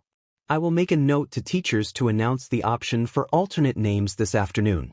Thank you for bringing this to my attention, Midoriya. Do stop by if you ever need to talk about anything. I can often offer unique insights. Nedzu's eyes glittered like black diamonds, and for a moment Izuku was convinced the mammal knew every last one of his secrets, but how could he unless he could read minds? Could he read minds? Izuku nodded, thanked the principal again, and returned to class. As school came to a close that afternoon, Aizawa announced, I have a message to pass on from Principal Nedzu. The restless class, all eager for the end of the day, settled immediately. Given the attack on the USJ, anyone who would like to be referred to by a pseudonym during the sports festival to avoid calling attention to themselves or their families can fill out one of these forms. He handed the stack to Ida, who began to pass them out to the class. This should not affect your ability to find or accept internships following the sports festival. If you're thinking of becoming an underground hero, I would recommend considering this course of action. Azui took a form looking thoughtful. Holy shit, Kaken said. What? Todoroki was smiling. Not just smiling but grinning. Maniacally. The usually stoic glacier summoner snatched the form like a ravenous dog lunging for a bone and began to scribble down information immediately. But people would know he was Endeavor's son. They would know, regardless of what he was called during the sports festival. Well, whatever made him happy was fine, probably. Izuku took his form deftly and passed the pile on. Katsuki shook his head and handed the pile to Tokoyami, who inspected it carefully before plucking one sheet from the top. In the end, close to half of the class was at least considering using a fake name for the sports festival. So, changing your name, nerd? Katsuki asked Izuku as they made their way home. At the USJ, Kurogyari recognized me, he said glumly. Who knows who else might? It's best if I can keep my name out of the news. Katsuki grimaced. Oh, yeah, fair that, he muttered. What are you gonna call yourself? I haven't thought about it much yet, Izuku admitted. I figured I would just choose a really common name like Yamamoto Akira or something. Yamamoto Akira, Kaken sniffed. Sure, I can see that. I guess I'll use that one. Go wild. You're still nerd to me. Did you see Todoroki? Yeah. That was weird. What the hell do you think is up with him? Izuku didn't know much about the Icemancer. Maybe there were some emotions that were nearly universal. He wants to make a name for himself, like by himself, and doesn't want to stand in Endeavor's shadow? So being able to not be known as the son of the number 2 hero might appeal to him? I don't know. You've spent more time with him than me. We were fighting for our lives, not much time to chat, Kaken pointed out. It would make sense, though, if that were why he was grinning like a nutcase. I wonder how many people in 1B are going to use fake names, Izuku mused. Suppose we'll find out soon enough, the blonde replied. Izuku managed to finish his homework with plenty of time to spare, then spent the remainder of the evening hunting for information on the MLA real, unbiased information. Desto's generals was the first thing he searched, and it paid off immediately. The second result showed him a very familiar picture. Tamiya Kuma, Izuku read, aka Trip Switch, Japanese citizen. Quirk unknown. One of Destro's best generals and closest confidants, a skilled tactician. Fate unknown, but she stood by him for the majority of the war, and it sounded like the scene I saw at the dining room table where Chris was sobbing was before the start of the MLA war. In retrospect, it's like I was actually literally seeing the start of the MLA war, or the CNCPTN of the Meta Liberation Army at least. There could be no doubt anymore that these weren't Izuku's memories, because otherwise Izuku had started the MLA and clearly that couldn't be the case. He would never. So it wasn't Kuma who died, because she lived at least until the midway point of the war before she disappeared. Kuma probably died then, but maybe she left? Escaped? Changed her mind about her side? Why was he so relieved by that thought? By the thought that this woman, this infamous villain who stood by Destro, probably the most infamous villain ever to live, had not been assassinated at a painfully young age? So who was Chris crying over? His mother maybe? That would actually make a lot of sense. Destro's mother, the so-called mother of quirks, was a figurehead, the one who invented the word quirk in the first place and put forward the idea that quirks should be accepted as just another part of someone. Supposedly, she was murdered by anti-metahuman protesters, and that was one of the events that led to Destro forming the MLA and waging open war against a dozen governments for years. Digging a bit deeper, Chris Destro's mother, Yatsubashi Shina, had been a prominent political activist and possibly a social worker when she was younger. Her son had been driven from Japan by prejudice and had gone to study economics and psychology overseas, apparently in Minnesota, so Izuku had likely met Chris on a bridge over the Mississippi River. Yatsubashi Shina had been a founding member of Citizens for Equality, a large group advocating for metahuman rights. The meta-separation movement had been founded at about the same time as CFE, and Yatsubashi might have had something to do with that too. The MSM was a far less radical version of the MLA. It advocated allowing metahumans to establish their own homelands apart from quirkless individuals. Izuku would be living in a country all by himself if that had actually happened. Anyway, Yatsubashi Shina had been a prominent activist, and certain documents suggested that she had been assassinated while in witness seclusion, and if that were the case, then maybe Chris's assertion that the government had her killed made sense, if, again, she was actually the one who Chris had been mourning at the table. This was all so complicated, too many moving parts, and Izuku still couldn't quite wrap his head around the idea that he had seen Destro sobbing. That was just hard to integrate into his worldview. Returning to his original search for Destro's generals, Izuku had two more grand successes. First, he identified the lanky, silver-haired man he had called Arch as Alexei Asanov, Russian citizen, one of Destro's most trusted strategists and assassins. Arch's quirk allowed him to fashion living ice sculptures off a sort, but could only be used on snow already in existence. He wasn't like Todoroki, he couldn't freeze water in the air. Arch was killed in the MLA war. Izuku couldn't find any source that could give him any details, or rather he found too many sources with too many details. Someone suggested that Arch was executed, others that he committed suicide in the custody of the Russian, Chinese, or Japanese government, and some asserted that he had died leading a mission to break detained metahumans out of a Siberian labor camp in the final days of the war. Izuku also recognized the man who had been asleep or unconscious on the couch when Chris was crying. He was American citizen Raphael Leon, aka Switcher, one of Destro's oldest friends and his most reliable spy. Switcher was a changeling who could, possibly, copy people's quirks as well as their forms. Switcher might also be immortal. That was terrifying. Little was known about his quirk or how it worked. The website just said, changeling, possibly capable of copying quirks, possibly ageless. Continuing on with his search, Izuku was nearly stunned speechless to learn that Switcher was still alive. He had escaped at the end of the war to help create the Rebel Isles and, to this day, ruled Black Forest, also called the City of Masks, the only place in the Rebel Isles that was safe and stable enough for people who were not career criminals to occasionally visit. As one completely insane tourist wrote, there are certain crimes for which Switcher has no tolerance whatsoever and some which faze him not in the least. Smuggling, arms deals, and the sale of illicit goods goes on day and night in the streets and cafes, with a few notable exceptions. Living creatures, especially sentient ones, are not to be traded, save as pets in some cases. Nor are things like ivory or shark fins, things derived from the bodies of rare or sentient creatures. For a small offense, trading old ivory perhaps, you will be run out of Black Forest. For a grave offense such as human trafficking you will be marched to the center square and shot. The later is also the fate of those who deal in quirk-suppressing drugs or otherwise attempt to take free use of quirks from their fellows. Apparently there was little tolerance for outright murder in Black Forest, either, and of course, kidnapping or taking hostages for any reason was a capital offense as it was considered equivalent to human trafficking. I'm really glad I was born in Japan, Izuku mused.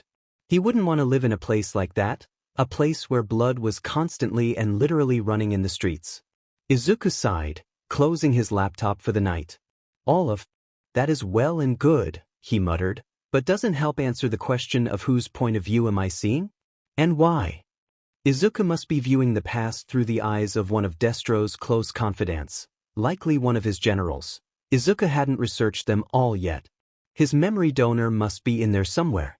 Maybe he would be lucky and see himself in a mirror sometime, hear himself called by name, or manage to rule out all possibilities save one. Even that wouldn't help him answer why or how, but at least he now had some idea of what. The mystery didn't seem quite so hopeless anymore. After all, there was now a clear avenue to having at least most of those questions answered, albeit a drastic one. Izuku could go to Black Forest, arrange an audience and ask Switcher. Presumably the changeling would know who else had been in the room when the MLA was invented, even if he hadn't been conscious for the entire thing. I'll leave that option off the table until it's been, 5 years at least with no leads, Izuku decided. Wait, what? Demanded Shuji. It's tomorrow, Ojiro repeated. How can it be tomorrow? Shuji waved his arms about dramatically. The passage of time, the tailed boy replied. Izuku made no comment but he, too, had sort of maybe forgotten that the sports festival was tomorrow. In his defense, some pretty distracting things had been going on in his life. For one, his current theory was that he had many hours of memories of being a girl. The Greenette had thought long and hard about whether anyone in his dream vision things had ever referred to Izuku as a he or a she, and couldn't for the life of him recall. It was, of course, possible that his brain would automatically edit any female pronouns into male pronouns to fit with Izuku's worldview. Anyway, his current theory was that his memory donor was a teletechnopath by the name of Miranda Dorman aka Bitweasel. Either an American or Australian citizen, or maybe both, somehow it wasn't clear, who was known to have attended college with Destro. She may have survived the war. It wasn't known for sure whether she escaped to the Rebel Isles or died in the last stand of the MLA at Utapa. A few sources, including eyewitness accounts from prisoners of war, described Bitweasel using her quirk both to read and manipulate thoughts and memories, sometimes turning loyal soldiers into traitorous assassins and sicking them on their commanders, but not much detail was available otherwise. The MLA had one high-ranking officer with an immortality quirk of some kind, so perhaps it had two, but it was more likely that Izuku's dreams were Dorman's memories passed on to a third party, maybe a descendant, and then later to the Greenette. There was no reason to believe Bitweasel's quirk or a derivative thereof would be capable of altering Izuku's neural pathways to give him muscle memory for skills he had never heard of, but no reason not to believe it either. The memory transfer was probably an unintentional side effect. Why would anyone do that purposefully? There wasn't any point. Izuku's other leading memory donor candidate was Xavier Verwey, aka Fractal, a South African who had definitely studied internationally, although it was unclear if he attended school in the USA, let alone with Destro. Izuku considered Verwey because no one had any idea at all what the man's quirk was. There were only a handful of photos of him and little other information, so potentially Fractal's meta ability could involve some kind of possession, mind control, or memory alteration. Verwey's fate was every bit as mysterious as Kuma's, although the man only vanished in the final week of the conflict. It was disconcerting to realize there were far more of Destro's generals unaccounted for in the aftermath of the MLA war than arrested or confirmed dead. In fact, of Destro's innerish circle there were only 4 individuals, including Destro himself, whose fates were completely clear. Izuku couldn't perform further analysis on these suppositions, however, because he hadn't had any lucid dreams recently. He'd had no chance to listen for a name, search for a mirror, or try to rule out options. There was also the problem presented by Switcher. Seeing someone didn't necessarily rule that individual out as Izuku's memory donor because the changeling might be impersonating anyone. The Greenette could rule out Kuma, Chris, Switcher himself, and probably Asanov, because if that had been Switcher impersonating Arch during that bloody fight, the changeling would probably have shifted to a form with a more useful quirk for indoor combat. Other than those, anyone was a possibility. "I'm not worried," Kakin said with a yawn, showing off his pointy canines. In the real world they were talking about the sports festival. However, if Katsuki really weren't worried he wouldn't need to posture like that. "Sure, Kakin," Izuku said soothingly. The blonde glowered at him. "I'm kind of looking forward," Ojiro grinned, "to seeing what kind of fake name Todoroki decides to use." "Me too, honestly," Izuku admitted. "Should be interesting." "You know," Todoroki appeared from an alcove in the locker room, "I was going to declare war on someone today like the general education student and Monoma. That had been weird." A group of random people they didn't know had come to their classroom as 1A was preparing to head to lunch and started explaining how they were going to crush them in the sports festival. Most of 1A had just stared in bewilderment at the other students boxing them in until Izuku pointed out that they could just leave via the windows, after which the students boxing them in had watched in bewilderment as half of Class 1A abandoned ship, well, abandoned school. Todoroki continued, "I was going to say something about how I must prove my prowess in combat without my father's quirk. What was he even talking about? But I'm in such a good mood. I don't think I will. Good luck, everyone." Todoroki practically skipped out into the hallway. "Okay then," said Ciro. "That was weird, right?" "Yup, that was weird," Mineta agreed. "Well, I am pleased to see our classmate in such high spirits," Ida said, sounding more than a bit concerned. "This is going to be really interesting, I think." Shuji departed and Izuku followed shortly, joining the growing crowd of 1A students waiting to be released into the stadium. Hoping his slicked-back hair dyed black would serve sufficiently to obscure his identity, the usually Greenette stepped into the center of UA's stadium. There were a lot of people in the stands. They seemed a world away, like the heralds gazing down from the cloudy domain of a distant sky god. Izuku felt the weight of all those eyes pressing on him and tried to ignore them in favor of focusing on his classmates. "And here we have Class 1A. Present Mike called out cheerfully. "These students have been through quite a trial already and they're eager to prove themselves today." A long, rolling cheer erupted from the stands. Uraraka and Ojiro began to smile tentatively at the welcome. Izuku, on the other hand, ducked his head and hid in the wakes of Shuji and Ida. Midnight prowled up onto a dais, the huge screens at either end of the stadium focusing in on her as she spun a wheel to determine the first exercise. "We're starting out with an obstacle course, listeners," Present Mike announced. "The first 40 contestants to finish will advance to the second round. Everyone to the starting line." Izuku was separated from his friends as shoulders jostled and students migrated towards the designated location. For the life of him, Izuku couldn't remember if the starting line had been there before Midnight spun the wheel. Had it suddenly appeared out of thin air? The greenette found himself standing at the edge of a group of 1B and general education students. "On your mark, get set, go." Apparently just saying, "start," as Present Mike had at the entrance exam wasn't dramatic enough for a televised event. The mob, and it really was a mob, of students moved out with a storm of flying elbows and an avalanche of shouting. The mob thinned quite quickly, though, Izuku finding himself in the middle of the pack. He didn't want to tire himself out by sprinting just yet. Todoroki flew past like some kind of demonic snowboarder riding on a thin ribbon of ice. He quickly overtook even Ida. And there he goes, Shimizu Zuko pulling into the lead. Izuku choked. There was no time to laugh. Shimizu meant water, and then apparently the glacier summoner decided to make a reference to a fictional character with a similar scar.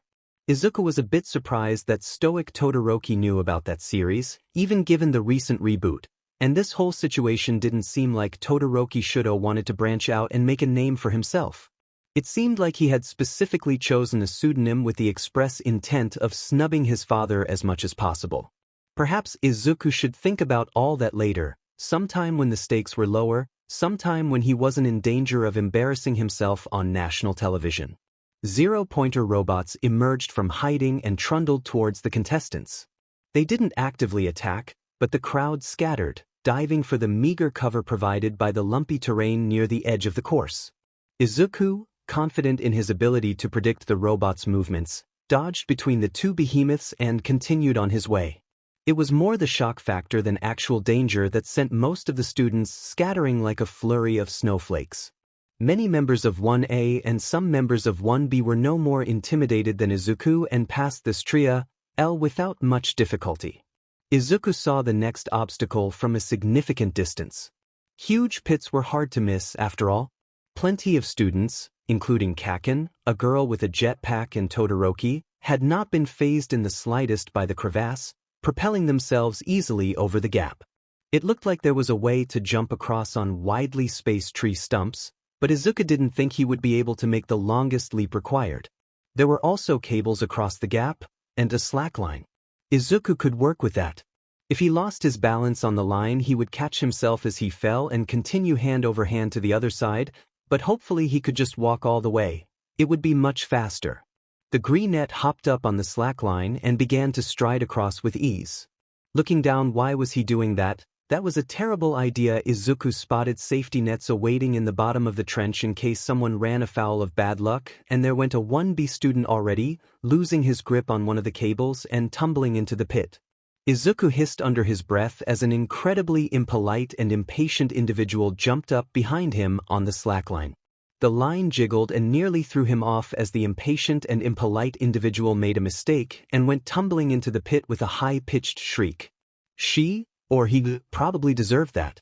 The obstacles safely traversed, Izuku hopped off the line and broke back into a run. A few small obstacles followed, but none were nearly so memorable as the robots or the pit. How many people were in front of Izuku now? He hadn't tired to keep track. It didn't matter, really. He was doing his best, and whether or not he was in the top 40 wouldn't change the best he could do. The crowd had thinned away to almost nothing. Izuku could only see one student ahead of him, Azui, and couldn't hear anyone behind him. The finish line came into view, as did a large number of students moving slowly across a minefield. Izuku wasn't quite sure what let him know at a glance that the landmines were there, but he knew. Izuku slowed to a swift walk and began to navigate by instinct. Of all the super bizarre skills that he had inherited, the ability to spot the telltale evidence of shallowly buried explosives at a glance and avoid them with little effort might be the most concerning. Izuku overtook a number of other students, although he didn't pay attention to who they were as he needed to keep his eyes on the ground. The There were no more mines? Where did the O? He had passed the finish line. Yamamoto Akira in 17th place. Called present Mike. 17th, huh? Well, that wasn't spectacular, but Izuku hadn't expected to do spectacular, and he was in the top half of the people who passed. Izuku allowed himself a small smile as a short cheer rose from the crowd. It was impressive that they still had some enthusiasm left for him after celebrating for 16 others.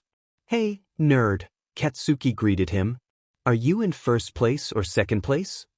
Izuku asked, because he couldn't imagine Kaken in a rank lower than second. Kaken growled unhappily. "Second, but I'm gonna show that Shimizu Zuko next round." Izuku couldn't keep a straight face despite the blonde's menacing tone. Something about Todoroki calling himself Zuko was just too funny. "Oh my god," he choked. Kaken glared at him. The final student to finish. The obstacle course, a dark-haired girl from Gen Ed who wore a look that said, "I am here because my parents forced me to participate, but they can't force me to smile much as they might like to," finally shuffled across the finish line. The crowd cheered for her, too, even more enthusiastically than for Izuku. Perhaps they loved their underdog stories? The Gen Ed girl scowled and stalked away towards the locker rooms. Midnight spun the wheel again to choose the next event. Cavalry battle. Present Mike announced. They were, apparently, going to form teams of 4 with one individual riding on the other's shoulders. The rider would try to steal headbands from other riders. Each headband was worth a certain number of victory points. Todoroki's reward for coming in first in the obstacle course was a headband worth more than all the other bands combined, also known as a huge target on his back. As teams began to form, however, Todoroki had no trouble recruiting horses. It must be because his quirk was so powerful that those allying with him believed the Glacier Summoner would be able to defend himself effectively from any and all attacks. "Come along with me, nerd?" "Sure," Izuku agreed. "We need someone for ranged combat," Kaken homed in reply. "Tokoyami," Izuku called to the bird-headed classmate. "Join us." Tokoyami and his familiar considered this for a moment before accepting the offer. "We need one more." Katsuki scanned the crowd. "Let's grab Yaoyorozu," Izuku said, noticing that she was yet to join a team. "She's very smart and good at adapting in unforeseen situations. We could use that." "I'll see if I can get her." Kaken swept through the crowd and, after a brief discussion, returned with Yaoyorozu. "Who's the rider?" Yaoyorozu asked. "Not me," Izuku and Tokoyami said together. "Katsuki, capable of huge leaps, devastating medium-range attacks, and brief flight would be ideal. Yaoyorozu would likely serve the rider role well, too, because it would give her the opportunity to quickly create weapons and armor in response to the rapidly changing tide of battle. It's probably best if Bakugu is the rider, Yaoyorozu said. It took them several tries to assemble into a reasonable formation. Yaoyorozu, Tokoyami, and Izuku had very different builds and were not at all the same height.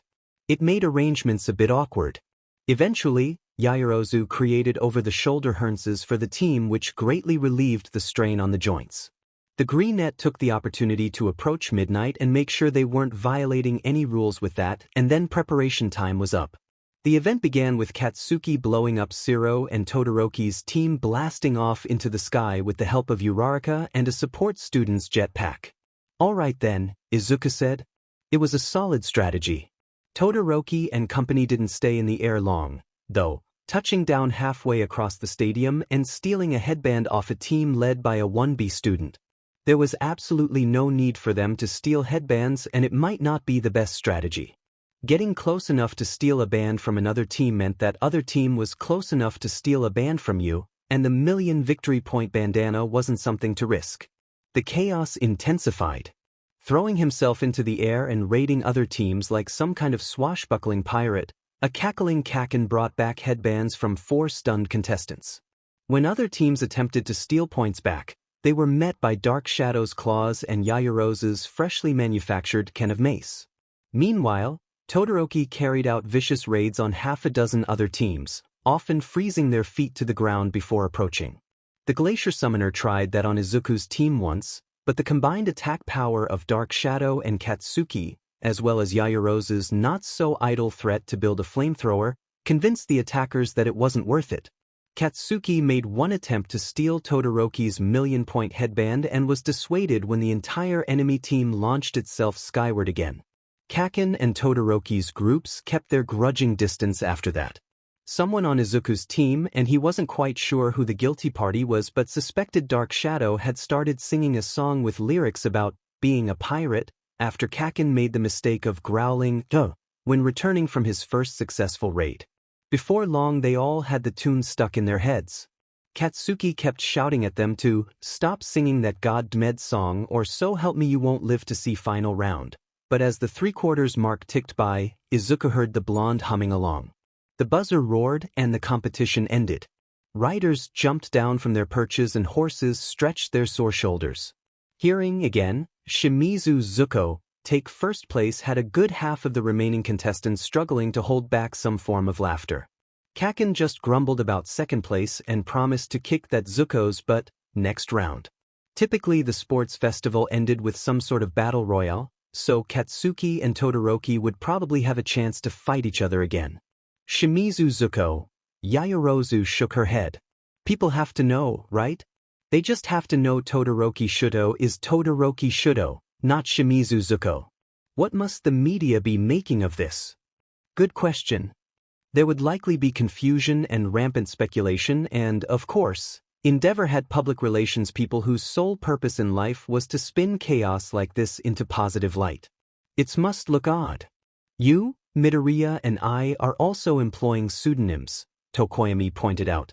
Izuku hadn't been paying enough attention to get an exact number, but close to half of Class 1A had chosen to obscure their identities for the sports festival, many feeling paranoid after the USJ attack and hoping to keep their family members out of danger. Yes, Yaoyorozu argued, but we're not recognizable. My family is, well, rich and somewhat famous, but people don't know what we look like and certainly no one will question your alternate choices, either of you. But if, say, Ida had chosen to change his last name, everyone would still know who he was and they'd wonder what was going on. You have fair points, Tokoyami acknowledged. I have been wondering, Midoriya, he admitted, why you have gone to such extreme lengths to obscure your identity? He must mean the hairstyle. Is this because you are interested in becoming an underground hero? Yes, Izuku answered quickly. They weren't his main reasons, but Izuku's career ambitions were certainly a part of his motivation. He just wants to be all mysterious, said Dark Shadow, nosing over Tokoyami's shoulder. Be polite, the bird-headed boy told his familiar. There's nothing wrong with being mysterious, but he is, don't deny it, Dark Shadow said as Izuku shifted awkwardly from foot to foot. No one knows what his quirk is, no one even has a clue, he knows all kinds of things no one else in class does, and he's now being so careful to hide in plain sight. It's like he has a dark shadowy past. Izuku had no idea how to respond to any of that, not the probably correct assessment of his conduct in school, not the horrible and completely unexpected pun, not Tokoyami's long-suffering expression, not Yaoyorozu's valiant attempts not to laugh. I'm going to go see Ojiro, Izuku decided squeakily, because sometimes running from a conversation was the best option. It looks like he was in one of the teams that's going to advance. Ojiro stood stiffly in the center of the arena, eyes wide and lips thin. Hey! Izuku called. Is everything all right? The tailed boy turned to stare at Izuku and said, How do you stand this? What? It's been only 15 minutes while you missed a whole week. How do you stand this? What? Izuku repeated, flailing to grab at the context of their conversation. Ojiro shook his head, tail lashing. I don't have the slightest idea what just happened. The whole round. I don't remember a thing. Ojiro's declaration of missing memory led to a somewhat bizarre reaction on Izuku's part. He wouldn't call it a panic attack. That would be an insult to people who had real panic attacks. It was just really hard to breathe all of the sudden, like he were really allergic to something and he couldn't stop thinking about waking up in that alleyway, the insidious disorientation, the nameless loss, the violation. Then his mind turned to the moments before he had disappeared, the exhaustion, the twisting nausea, the intense and, he was sure, foreign desire to sit down and rest his head, expose himself helplessly to foreign influence. Someone had taken his body, his mind, and paraded it through Aldra Junior High like nothing at all was wrong. People had talked to it like it was Izuku. No one had even noticed the theft. An invisible hand had snatched him right out of his life as easily as a farmer plucking a tomato from a vine and done God only knows what to him for a week with total impunity. He had no idea who or why other than they were somehow associated with the MLA and they could do it again. They only gave him back because they wanted to. They could snatch him anytime just like that, and if they weren't feeling generous this time no one would ever see him again, and there was no one who could stop them. Izuku, the tailed boy called to him, resting a hand tentatively on his shoulder. Izuku! The greenette pulled at the loose threads of his psyche. Come on. He was fine. Everything was fine. There was no reason to believe that what happened to him could happen again, and even if it could there was no point worrying about it like this. He just needed to calm the hell down. Nerd! Kaken called for him, shaking his shoulder. What happened? Somewhere in the fog, Ojiro answered. I told him that I can't remember what happened this round. Let's get him out of here. Get to lunch, Kaken muttered, and Izuku found himself firmly steered out of the stadium. It was some time later, how much later he couldn't have said, that Izuku registered the presence of a steaming bowl of noodles and a tall glass of sparkling cranberry cider sitting on a table in front of him. He was in the stadium's cafeteria, a cheery room with floor-to-ceiling windows. You back with us, nerd? Kaken asked. Oh, yeah. Izuku cringed in embarrassment. God, he'd done that on national television. Hopefully the cameras hadn't caught any of it. I'm so sorry, Ojiro, Izuku blurted out. The tailed boy blinked. You were asking for help and I just couldn't offer help and in fact, immediately needed help himself, lost it. What actually happened here? Asked Shuji. The four of them were sequestered at a small, round table in a back corner, well isolated from other students. One of the general education students, Shinso Haitosh, has some kind of mind control quirk, Ojiro explained, which he used to recruit and control his team during the cavalry battle.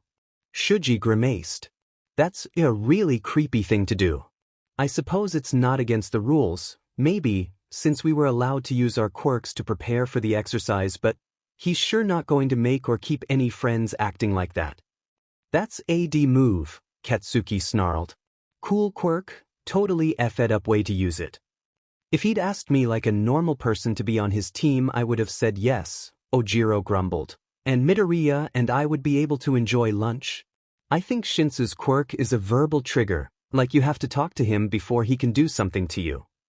I don't remember talking to anyone before I disappeared, Izuku said. Shinsu's quirk was probably just a coincidence. It likely had absolutely nothing to do with Izuku's kidnappers. Ojiro shook his head. His hold on me broke at the end of the round when someone bumped me, so I can't imagine a quirk like his would have been able to effectively kidnap someone for a whole week. Sorry again for freaking out, Izuku said, the embarrassment rearing its head. No, Kaken pitched in, I was always kind of freaked out that you weren't freaked out. I mean, the day you showed up in class after being gone for a week, you were hands down the calmest person there, even after we explained what the hell was going on. Well, I just kind of assumed that you'd freaked out later when no one could see you. Eddie? Izuku had certainly been upset, cried, raged against the universe, but maybe he'd never really processed things properly and this borderline meltdown was inevitable. The greenette just shrugged in reply. By that point, he felt up to some food and began to tentatively nibble noodles from his bowl. Thanks for getting me lunch, he said to the anonymous individual who had done so. Ojiro stood up suddenly. I'm going to go withdraw from the tournament, he said. It doesn't feel right. I didn't earn the victory, I was just used. It makes a mockery of everything I stand for. I sometimes feel that way about you, Izuku admitted drearily. Your situation is not like mine, Ojiro. Snapped his tail side to side. We've had this conversation before. You pretty much got a quirk late and then worked very hard to pass the entrance exam. If you didn't remember taking the entrance exam, if you'd been possessed during that week, that would be a different situation entirely, something like what's happened to me. He's got a point, nerd, Katsuki said. I'll be back as soon as I catch up with the teacher. Ojiro strode away stiffly. What's the final round going to be, anyway? Izuku asked. He had been so out of it he hadn't heard the announcement. Single elimination combat, Shuji replied. The bracket's been announced already. He whipped out his phone. You're against Shinso first, Midoriya. The greenette couldn't stifle his wince. This is fine, Izuku told himself. There's nothing wrong here. Kick his butt, nerd, Kaken told him. And don't give I'm a chance to rile you up so you slip up and say something to him. But Kogu is fighting against, it would have been Ojiro? Whoever takes his place then. Hope it's someone good, the blonde growled. I'll be sad if I get someone useless because Ojiro dropped out. There will be plenty of fights, Kaken, Izuku sighed. If any of you want to participate in the little games before the final round, they'll be starting in a few minutes, Shuji explained. Nah, Kaken glanced meaningfully down at his lunch. You can go if you want. Shuji considered this, then shook his head. Izuku had no interest in doing anything at all at the moment. He was going to force himself to eat, but he didn't have the willpower for more than that. Ojiro rejoined them for the tail end of lunch, and then the quartet ascended to the students' section of the bleachers, all save Kaken, who was on deck for the next fight, thus needed to head for the locker rooms. On any normal day, Izuku would be frantically taking notes about quirks and strategies as he watched a competition like this, but the leftover anxiety nibbled through him like a worm, draining motivation. In just a handful of rounds he was going to have to fight against Shinso, and he was utterly unprepared to deal with that. He was just barely aware of Katsuki curb stomping his opponent, a 1B student Izuku didn't know well. Hey, you're on deck, Ojiro nudged the greenette. Oh crap. Izuku squeaked, fleeing from the stands into the maze of tunnels beneath the stadium. He wasn't even sure who was fighting at the moment. Tokoyami and Yaoyorozu maybe? Alright, Hound Dog greeted him at the entrance to the arena. They're through already, so you're up. You understand the rules? Yes, sir, that much at least Izuku had managed to comprehend. Hound Dog gave him a look. You alright, kid? Fine, Izuku said. It's nothing. Alright if you're sure. Good luck. Izuku stepped out into the arena to cheers and a symphony of distant camera shutters, many accompanied by flashes. Shinso stood across from him. It somehow hadn't clicked for Izuku that this was the same kid he'd rescued during the entrance exam. The name had slipped his mind. Begin. Izuku circled towards his opponent warily. He wasn't completely sure, after all, if Shinso had other tricks up his sleeve. He didn't know for sure that the brainwashing was triggered by a verbal response. You're the kid from the entrance exam, the purple-haired boy said, squinting. What have you done to your hair? All right. So they were almost certainly correct about the verbal trigger, then. Izuku wasn't going to mess around here, too risky. The greenette charged forward, ducked a punch, swept his opponent's legs out from under him and pinned the other student in an arm bar within seconds. Shinso hissed and swore at him, saying all manner of insulting things to try to get a response, but Izuku's brain was working in panic mode again and he didn't really hear any of the taunts. He twisted the captured hand, putting pressure on the joints. Fine. I yield. Shinso snarled. Izuku let his furious enemy stand. Shinso's eyes blazed like dark coals. It certainly wasn't the student's quirk that had led to Izuku's situation, but it was likely a similar quirk had been involved. What might Shinso know? Come find me after the festival, please. At school, at lunch, or whatever. Whatever works, Izuku told the general education student. I think I need to talk to you. Shinso made no promises, stalking away into the locker rooms. He probably felt cheated, assuming correctly that Izuku had been forewarned about what Shinso's quirk could do. Yeah, that really wasn't fair to the purple-haired student, but, then again, having given away the secret of his powers like that in an earlier round, Shinso had to realize that rumors would circulate and reach the ears of his future opponents. That was just the unfairness of life. Izuku turned and took his leave, finally breathing normally again. The relief was tangible. Apparently Izuku's next opponent would be Todoroki. That was bad luck, or, as Izuku had so recently put it, the unfairness of life. In an open arena setting like this with no cover and no resources, the greenette didn't stand a chance. Todoroki could just smash him with a glacier and there would be nothing Izuku could do about it. Well, Izuku hadn't expected to make it to the semifinals, not really, and he didn't need or want that kind of attention anyway. It would be a while yet before his next match. He had best make his way to the stands. Unfortunately, still being distracted, Izuku took a wrong turn. "All right," he muttered. "Where am I? Get over this little temper tantrum." Izuku started at the fury in the vaguely familiar voice. "Temper tantrum, father? I've no idea what you mean," Todoroki Shudo replied smoothly. Todoroki was talking to his father, to Endeavor, the number 2 hero. Well, not talking precisely. Todoroki Shudo was having a shouting match with Endeavor. This was a family matter and Izuku had best get out of here promptly. He had no business eavesdropping on this. "What do you wait, stop it?" A lurid glow of blue-hot flames reflected around the corner and the situation rapidly changed from family matter Izuku had best avoid to potential assault that Izuku would run from if he were smart, but would bear witness to if he were noble. "Shuto," growled the furious voice of the second-ranked pro hero in the country. Izuku made peace with his potentially idiotic decision to intervene, took a deep breath and strolled around the corner casually. "Hi Todoroki. I think I got lost. Trying to get back to the stands. Can you help me?" "Oh, Endeavor. Hello, sir. It's an honor to meet you." He had to shout to be heard over the crackling roar of Endeavor's built-up flames. The fire died down as the greenette spoke, however, the hero gaining back some modicum of composure. Shudo had his back to the wall, shoulders hunched and hands in front of him protectively as his father leered down at him. Izuku continued to cheerfully pretend that he had not noticed the tension in the air. "I'd ask for an autograph, but I think it would be rude under the circumstances. Could you help me find my way back to the stands though, please, either of you?" "Sure, I'll show you the way." Todoroki snatched Izuku's hand and pulled him rapidly down a cross corridor. "Shudo!" Endeavor called after them, but apparently he wasn't going to give chase.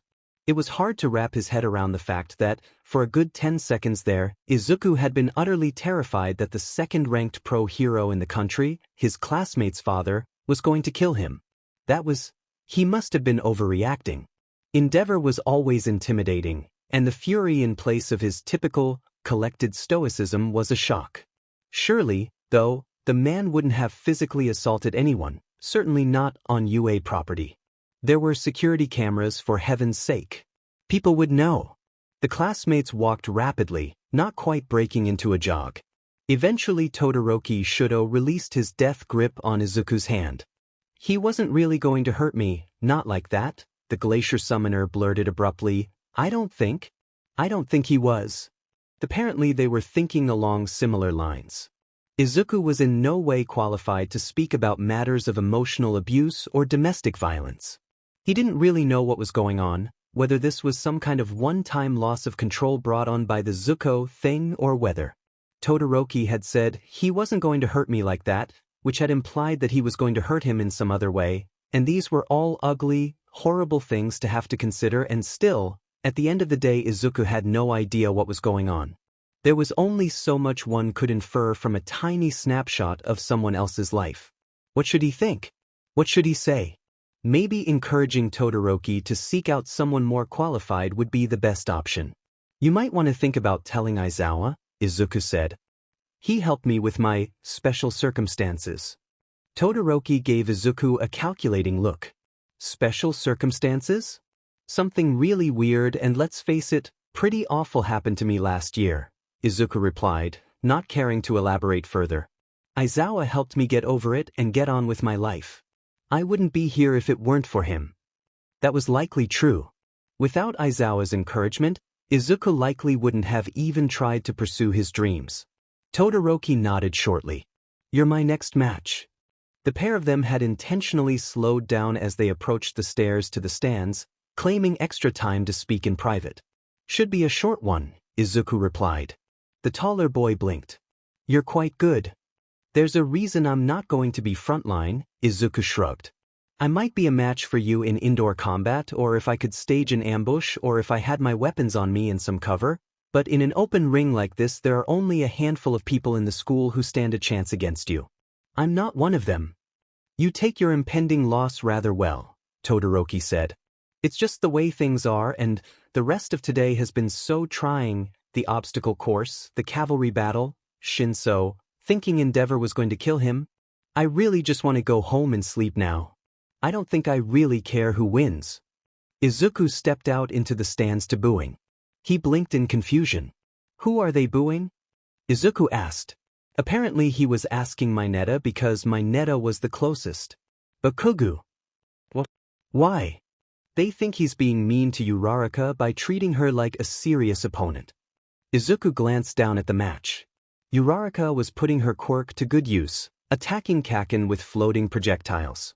He was not pulling his punches, nor could he afford to if he wanted to win. That is really rather rude of them, said Todoroki, crossing his arms. Yeah. I mean, it's hot when a lady can kick my butt, Mineta began, but I would never let a lady kick my butt. Come on. It's not CC to fake things like that. Bakugu's really strong, but Uraraka's been doing pretty well so far, and it's definitely super hot. Izuku was way too tired to get into this weird conversation.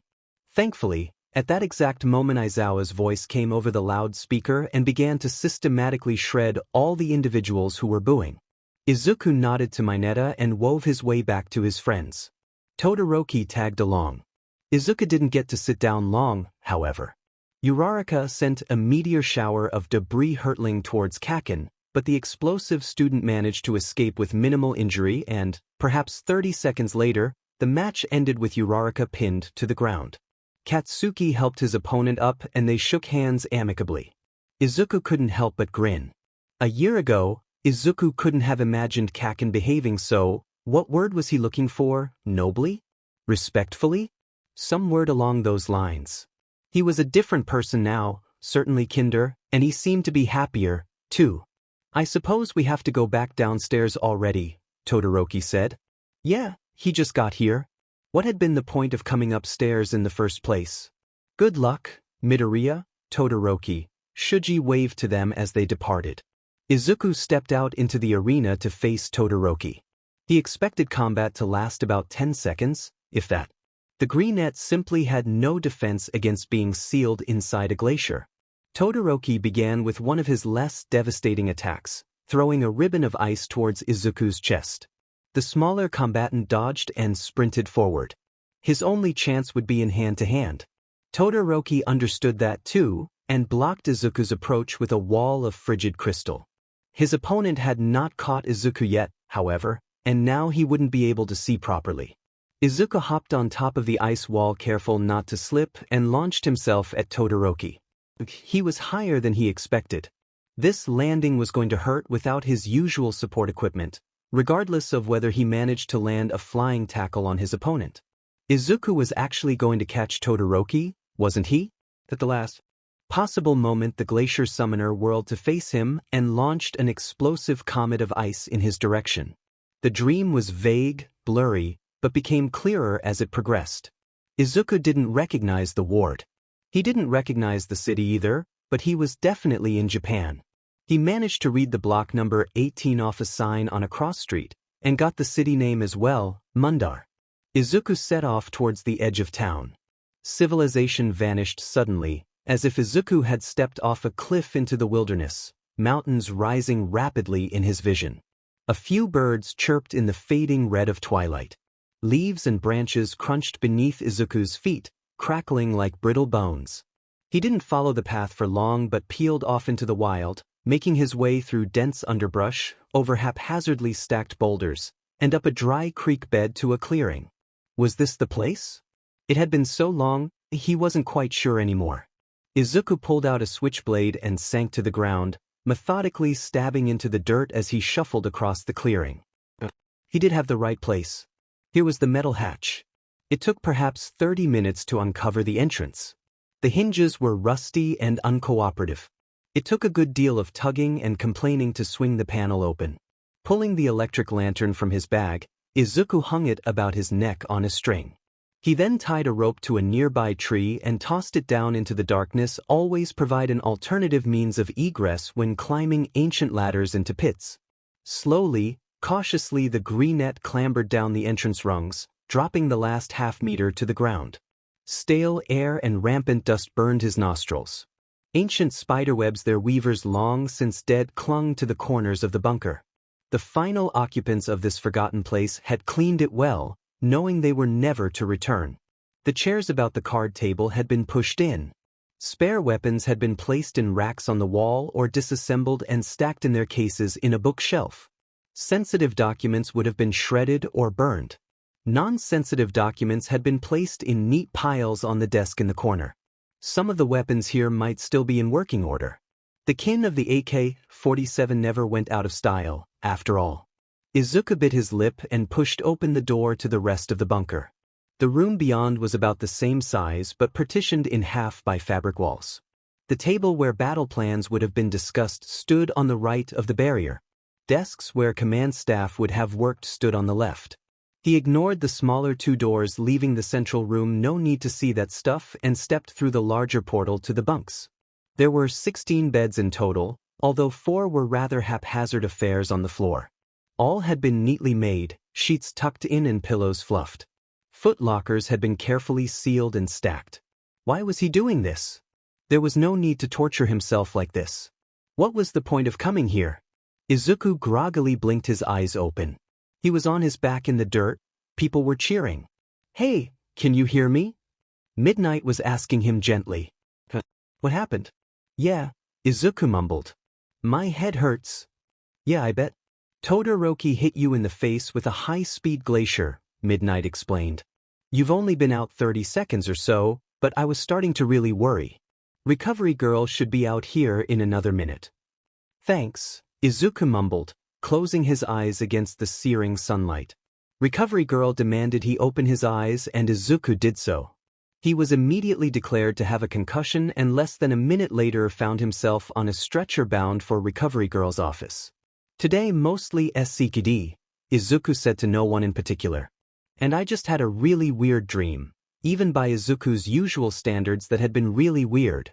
He'd think about it tomorrow." "I'm really not a fan of that game," replied his conversation partner, an amused shine in her hazel eyes. Her hair, blonde with gray streaks, was neatly cut to the shoulder, the emblem of an MLA general proudly displayed on her shoulder. Apparently Izuku was joining this conversation already in progress. "First-person shooters aren't all that interesting, now that I've actually, shot people in first person." She grimaced. "But, they were going to shoot me if I didn't shoot them. That should make it better, right?" "Something like that," Izuku sighed. Every time we try to de-escalate things, everything only gets worse. Every time we escalate things, everything only gets worse. It doesn't seem to matter what we do." "Not always," the general replied. "There was open combat on the streets of Switzerland a month ago, and now the laws are all settled and the streets are being rebuilt and metas are happily helping out with their shiny, legal abilities. There's still some violence, of course, but it's decreasing steadily and it looks like something similar is going to happen in Costa Rica, too. At the end of the day, just agreeing to not oppress people isn't that much of a sacrifice. Don't give up hope. We can win." Izuku considered, taking a sip of coffee. "It's not like I've lost hope. It's just hard. I miss not being afraid for my friends' lives. I miss the days where my choices weren't accept the oppression of people like me in the good countries and the mass murder of people like me in the bad countries, or run an international terrorist organization." "Terrorist organization is a loaded phrase," the general pointed out.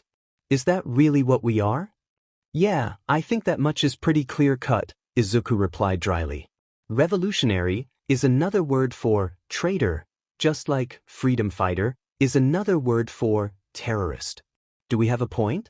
Are we justified in most of our actions?" "I'd say so, yeah." The general nodded thoughtfully. "Did you ever read V for Vendetta?" "I did. It was interesting." "I think I cried. Like you said, there's a subtlety. At what point does terrorist hiding in the crowd become less accurate than freedom fighter standing against the oppressive tyranny of a dystopia?" "Yeah, good question," Izuku sighed. "All I know is I wouldn't be able to live with myself if I stopped fighting now." "Fair that." Chris turned the corner to the small sitting room where Izuku and his conversation partner were sipping hot drinks. He stared at them for a moment, brow furrowing. You two actually getting along for once?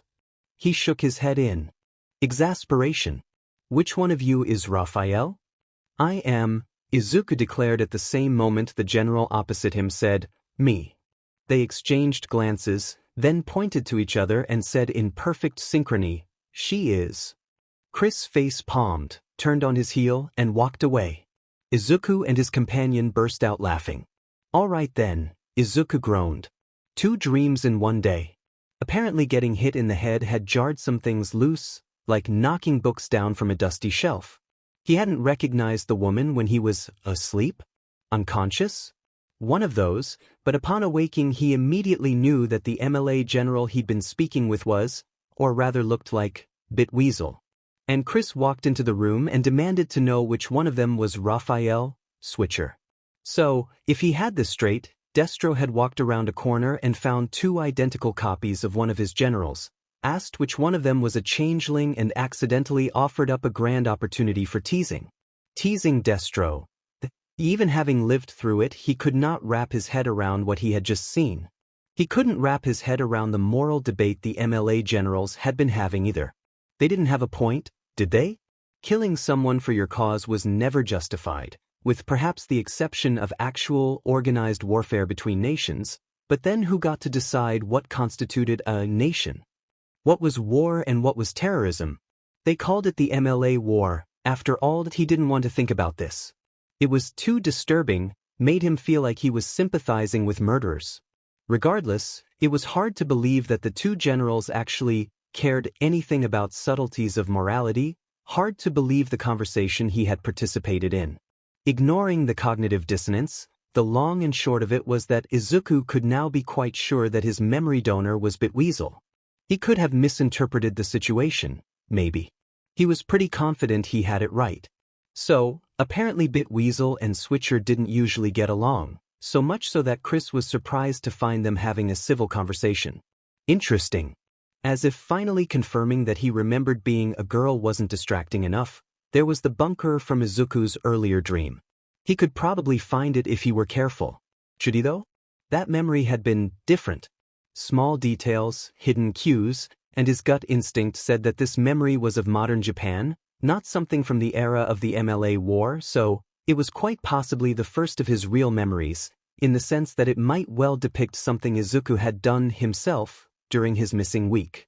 Should he go back to the bunker? Should he tell someone more qualified where to find it? He would do it anonymously, of course. He couldn't admit how he knew, couldn't even hint at it by stumbling upon the location. Izuku had every reason to expect the presumably old MLA bunker was exactly where he remembered it to be, but in order to give directions to it he would have to go there himself first, and that didn't sound like a great idea. Maybe he should just forget about it. It had lain there undisturbed and unobtrusive year after year. Why change the status quo? He really wanted to go there, though. It was ridiculous, but he was so curious he could barely think straight. This was the first memory that had resurfaced that might be from Japan, from the time when Izuku was missing. He might now know whose memories he had obtained, but he still had no idea what he had done during his missing week or how or why. Going back to the bunker might reveal something or jar his memories more. Was he kidnapped by some modern MLA cell and used as a disposable pawn in a covert operation? That made a lot of sense, actually. Of all the possibilities, that was probably what had happened to him. Was he going to remember all of it at some point? It had taken like a year to see even that brief glimpse of his missing days, but would it all come back if he waited long enough? Or did he have to get hit in the head repeatedly in order to gain any new insight? Good evening, Midoriya, Aizawa said, walking into the room slowly. Evening. Indeed, upon glancing out the window, he discovered that it was sunset already. Well, at least his head didn't hurt anymore. Todoroki was quite upset about injuring you so seriously. The teacher took a seat beside his bed. He may have accidentally said a lot of things he would not normally have let slip. Izuku blinked dumbly. What was this about? Could you tell me what happened with Endeavor before your match? Izuku had not expected Todoroki to say anything to Aizawa in the immediate future. Izuku, in Todoroki's position, would have agonized for weeks over whether he should tell his teacher anything. The greenette answered, relaying exactly what he had heard, seen and done. Aizawa listened stoically. "Thank you, Midoriya," he nodded. After a few moments of silence he added, "You did very well, by the way, in the sports festival. I was quite impressed." "Really?" He had thought his performance mediocre. "I didn't stand a chance against Todoroki and with Shinso." He shook his head. He shouldn't talk about that in front of Aizawa. It was. "I expect his quirk must have been extremely disturbing to you," the teacher said, not a hint of judgment.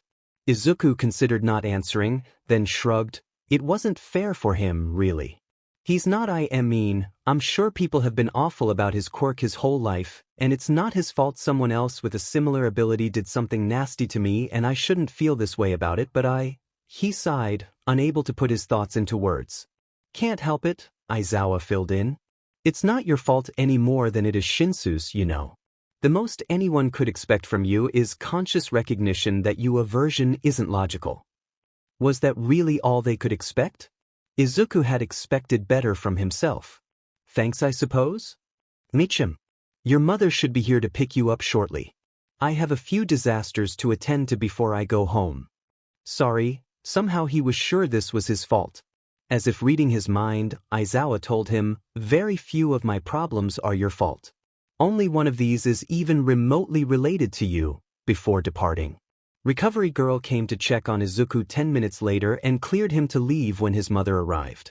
The greenette got out of bed and dressed to depart.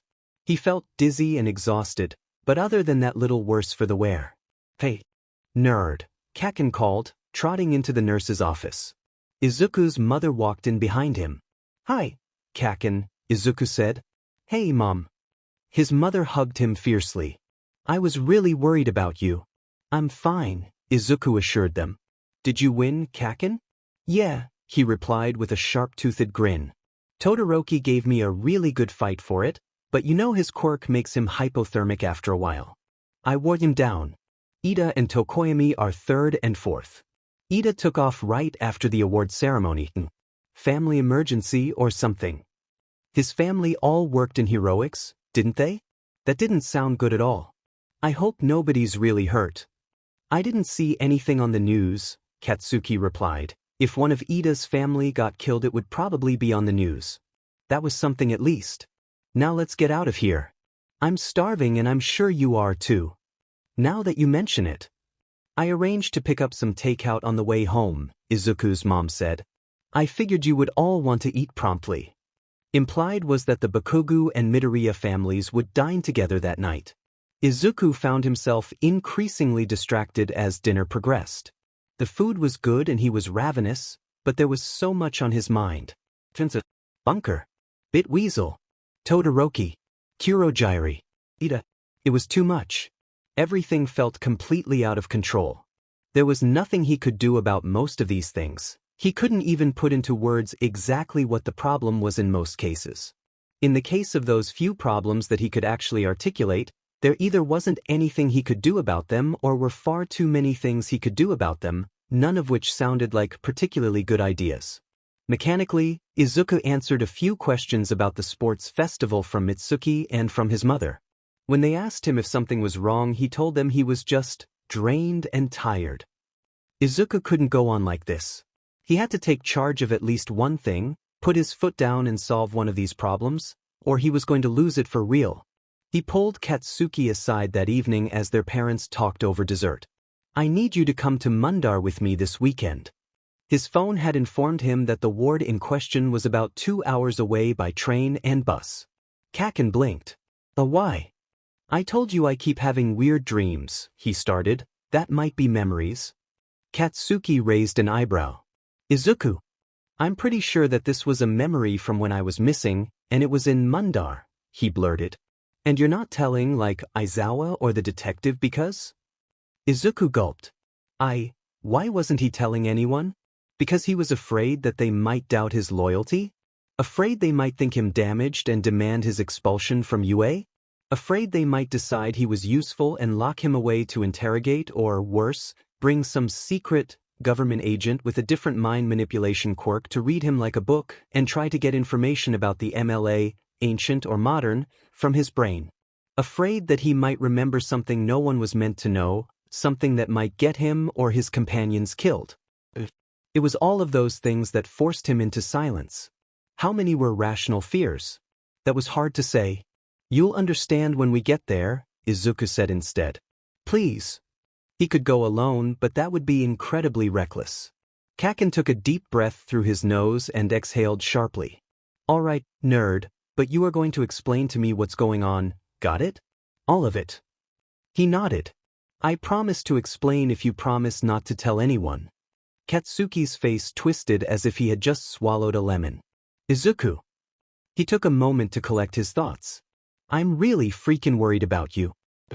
I can't promise to keep quiet if I don't know what I'm promising about, 'cause, let's face it, there's weird shit going on in your life and it might be time to consider, say, telling someone who can do something about it. It was hard to believe that he was talking to Kaken, that his old friend had just said those words to him. Bakugo Katsuki being the voice of reason, arguing for Izuku to tell a responsible adult about his problems? It was borderline unbelievable, and it meant that Kaken must be really, really worried. But there were so many things. Izuku couldn't risk people finding out what was going on, what kinds of things he was seeing. Some of his fears were definitely irrational, but some of them definitely were not. If Tsukachi with his lie-detecting quirk were to sit him down and say, now, Midoriya, have these dreams influenced your attitudes towards the villains of the original MLA? Perhaps made you sympathetic to their cause? And Izuku would have to say, maybe, and who knew what would happen to him then? Was he going to go off and join some modern wannabe MLA cell, like some bizarre case of post-kidnapping Stockholm Syndrome? Of course not. Was he going to let someone get away with breaking the law just because Izuku remembered being an integral part of the MLA and thinking that law was immoral? Of course not. Would the detective, would Yue, would his friends, teachers, the Hero Public Safety Commission, believe Izuku when he made those assertions? Maybe, maybe not. Maybe wasn't enough for him to risk all of his dreams. Izuku managed to make it into the hero course against the odds and he wasn't about to lose his place now, no matter what. Somewhere in the back of his mind, a contrary little voice pointed out that the longer Izuku waited to reveal what he knew, the more suspicion would be cast upon his allegiances when the truth eventually came out, for inconvenient truths were wont to surface at the worst times. The contrary voice cast its ballot for, tell Kaken everything. Izuku soundly outvoted this rebellious part of his personality. Sighing, Izuku said, never mind, Kaken. It wasn't that important, anyway. Hey nerd, don't be like that. Katsuki growled. No, really it's okay. Don't worry about it. It's just weird dreams after all. Izuku, don't you FNG dare. Mundar. What happened to you in Mundar? Why do you want me to go with you? Perhaps a half-truth would suffice, get Kaken to stop asking questions. God, he shouldn't have said anything at all. I just saw that that's the city I was in.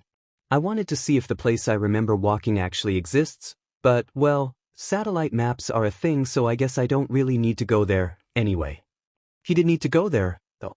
He would have to go alone and he would have to be really careful to make sure Katsuki didn't follow him. The blonde growled, sparking his palms. God damn it, nerd. I know you're lying. USCK for putting me in this position. But I'd rather promise not to tell even if it's totally screwed up and an adult really needs to know. Better that than worry about you going it alone up against who the hell knows what kind of odds. You hear me? I won't tell, promise, but when you go to Mundar, you're going to take me with you. Understand? That de-escalated quickly. Why? This Sunday. Katsuki nodded, growling grudgingly. Promising not to tell doesn't mean I won't nag you to tell someone yourself, though. Well, fair enough. Aizawa began writing names and numbers on the board. These are the number of internship offers each of you have received, he told the class. Bakugo had several thousand. Todoroki, keep calling me Zuko, please. Shudo had a similarly large number of offers. Ida and Tokoyami had several hundred each. The rest of them had a few dozen at most, and some students didn't have any at all. Ojiro and Shuji had a few, not as many as Izuku, though. He had 27. The greenette wasn't sure what he'd expected. Some pessimistic part of his mind had, perhaps, expected no offers whatsoever, whereas the realistic part of his mind had assured him he would have at least a handful given that he made it to the second round of the final tournament and did not hopelessly embarrass himself in his fight against Todoroki. He lost, true, as he was destined to, but demonstrated some degree both of agility and persistence. There was the issue that, more likely than not, those who had put forth offers to Izuku hadn't the slightest idea he was quirkless. That could be problematic. He would have to be very careful about who he chose to work with. He should probably ask Aizawa for advice about which heroes would tolerate a quirkless student. The rest of you will have to pick from the master list of agencies that agree to take students from UA, Aizawa told them. Choose carefully. This isn't an opportunity you'll get again. I know third years who sorely regret their first-year internship decisions to this very day. No pressure, Kirishima muttered under his breath. Kaken snorted. Lunch saw the entirety of Class 1A and 1B absently nibbling on their food while flipping through their offer packets. I can't believe they printed out all 6,000 offers for you, Izuku ribbed Katsuki, looking at the ridiculously thick packet. Check the font size. Kaken held up the paper with an unamused glower. Izuku squinted, trying to read the tiny type. Why didn't they just email these to us? Ojiro wondered. It's not like I have many offers, but still, why did they do this? Why? Yeah. I could have at least searched for names in a goddamned PDF, Katsuki groused. I know I shouldn't be complaining about my good luck. Then don't, Ojiro, Shuji and Izuku interrupted in tandem. The sports festival victor fell silent. I don't think I know many of these heroes, Izuku hummed, flipping through his packet. That was saying something. He was, as Kaken so often said, a nerd. Underground? Shuji asked. And undercover, Izuku nodded. In fact, a lot of them are undercover heroes. I'd never really considered that as a career, but now that someone mentions it, it would probably be a good move for me. Why? Asked Ojiro, confused. Because it's not so difficult to pretend to have a useless quirk, like natural immunity to certain diseases, slowed or accelerated aging, even something ridiculous like feeling confident no matter how over or underdressed you are, but it can be hard to pretend not to have a quirk you do have because people use them instinctively. Kaken considered this. Yeah, fair points. I would really prefer it if you chose a safer career path, nerd, not because you're going to be bad at your job or anything, but because undercover work is really dangerous, even compared to frontline. And he trailed off before being forced to admit he cared about someone. I've heard that too, Ojiro said, also looking a bit nervous. Depends on the kind of missions you accept, Izuku replied, what kind of groups you work to infiltrate. It's not like there's any kind of heroics that's really safe. Even rescue heroes lead hazardous lives. It was at that point that the four of them realized they had spent most of lunch reading their offers instead of eating, and they had better pick up the pace or go hungry to afternoon lessons. Izuku shoveled food into his mouth. As they arrived back in class, Izuku finally caught up with Ida and then realized he wasn't quite sure what to say. Hey, Ida? I don't want to overstep, but I just wanted to say I'm really glad to hear your brother's going to be all right. The class president nodded gravely. Thank you, Midoriya. He was incredibly lucky. Stain apparently lost interest and left without dealing the final blow he intended. I had planned to intern with my brother, he continued, but it will be several weeks before he is recovered enough to return to work. I will have to find. A spark of vengeful fire glittered in the student's eyes. Alternative arrangements. Sorry about that, Ida, Izuku said cautiously. Be safe, all right?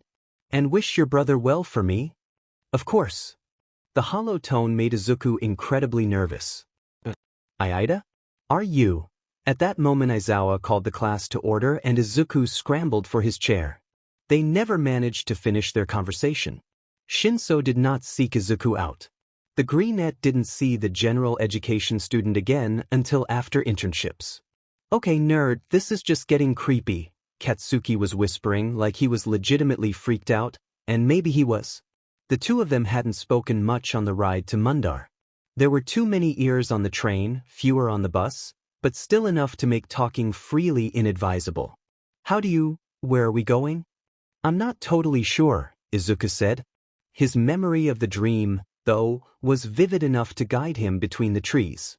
Things had changed a bit in the past year and the seasons weren't a perfect match either, but he was confident he knew the way. Here it was, the clearing. We're looking for a hatch in the ground, the greenette said. He couldn't tell exactly where it had been.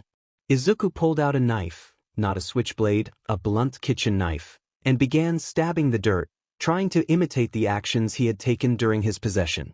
Click of metal on metal heralded success. Here it is. Izuku and a rather pale Katsuki worked to unveil the trapdoor hidden beneath the dirt. They heaved and the hinges creaked in annoyance before inching open. They should have brought some What in the world is this? Kaken hissed, eyes wide. Izuku had promised to tell him, hadn't he? It's a bunker, he said, from the Meta Liberation Army War. I brought an electric lantern on a string for you to wear around your neck. I'm going to tie a rope around that tree, he said about doing so, just in case there's a problem with the ladder when we try to climb back out. Why are we going into an old MLA bunker? Kaken asked, sounding only marginally less freaked out as he gazed down into the pitch darkness of the slim hole they had uncovered. Why was he doing this? I want to see if I can figure out what I was doing here the first time, or jog my memory or something, Izuku said eventually. And I don't want to admit to anyone at UA or in the police that I remember being here, because, well, what nerd? Katsuki asked as Izuku switched on his lantern and began to clamber down into the darkness, the meager light he brought with him chasing the ancient shadows back. The intense scent of aging dust and cold earth was nearly overwhelming. He remembered this. He felt as if he could take a casual step in a fourth dimension and find himself a year in the past, descending this ladder for the first time. It was all right here, so close. I've been having dreams, Izuku began at last. Yeah, that I know. You've said before that you didn't want to talk about them, Bika. Good God, that is a hell of a lot of guns. Oh, yes. Of course there were a lot of guns. This was the bunker of a group that carried out a successful guerrilla war against dozens of countries for years. The history books never said as much, but Izuku's own research had made it evident that the MLA had won for all intents and purposes in a number of countries. Not just Costa Rica and Switzerland, where the MLA ceased hostilities when an acceptable compromise was reached about the treatment of metahumans, but also in Russia in the sense that the government was at least forced to stop sending bus loads of metahumans that annoyed them off to labor camps in Siberia to die. That was beside the point, though. The point was Izuku would have been surprised if there were any fewer guns. This place looks like it's been abandoned since the end of the war, Izuku. Check the spiderwebs. Katsuki's train of thought had been quite thoroughly derailed, and that was probably for the best. Yeah, Izuku agreed. I remember knowing that they were going to the last stand, to Utapa. They knew they were never going to make it back. It was our Shiroyama, 500 samurai against thousands of the imperial forces. Our? Katsuki demanded. Oh God, why did I say that? Izuku pulled at his hair, trying to stifle the panic. But he hadn't been there. He didn't even remember being there, at Utapa, although chances were he was going to see the last stand in a memory at some point. Was his personality being overwritten? Was this the first sign, or was he just starting to think of himself as a member of the old MLA? He'd spent so much time with these people. He couldn't help but think of Chris as a friend, not just a friend of Bitweasel but as a friend of Izuku. God, what was happening to him? Calm down, nerd, Katsuki said, clearly far from calm himself but doing his best. I couldn't understand half of that. Why are you so freaked out about saying our? I mean, it was weird, but not like lose your freaking mind weird. It was time to come out and say it. He couldn't do this anymore. He had to come clean. I've been having dreams where I am Bitweasel, one of Destro's generals from the Meta Liberation Army. They're so vivid it's like I was there and Chris was the name I knew him by first, and I got to know him before I had any idea who he was, and we were having snowball fights and he wasn't acting like a megalomaniac terrorist at all, and then Bitweasel and Switcher were pranking him and it was. I like Destro, Kaken. I like a lot of them and I can't like them. They're supposed to be monsters, but they weren't. But even though they weren't monsters, they were still awful. They still fought against the government, still killed people and carried out terrorist attacks, and were against everything that modern heroics stands for. If anyone finds out I feel this way, they'll throw me out of UA at best and maybe lock me in some kind of brain-eating dungeon at worst, and I don't know what to do. Kaken. I don't know what they used me for, but it must have been bad, and it was probably a modern MLA wannabe cell that did it. If they knew about this place, and the memories are all from Bitweasel, and I should tell someone what I know, but I can't. I can't. They'll take everything from me. He gasped a breath at last, tears streaming down his face. He threw his arms around Kaken's neck and sobbed brokenly into his old friend-turned-tormentor-turned-best friend's shirt. Katsuki, apparently stunned, speechless, and stony, eventually leaned forward, wrapping his arms around Izuku's shoulders. "You have all the luck, nerd," he whispered. Izuku focused on sobbing, hoping some of the emotions would drain away with the tears. It wasn't working. "I don't know what to do, nerd. If I were you, I wouldn't know what to do either, but I'm not sure I would have told me, and I think it's a damn good thing you decided to do that. At least I get it now." That twisted-up set of sentences was a bit difficult to understand, but the sentiment was appreciated. Izuku slowly caught his breath, eyes stinging from the tears shed. "Sorry, Kaken," he muttered, letting his friend go. Katsuki never much liked being touched. "You've got more important things to worry about than my general objection to being hugged," Katsuki grumbled, reaching forward to ruffle the greenette's hair. "All right, we came here to look around. Let's look. What's this way?" They stepped into the second room, the one with the partition. Katsuki rubbed his finger across the table where battle plans would have been discussed, skin coming away dusty. "3 more doors, huh?" The blonde opened the first. "Generator closet? Doesn't look like even that crazy support student would be able to get this thing working, though." "I bet she could," Izuku said, realizing with a start that Izuku had a small chance of being able to get the generator running. It had been sealed away, safe from the elements, and it was well made in its day. There shouldn't be too much corrosion. The fuel would have all long since gone bad, but it wouldn't be hard to get more. Apparently some basic knowledge of heavy machinery was granted to him by Bitweasel's memories, or however that skill transfer thing worked. This particular skill set wasn't that surprising. "I wonder if I would know how to program computers," Izuku mused, closing the generator closet and opening the second, small door. "Privy." He closed that closet immediately.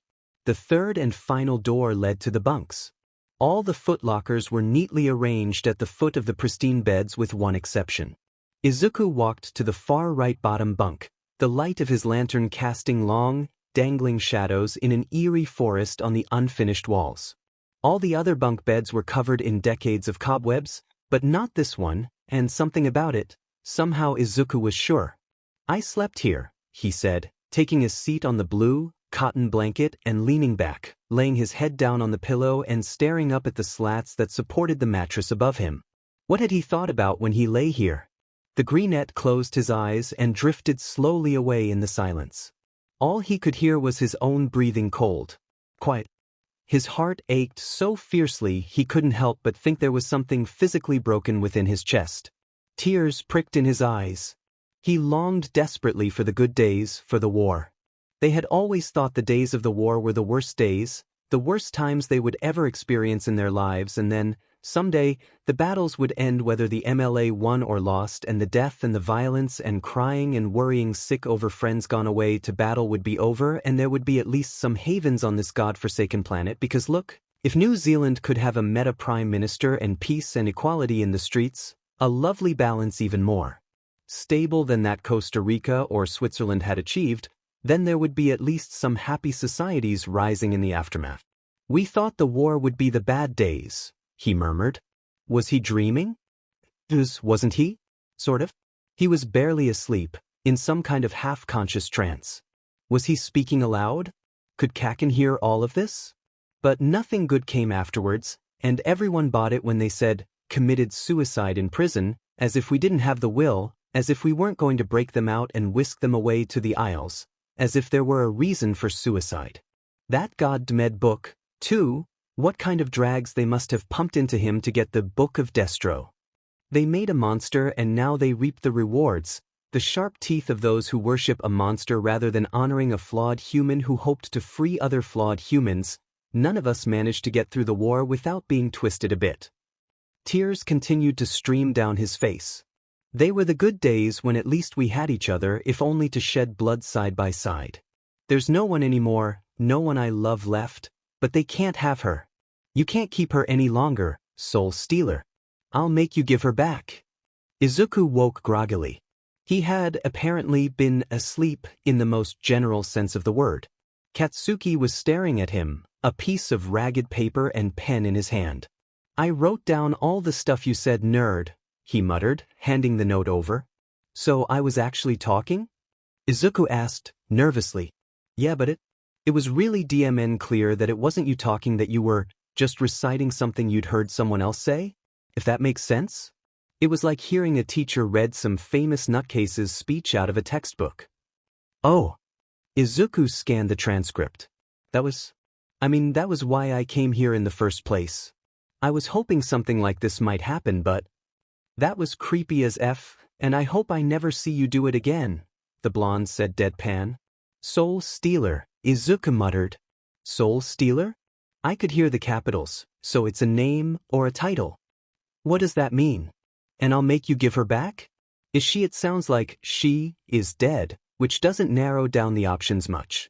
All the MLA leadership are dead, I think, except Switcher, and Switcher's a he and in the Rebel Isles, and there's no guarantee she was in the MLA at all.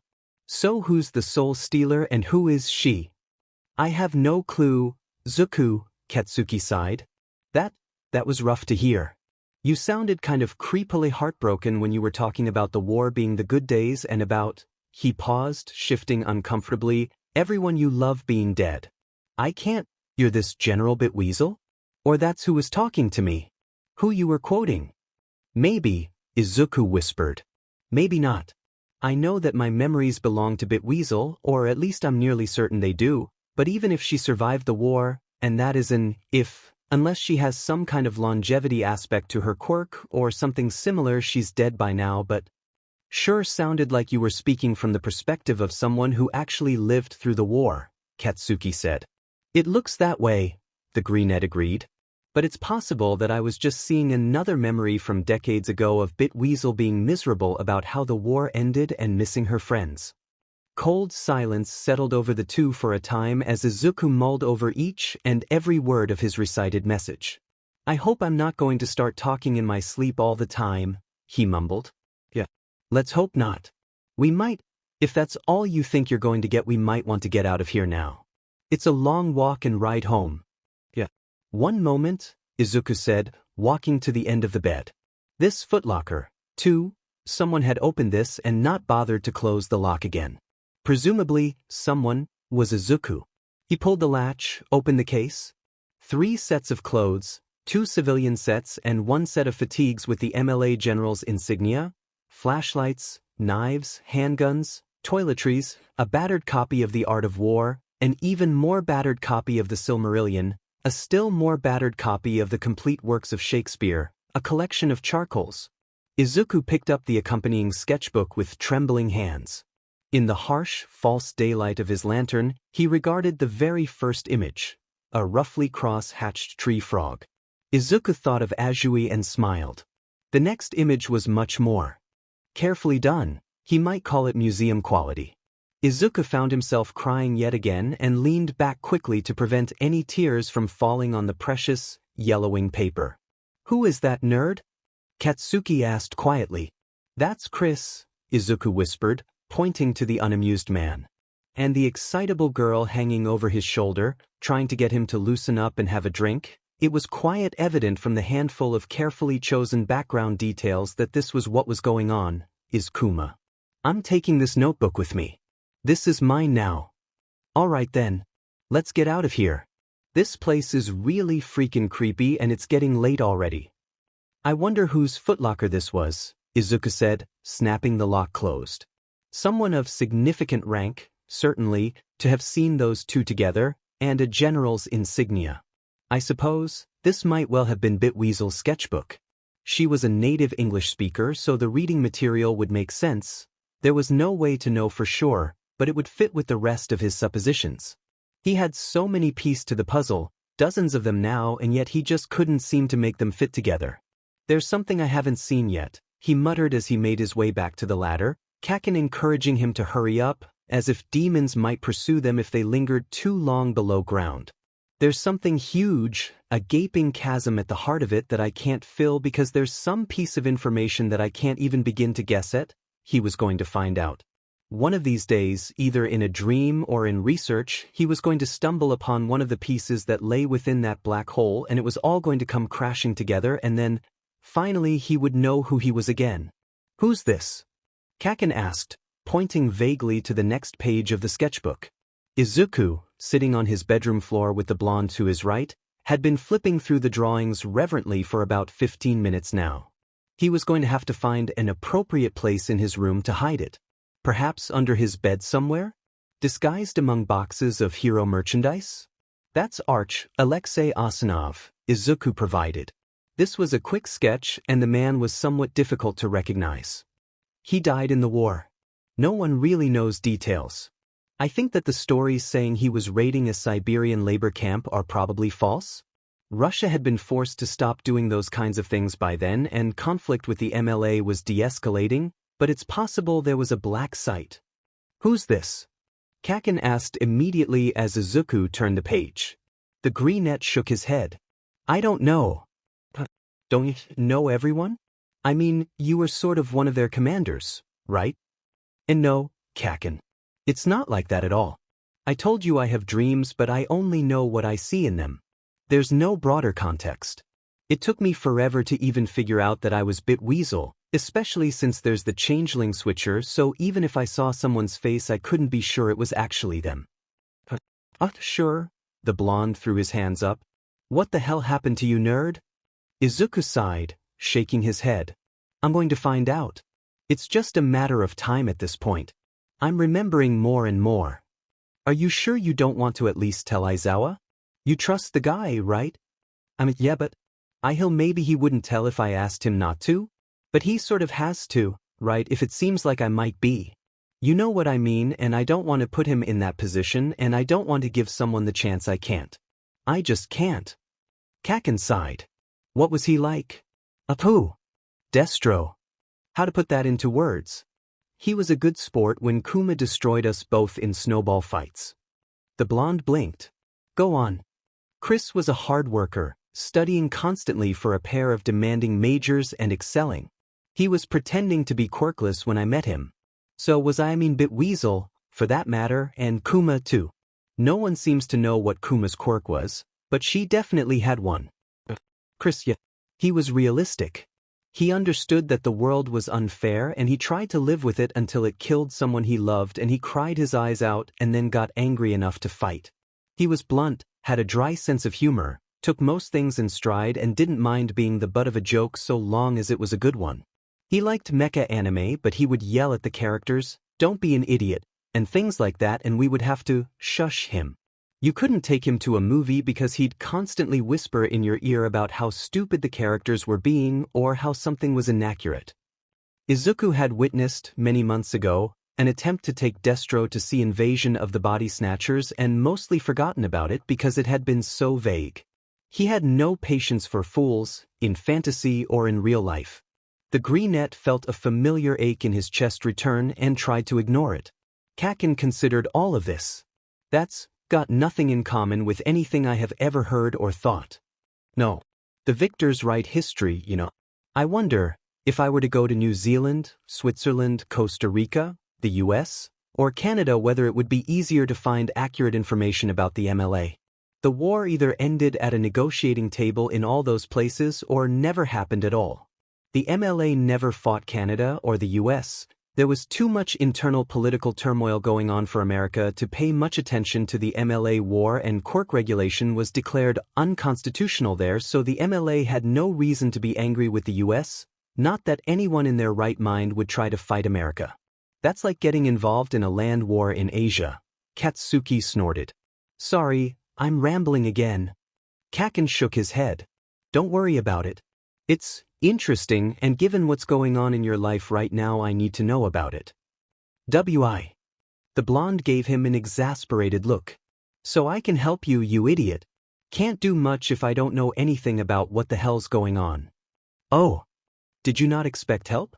Clearly you did, or you wouldn't have asked me to come with you in the first place. Or was I just your least bad option? Ooh. Izuku had expected help, but he had expected minimum help. He'd figured Kaken would run away from him as fast as possible at the first opportunity, although he had trusted his old friend to keep his silence. His face must have been easy to read because Katsuki raised an eyebrow then. Said, "Have a little faith, nerd." So, what now? I guess we go to internships and try to forget about this for the moment? Izuku was getting very good at putting aside his ongoing personal crises to focus on immediate necessities. What about that bunker? Should we? No, there's no way to say where it is without explaining how we found the DMN thing. Izuku shook his head. I don't think there's reason to tell anyone. It stood alone for decades. Why disturb it now? 'Cause there's a hell of a lot of guns down there, and if you knew where it was when you were possessed, then someone else knows too. They could have taken those weapons at any time, Izuku pointed out. I don't think anyone ever plans to go back down there, Kaken, and it's like a tomb, almost. That's how it feels. I don't want to disturb the silence. The ghosts deserved their peace. Katsuki blinked, considering this. Fair points, I suppose. Not like people can't get illegal weapons other places, anyway. On to worrying about internships, I guess. Still haven't chosen a mentor? I'm working on it, nerd. What about you? Not quite sure yet. Kesajiri man, maybe, or perhaps False Flag or Undermine, Izuku replied. Don't think I've heard of them. They mostly do underground and undercover work. Sometimes Kesajiri man joins teams of frontliners, but not often. Undermine does some underground and undercover work. False Flag is exclusively an undercover hero. No one seems to have any idea what she looks like or what her quirk is. Sounds like some interesting choices. I'm thinking of interning with Best Genist. Oh really? Yeah. The offer letter was really weird though. In what sense? Well, at the bottom there's a postscript where it informs me that, should I accept this offer, I acknowledge the clear and very present risk of being tied to a chair while Best Genist styles your hair for the better part of an hour every day. Izuku blinked. Who wrote that? I think it was probably the man himself, which makes it extra weird. Maybe he's just tired of interns complaining when he ties them to chairs and gives them mohawks or whatever and wants to make sure the next victim can't beach at him. Kaken, Izuku said, trying not to burst into guffaws, I think you have to take that offer just to figure out what's going on with that. Katsuki sighed. Maybe, but I don't like being tied to chairs. When have you ever been tied to a chair? You don't know everything about me, nerd. The last order of business before internships was picking hero names. Midnight was running the class because Aizawa was patently terrible at this. Izuku had spent a good long time thinking about his code name, even though monikers didn't matter so much for underground and undercover operatives. Eraserhead was in the minority in that his name actually reflected his power. Typically, underground names were intentionally chosen so as to have nothing to do with one's abilities. Code names were used to identify operatives but not meant to provide any information either to fans or foes. Izuku had received internship offers from a few heroes whose names reflected their abilities and fighting styles, such as Kesajiri Man and Mirrorist. He had more offers from people with names like False Flag, Agent 57, Shuffleboard, Ratatosker, whose powers were in no ways related to squirrels or climbing the world tree, and Dr. Noble. Anyway, there was far less pressure on Izuku than on his classmates destined for frontline and rescue work. I totally forgot about this. Kaken swore profusely under his breath. I haven't thought about this in like a whole year. Kirishima, who had overheard this, attempted to stifle his laughter. Oh, shut up, the blonde groused at the redhead. Meanwhile, Ashido named herself Alien Queen.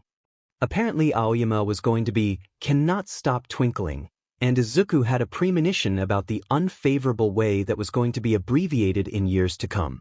Wannabe Thundercracker? Izuku asked Kaken, not because he thought that was a particularly fitting name but because sometimes it was necessary to prime the pump of another's creative process. No, doesn't. Kaken worried his lip, staring at his whiteboard. Midoriya? Midnight called him up. Fasa, he answered, showing his whiteboard. Underground and undercover heroes usually did not have associated titles like the martial arts hero or the many-limbed hero, and Izuku didn't feel the need to come up with one. He had spent a long time thinking about all the relatives of mongooses and weasels, small but agile and startlingly efficient creatures, much as Izuku strove to be trying to decide which name to borrow. Eventually, he decided that the largest and most ferocious predator of Madagascar would serve him well. Midnight considered this. You're going to be underground or undercover, correct? I am. This will be perfect, then. Bakugu. Kaken held up a whiteboard that read, C4. Midnight considered. I guess it's all right? I think you could probably find something catchier and more fitting for a quirk like yours. You plan to be frontline, I believe. Yeah. I just forgot to think about it. Kaken actually blushed. A few more classmates settled on their names. Ida was using his first name for now. Given that the Ingenium name was passed down through the family, Ida's grandfather had taken it first, perhaps the class president was next in line for that or another heritable title and intended to wait on naming. Todoroki had decided to be the frosty hero, Zuko. Midnight had gently tried to talk him out of it, but Todoroki was not to be deterred. The grin on his face made it evident he was convinced all future pain caused by such a name would be well worth it for the absolute conniption fit his father would have. Kaken came back to the front of the class with a sign that read, the dynamite hero, Crater, and this time Midnight approved. It would be a good name. Crater was a sharp, powerful, catchy phrase that would serve a frontliner well. Wish I'd known to start thinking about that yesterday, Kaken sighed as they went to lunch. And now internships are practically here. Did you decide on your mentor? Izuku asked. I figured I'll go with best Genist. I can survive being tied to a chair for an hour each day. I'll just bring a book or something. Izuku snorted. I decided to intern with Kesajiri man. Aizawa said that he was most likely to be tolerant of a quirkless individual, or, well, Aizawa doesn't know most of the other people who made me offers, but he knows Kesajiri man wouldn't care. Good for you, nerd. Keep in touch, all right? Of course. I imagine Ojiro and Shuji will want to keep track of us, too. There's going to be a lot of text messages flying around next week. Indeed. Fighting with a full-fledged sword was not at all the same as fighting with a long knife. Izuku did not, apparently, instinctually know how to use a katana, but Kesajiri said he was picking it up startlingly quickly, likely due to your previous training. Izuku had arrived at the nondescript building on the first day of internships, stared at the address on Cherry Blossom Calligraphy School, then at the identical address on his offer letter and wondered where it had all gone wrong. A moment later, a moderately tall, raven-haired and hook-nosed man in plain clothes had stepped out, greeted him, pulled him inside and handed him a sword. Izuku had not managed to even introduce himself before he was busy with drills. Presumably the man who had greeted him was Kesajiri himself. The man didn't actually have sidekicks, did he? The practicing went on with minimal commentary for a full 2 hours. Izuku, not accustomed to carrying such a heavy weapon for such spans of time, felt his arms shaking and faltering. His de facto drill sergeant noticed as well and called for training to end. You really know your footwork, the man said, nodding. You are accustomed to smaller blades, I presume? Yes, I am Kesajiri man. You can call me Kano. Let's adjourn to the kitchenette for now. The kitchenette looked a lot like Izuku's kitchen at home, albeit more modern and so clean it sparkled. Everything was sparkly and modern. The Underground Heroes Agency didn't much look like a hero agency, and that was the point. The windows were one way, so anyone regarding the calligraphy school from the outside would not be able to see the large, open practice room, the storage closets full of equipment or the spiral stairs descending into the basement. Izuku imagined there was probably a panic room downstairs as well as an office and perhaps a records closet.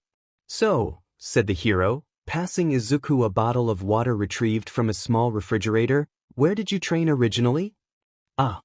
Somehow Izuku had assumed his mentor would know already, but of course he didn't. How could he? That's a weird story. There was nothing for it but to be honest. In my senior year of junior high, I disappeared for a week. When I came back, I had no memory of anything that occurred, but I suddenly knew how to fight and use weapons. Kano blinked. The police never figured out what happened to me, other than I was possessed and used as some sort of vigilante commando. I can get Detective Tsukachi to tell you if you don't believe me. Kano held up a hand. No need. I remember hearing about your case. I wasn't directly involved, but the rumor mill grinds quickly in the underground and undercover circles. I have, in fact, heard of possession quirks that can transfer skills. One villain I fought, Lady Violet Eyes, had that ability. It didn't work on the scale that you have experienced, but it was the same general ideas. I've never heard of her, Izuku mumbled. I've spent a lot of time, he admitted, trying to figure out what happened to me, but I never found mention of a quirk that could transfer muscle memory permanently like this. What is your quirk? Kano asked. I would have mistaken the weapon mastery for your ability had you not told me otherwise. I don't have one, Izuku replied. Aizawa had said Kesajiri man was unlikely to care, but it was still a bitter sentence to speak. The greenette fidgeted, chewing on his lip. Kano nodded. Well, that makes things easy in some ways. Do you know what mine is? Combat calculation, Izuku recited. He had managed to dig up the information from an admittedly very sketchy chat room. You instinctively know what the best attack or defense is when in close combat. More or less, Kano nodded. I know instinctively the overall odds that I, or my opponent, wins the fight and have a similar instinct for how likely the attack or defense I am about to make is to succeed, but I don't necessarily know what the best action would be. Just like you, I depend on training that has nothing to do with a quirk in order to do my job. Aizawa had been correct. This was a perfect internship for Izuku. So, our plan for the week, Kesajiri began, is going to depend on what you want to experience. You are aware that I mostly work underground or undercover. Occasionally you'll see me working frontline. I always wear a bag over my head. Izuku stifled his snort. Kesajiri man's actual hero costume could be described that way, but the greenette hadn't expected to hear that from the outfit's owner, let alone in that perfectly humorless tone. I considered wearing a bag over my head at the sports festival, Izuku admitted. I don't know what happened to me during my missing week. I hoped no one would recognize me. It is a valid strategy, Kano agreed. Lottery winners in the Middle East often wear bags over their heads to protect their identities. Alright, sure. It was impossible to tell when this man was joking. I presume you do not plan to work frontline. It would be a poor fit. Are you interested in underground work or undercover work? Both, but I have had more exposure to underground work because Eraserhead is my homeroom teacher this year. So it would be fitting to give you some insight into how the undercover world works, the hero nodded, considering carefully. Today we will just get to know each other. We can practice some more this afternoon after you have a chance to rest. I will also tell you about how a solo hero manages an agency of one. Tomorrow evening, if you agree, I will take you to the Hosu cage matches. It is an excellent place to gather information about what is going on in the underworld. There will be many petty villains there. More intelligent and capable villains stay away because they realize that such venues are also frequented by undercover heroes. Izuku needed a notebook now. This was so much information and he had nothing to write on. There are going to be a large number of rules that you will have to follow while we are in the thick of things. I will go over them with you tomorrow. You will need to obey them to the letter, no questions asked, understand? Izuku nodded. Alright. Now, I need to make a purchase from a support company. There is a good deal of paperwork and a few phone calls involved. You will doubtless need to do things like this yourself someday, so I will show you the process. Let me get my notebook, Izuku said. Where had his bag ended up? Your current costume is great for underground work, Kano said, assessing the material, but where we will be going tonight we need to not look like heroes. Izuku nodded. It appears that the light armored layer will fit under civilian clothes as long as those clothes are reasonably loose. Izuku nodded. I brought a few things with me for the purpose. The leather jacket might be a bit much, Kasajiri-man decided. Try the black jean jacket. I think that will do. Izuku nodded. You dyed your hair black at the sports festival, so a different color will serve best here. A deep blue might be appropriate. After that, we will see about concealing weapons for you with this outfit. Once both had selected their wardrobe for the evening, Izuku was sent back to his hotel room to nap until 7 in the evening, at which point he would meet Kano at the train station to ride to Hosu. A tired operative is a sloppy operative. Always remember to take care of yourself first in these kinds of missions, or you may well doom yourself and numerous others around you. It was sobering advice, and it seemed that, sometimes, being selfless in undercover work required one to be incredibly selfish. The hero and intern met up at the station without mishap and took the train in silence until Hosu approached. What is your name? Kano asked him. Mihara Izuho, but I will only give my first name. And who am I? Crane. Where do you go to school? That is personal information. What is my job? You are a shipping director. Izuku answered. How do we know each other? A family member of mine is a business associate of yours. You remember the rules? Stay with you, speak to no one unless I am addressed or you introduce me. Never throw the first punch. Never respond to an insult. Do not raise any objection to violence I may witness. Muffle my reactions as much as possible. Be polite. Sir and ma'am should be used for everyone unless I am informed otherwise. Izuku had been assured that the Hosu cage fights were rather tame as far as underworld events went, and, on the handful of occasions that heroes or police had been identified in their midst in the past, the crowds had merely thrown the individuals out and moved the fight locations. Furthermore, to Kasajiri's knowledge, no one had ever been killed in the pits at Hosu. Never, ever say, that's illegal, or anything along those lines. If someone attacks me, fight back decisively, but do not draw a weapon unless the attacker draws one first. If we are separated, immediately return to the door where we entered and stay within sight of the bouncer there until you come find me. In case of absolute disaster, run for the nearest train station and do not look back. Good. This is our stop. Let's go. After a 30-minute walk, Izuku found himself in the heart of the warehouse district. Kano approached a nondescript side door and rapped on it twice, then another 3 times, then 4 times. Slowly, the heavy door creaked open and a man with a truly impressive grizzly bear mutation looked them over. Yelling and a sickening cracking sound echoed out from the musty interior. Kano flashed a significant wad of cash. Looking to lay some stakes, if you know what I mean. He passed a few bills to the bouncer, who nodded and admitted them. Izuku followed his mentor inside. Funny, he hadn't been nervous on the way here, but now, a mongoose stepping into a den of vipers, he was terrified. Some of it must show on his face. Hopefully it wasn't so much as to R's suspicion, and it wasn't only terror, was it? There was a good portion of excitement mixed in. He decided not to analyze that too closely. The greenette had tacitly expected the whole building to be dark and full of cigarette smoke that further obscured one's sight, but, in fact, the building was well lit by industrial floodlights.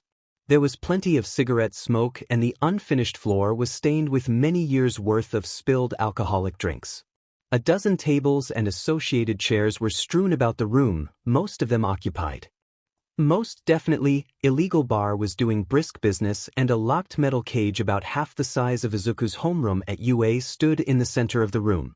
2 middle-aged women who might have been twins were busy beating each other to a pulp in the ring while the surrounding crowd cheered, waved bills in the air, and shouted jeers or encouragement. There must have been 100 spectators. This was huge. "How's your evening going, sugar?" asked a sultry voice, the scantily clad woman responsible sidling up to Kano. "Fine, ma'am," he said, "not looking to improve it further tonight, sorry. Here on business." "That's a real shame," she said, but walked off to check other marks. Izuku kept his mouth firmly shut and face blank. It wasn't as if he were surprised to see that going on here, TC and violence were often a package deal. Well, if it isn't Crane, a man with silvery hair and a number of firearms visible on his person, as well as an obscene amount of leather which he was mostly pulling off, approached. "Flint, Kano greeted. Good to see you. You too, you old hound, Flint chuckled. We've got some good drama in the cage today, a few fights with nasty quirks coming up. You interested in a turn tonight? Kano fought here sometimes? I think not, Kano shook his head. You know how things go wrong when you have a guest along to watch. And who are you, young man? Izuku answered. Family member of a business associate, if you know what I mean, Kano smirked.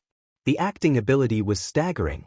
It was like he had become a different person entirely, just stepped into another personality, this one smug and crooked with ruthlessness lurking just below the skin, as easily as one might step into a new pair of shoes.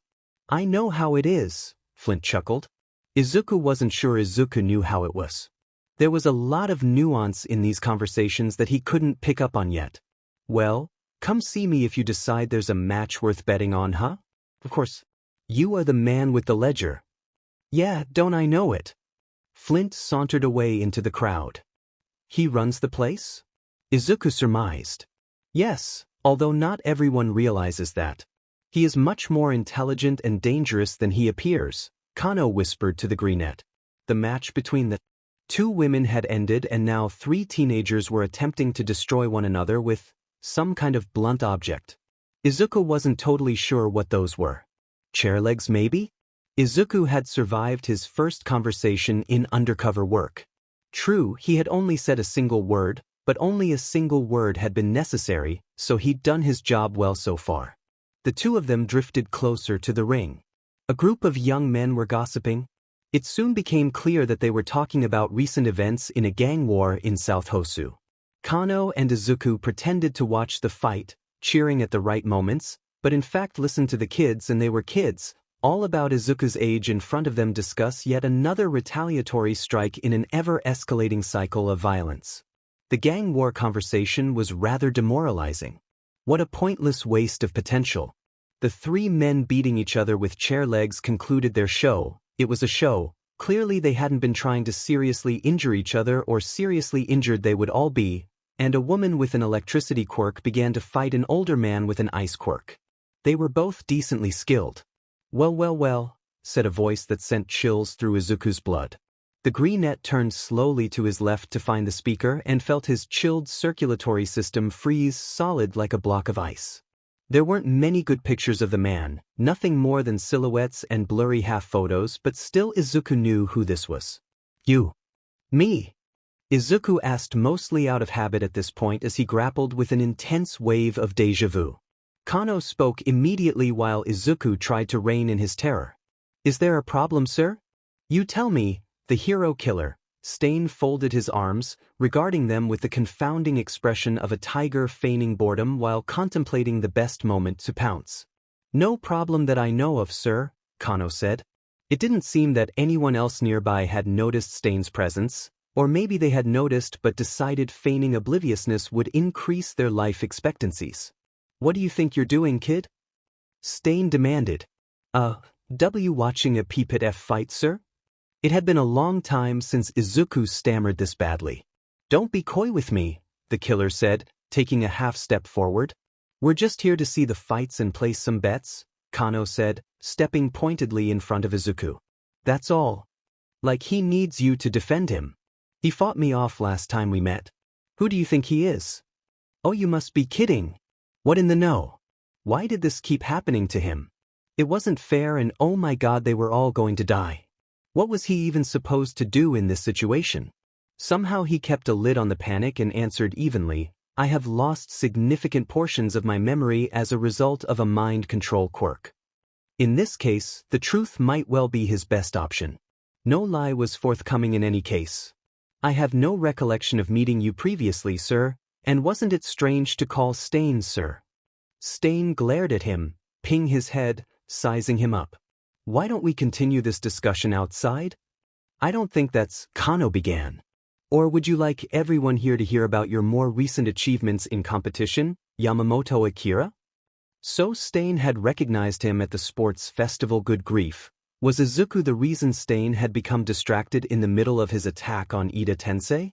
The UA Sports Festival would have been airing on a good portion of the television sets in the country, and one might well have been visible to the hero killer at the time. Probably not. It was likely just a coincidence. Fine, Kano said at last. Not as if it's much safer in here. Can't imagine anyone would stop you if you decided to pick a fight. Stain grinned at them. No indeed. Some of them would even join in if I told them your true identities. Out the door now. Don't even think of slipping away. All right, here we go. The odd trio left surreptitiously. Be ready to draw a weapon or run, Kesajiri man whispered in the greenette's ear. No kidding. He had been ready to run since this mess started. The bouncer let them out, a look of relief on his face at the hero killer's departure. The feeling was understandable. Stain stepped into the shadows of a nearby alleyway. Izuku and Kano waited at its mouth, keeping as much distance between themselves and Stain as possible. So you say you don't remember when we met the first time? Stain said, fingering the hilt of one of his visible swords. He likely had a dozen or more concealed weapons. Izuku had 4 concealed weapons and he wasn't the hero killer, Stain. That surprises me. I'd think it would be a difficult event to forget. As I said, it is a quirk effect, Izuku repeated. You said a lot of interesting things to me back then, Switchblade. Are you still so interesting? Switchblade? Asked Kano, giving Izuku a surreptitious side glance. That was what you called yourself. Are you seriously going to pretend you don't remember that? You know, they say that in the war against the Meta Liberation Army, Destro's personal bodyguards were called the Switchblades. I thought that was pretty interesting, especially given the company you were keeping at the time we met. An MLA revivalist at UA High? Now that's intriguing. Kano gave the greenette a look that conveyed very clearly, I have no idea what you should say, so Izuku decided to go with the truth again. The terror had faded away to become background noise and was now tolerable. I am not an MLA revivalist. I was merely possessed for a week of which I have no memory. I don't carry around copies of the police records, obviously, but if you have a phone I could tell you how to find it mentioned in the local newspaper. You called me a disgrace, you know? Izuku was really starting to hate whatever absolute moron had taken his body for a joy ride that week. Couldn't he or she or they have kept a lower profile and insulted fewer serial killers? Said that I was wasting blood over trifles, as if false heroes parading about in decadence and sin, squabbling over scraps of fame, weren't something worth fighting against. Fighting against, sure. Killing over? Well, Izuku's body thief might have had a point. You object to individuals not living up to the heroic ideal? Kano asked, sounding genuinely conversational, neither condemning nor condoning. These days many of you work for money, glory, or fame. You do not care about anyone but yourselves. You are unworthy of the titles you hold. Stain twirled one of his knives. I take the undeserved titles away. Society will be stronger when I am through. I can understand the point of view, but personally, I detest seeing the end of a life. You would never find me dealing a serious injury to anyone if there were another choice to be made. Oh really? Stain drawled. But I know you, Kesajiri man. Somehow Izuku wasn't surprised. Stain had targeted a number of little-known underground operatives. And I know you have kills to your name. Izuku did not react to that. He was not surprised by that either. Honestly, Stain would likely be hard-pressed to find anyone experienced in the industry who hadn't taken a life at some point, either accidentally in the heat of battle or intentionally when no other choice remained open. Izuku? Well, he remembered taking lives from Bitweasel's perspective. It was ugly in a way words could not express, and presumably dealing death would be so much worse if when Izuku found himself in the situation personally, but he was still just a kid himself, and it was all just too much. Maybe he should think about this when he wasn't in a situation where he was likely to be murdered in the next few minutes. As do you, Stain, Kano pointed out evenly. I'm not like you, false hero. What I do needs to be done. Stain's eyes flashed dangerously. Logic wasn't going to work here. There was nothing they could say or do that would convince Stain not to try to kill them, for clearly he had decided they deserved it. This was turning into a very interesting internship, way too interesting, really.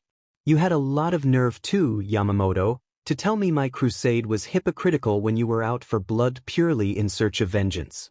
Vengeance? Izuku asked carefully. Not carefully enough. Clearly the hero killer didn't believe a word Izuku had said. Stain launched himself at them like a bolt from a siege engine. Kano drew a pair of concealed short swords and parried while Izuku, less accustomed to pulling out weapons suddenly in a civilian outfit, dodged out of the way and fumbled on the draw. Blades now in his hands, Izuku circled behind Stain and flung a knife squarely towards the hero killer's shoulder. With a half-glance behind him, Stain caught it out of midair. That gave Kesajiri Man an opening, however, and the Greenette's mentor dealt the hero killer a glancing blow on the shoulder. Stain snarled, dived, weaved, somehow managed to sweep Kano's legs out from under him. Knife raised, Izuku jumped into the fray, reflexes saving him from instant death half a dozen times in the 2 seconds it took for Kesajiri Man to get back on his feet and re-engage. He might consider running as he had been instructed to in case of complete disaster, if it were possible, but it was not. There would be no retreat while Stain attacked, not unless one wanted a throwing dagger between the shoulder blades. You were much better the last time I fought you, Stain growled at Izuku. Have you been slacking off, secure in your gold palace at UA? What does that even mean? Izuku asked as he attempted to get behind the killer again. Izuku drew another knife. Should he try to throw it again? Stain was dual-wielding now, so he would have to drop one of his blades to catch it. Kano roared in pain as Stain managed a lucky blow to his thigh, then Stain backed away, raising the blade as if to lick it, and Izuku threw his knife. Stain, again, whirled to catch the projectile, dropping his bloodied knife by reflex. He looked really angry about that. Did his quirk involve ingesting blood? Had Izuku just interrupted it by accident? Stain lunged. Kano grabbed the killer's knee and Stain staggered to the side, kicking at Kesajiri Man's fingers. Izuku found himself in close combat again, barely able to process the dodges and parries that kept him alive. He only had one blade, Stain had two. The hero killer kicked him savagely and Izuku went flying backwards, slamming his head against the asphalt. Adrenaline had him back on his feet as Kano circled in front of him, face a mask of concentrated determination. I am going to kill you both, Stain snarled, reaching for the bloodied knife from earlier that lay on the ground to his left. Kano hissed, clearly not comfortable putting weight on his injured leg and not sure whether to attack or retreat. Izuku had to keep Stain from getting that blood. Whatever he wanted it for, it couldn't be good. Kesajiri Man lunged forward, clearly thinking something similar. There was no telling how this would go. Both men cried out in pain. Something growled in the dark like a feral animal.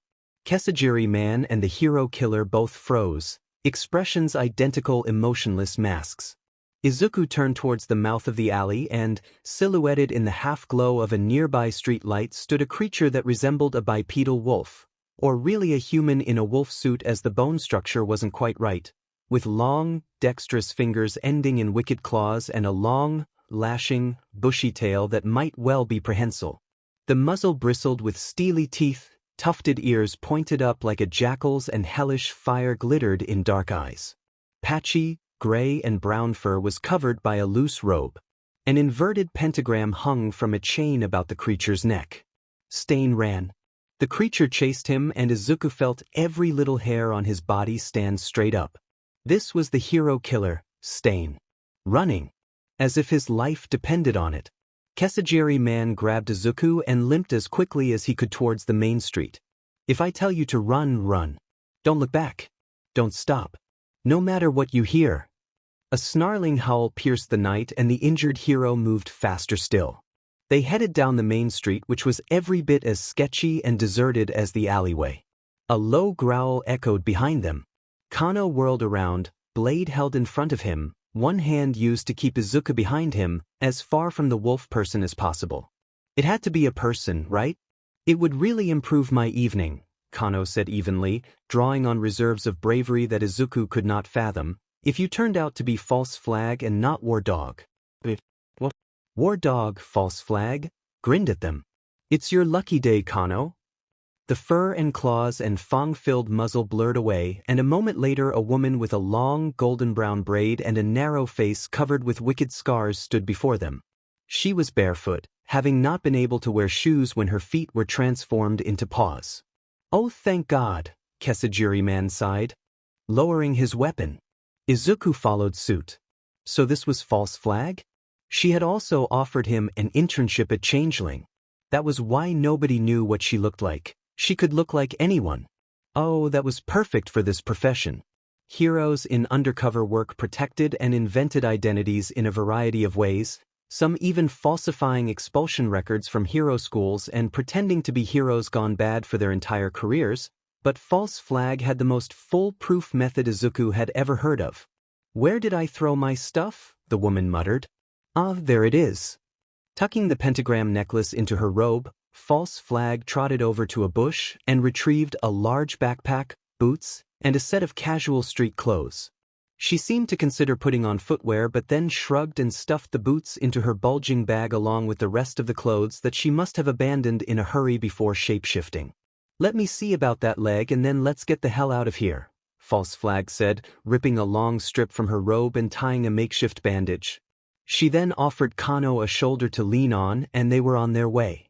Thank you, Izuku stuttered, his adrenaline high falling away rapidly as they marched back towards the nicer part of town. You're a lifesaver, Kano agreed, always popping up when someone needs you. Part of the job, false flag replied, but I think you guys were gonna win. It was gonna be close. Chances were 19% we won, 11% he won, 70% both parties withdrew, Kano replied.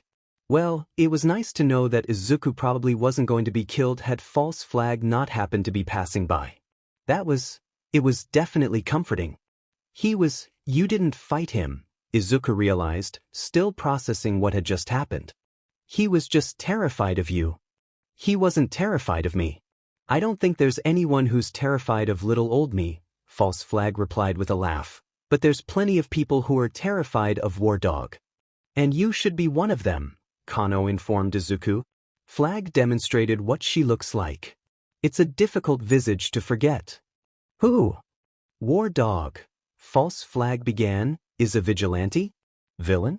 Vigilantes are really just a subset of villains, though the name has a very different implication. Anyway, War Dog is someone I might refer to by either title, kind of like how Stain himself used to be before he went bonkers. Izuku had never expected to hear bonkers and Stain in the same sentence, and wait, Stain used to be a vigilante? War Dog mostly hunts really nasty villains, though she has been known to attack heroes and civilians too, if they do something egregiously obnoxious or if she's in a berserker rage. Like I said, I might call her a vigilante, but War Dog has a triple S villain rank and by God did she earn it. If a quadruple S rank existed they would give it to her. Wounds she deals never heal, Kano said softly. They just bleed and bleed. Izuku shivered, the hero's icy tone freezing organs. She is the most terrifying opponent I have ever faced.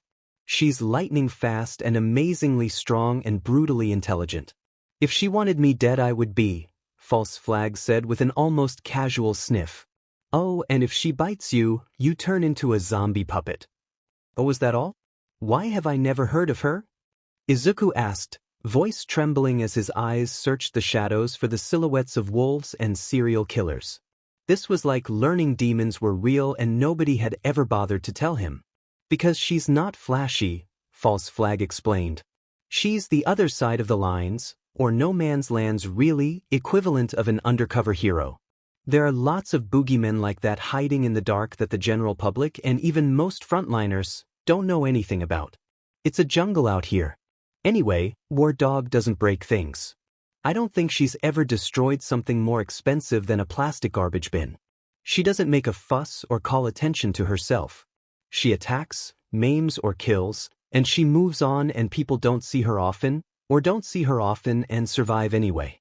100% sure she's some kind of shapeshifter herself, 'cause she's gotta have a civilian identity somewhere. She looked like a werewolf, Izuku muttered. He had immediately started thinking about old werewolf horror films when he saw War Dog, or rather false flag wearing War Dog skin. Has she ever been seen during the day? Nope, false flag replied, popping the P. And you're right on track with that thinking. You only ever see her on the days surrounding the full moon. I didn't realize that, Kano mused. I don't think anyone has noticed but me, False Flag replied. Which is why I can get away with occasionally pretending to be her to scare away serial killers. I tried to figure her out after we fought, after she told me we were from the same place. You are? Aha. Where would that be? The undercover hero grinned rather nastily. Black Forest. False Flag was a changeling. Born in the Rebel Isles, born in Black Forest. Izuku felt what stray droplets of blood had managed to fight their way back into his face drain away again. It couldn't have anything to do with Izuku's situation, right? It seemed like far too much of a coincidence, though. Does Switcher still run Black Forest? Izuku asked carefully. For all he know, False Flag could be Switcher. Or his kid. There would be no way to know, would there? Oh yeah, he'll be running the place until the end of time, I think. I haven't been back in a while, of course. Had she really not? They had reached a brighter part of Hosu. There were benches and maintained storefronts and the occasional passers-by giving them odd looks. I hate to do this, but I really need to rest, Kano said. Yeah, surprised you made it this far with a leg like that. Sit down. Here. Kano took a seat on a bench. Izuku was about to take a place beside his mentor when False Flag pulled him in for an impromptu first aid lesson with the basic kit she had in her bag. She needn't have bothered. Izuku knew everything necessary to clean and bind a wound like this. Where'd you learn that? You're just a first-year intern, right? It's, a long story, Izuku said. There was no way in hell he was telling her a word about his bizarre hijacking by the MLA. False Flag narrowed her eyes, making no attempt to hide her suspicion. But what was she suspicious of? Right? Well, not like I'm one to judge weird skill sets acquired in sketchy ways. Has been a much more eventful evening than I had hoped, Kano sighed, interrupting before the conversation could get out of hand. Izuku winced. Sorry, he mumbled. This was not your fault, Fasa, the hero said, using his code name rather than any of the large stack of aliases Izuku was acquiring. Fasa? I like that, False Flag pitched in. Anyway, doubt Stain was after you, Fasa. I don't think he's ever targeted a kid. Alright, so this suggested that she didn't have the slightest idea of Izuku's missing week and hadn't been involved, but she could be lying. She'd have to be an amazing liar to get by in her line of work. He was quite convinced that I deserved to die, Kano said matter-of-factly. For what? Doing your demon job, scoffed False Flag. Taking lives in the execution of my duty, Izuku's mentor replied. Which is something Fasa and I have not talked about yet and will likely need to discuss when we are through here. Here's a piece of related advice, Fasa, be squeamish. Make sure when you're undercover that anyone you're working with knows you're squeamish. Tell them you can't stand the sight of blood if they're liable to believe it. Also, carry a gun full of blood pack blanks and stasis tranquilizers in case you're backed into a corner. What the hell? Life is Fasa, False Flag told him with a cheerful, lilting tone and unapologetic grin. Kano glowered at her making "shut up" gestures. People like us, our job is to try to make it so most people's lives don't suck as much as ours. It's a noble profession, well worth it, but that doesn't make it any easier. Frontliners think they get a raw deal sometime? Ha! Izuku was really glad he hadn't decided to intern with False Flag. She was scary. On several levels. She might be related to Switcher and thus possibly to Izuku's kidnapping, which was scary enough before factoring in the kind of things she had to say. She might be right, but that didn't mean Izuku would have wanted this kind of drop into the cold, deep end of reality to be his entire internship experience. He was still just a freshman in school, after all. The three of them rested perhaps another 15 minutes, both heroes making a number of phone calls while Izuku kept a nervous watch, before something exploded in a huge, glowing fireball to the south and a silhouette of wings blotted out the moon. Oh God, what now? False Flag sighed in exasperation, immediately shifting back into War Dog's form. You should stay with Kano, she told Izuku. Watch his back.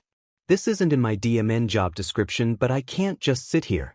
I'm going after that wing thing, see if I can be of any use or at least figure out what it is. The undercover hero took off into the night at a breakneck pace. Did her quirk allow her to copy War Dog's abilities? No, it couldn't, right? Or could it? How did she acquire the ability to transform into War Dog in the first place? What were the rules? Izuku might never know. He had the feeling False Flag would not be forthcoming about her quirk mechanics. Izuku drew 2 knives. He only had 2 left after the events of the night, thus far stood with his back to Kesajiri Man's bench, and watched both ground and sky for approaching threats. We chose the wrong night to come out here, Izuku commented.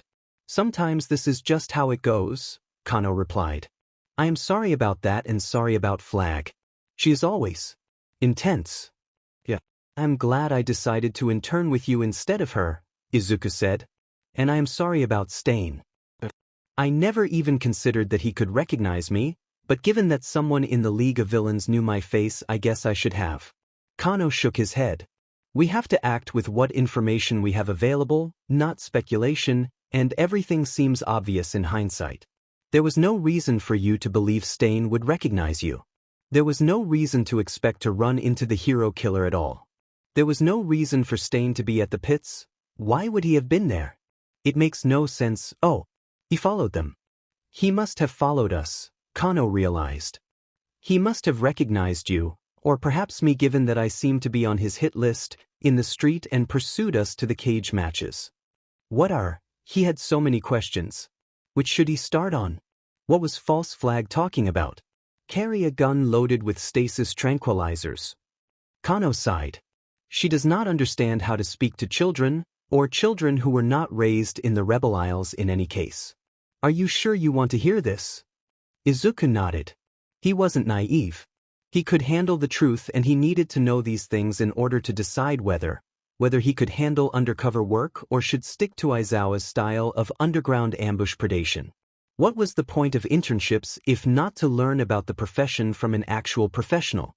Individuals who work the most dangerous kinds of deep cover, I am occasionally one of them, may end up involved with groups who will require a show of commitment or loyalty. An unfortunately common demand made by truly heinous individuals is an act of murder. As False Flag said, one should do everything in one's power to avoid being placed in a situation where there is no feasible alternative but to pretend to carry out the demanded killing in front of witnesses.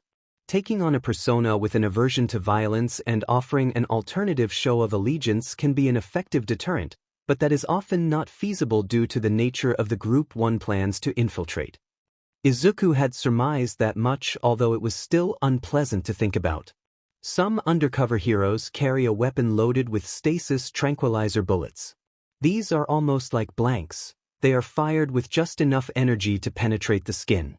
The drag laced into the ammunition dissolves rapidly in the blood and, within a minute, induces a state of suspended animation which is only distinguishable from death by an expert with a mass spectrometer.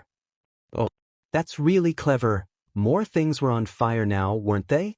What in the world was going on in this city? Kano continued talking, not allowing the whip crack of a distant explosion to faze him. It's not foolproof, of course. It is a last resort. The tranquilizer antidotes can fail on occasion. It's extremely uncommon, but it can happen. Very occasionally villains are wise to this ploy and will insist on providing the gun used, in which case some impressive sleight of hand must be employed. Some undercover heroes carry a knife laced with the drag instead, which can be a more effective ruse, albeit a much more difficult one to carry out without accidentally killing the hostage. Unfortunately, stasis tranquilizers are synthesized from the sap of quirk trees that only grow in one place. Thus the drag cannot be mass-produced and is unspeakably rare and expensive. Most undercover heroes simply cannot afford to purchase more than a single clip in a year. Our work is not exactly lucrative, most of us relying on the standard stipend available to all heroes who report to an HPSC-approved agent handler. Izuku had been only vaguely aware of the means by which undercover heroes were compensated for their work. He would have to ask Kano more about that tomorrow. If he was still alive tomorrow. The way the night was going so far, survival was decidedly up in the air. Why was he suddenly so calm about that? Izuku felt as if he were a pendulum swinging rapidly back and forth between mortal panic and complete zen. Movement. Something glittered. It took Izuku an embarrassingly long time to realize he had just seen Ida running down a parallel street. "That's my classmate," Izuku said.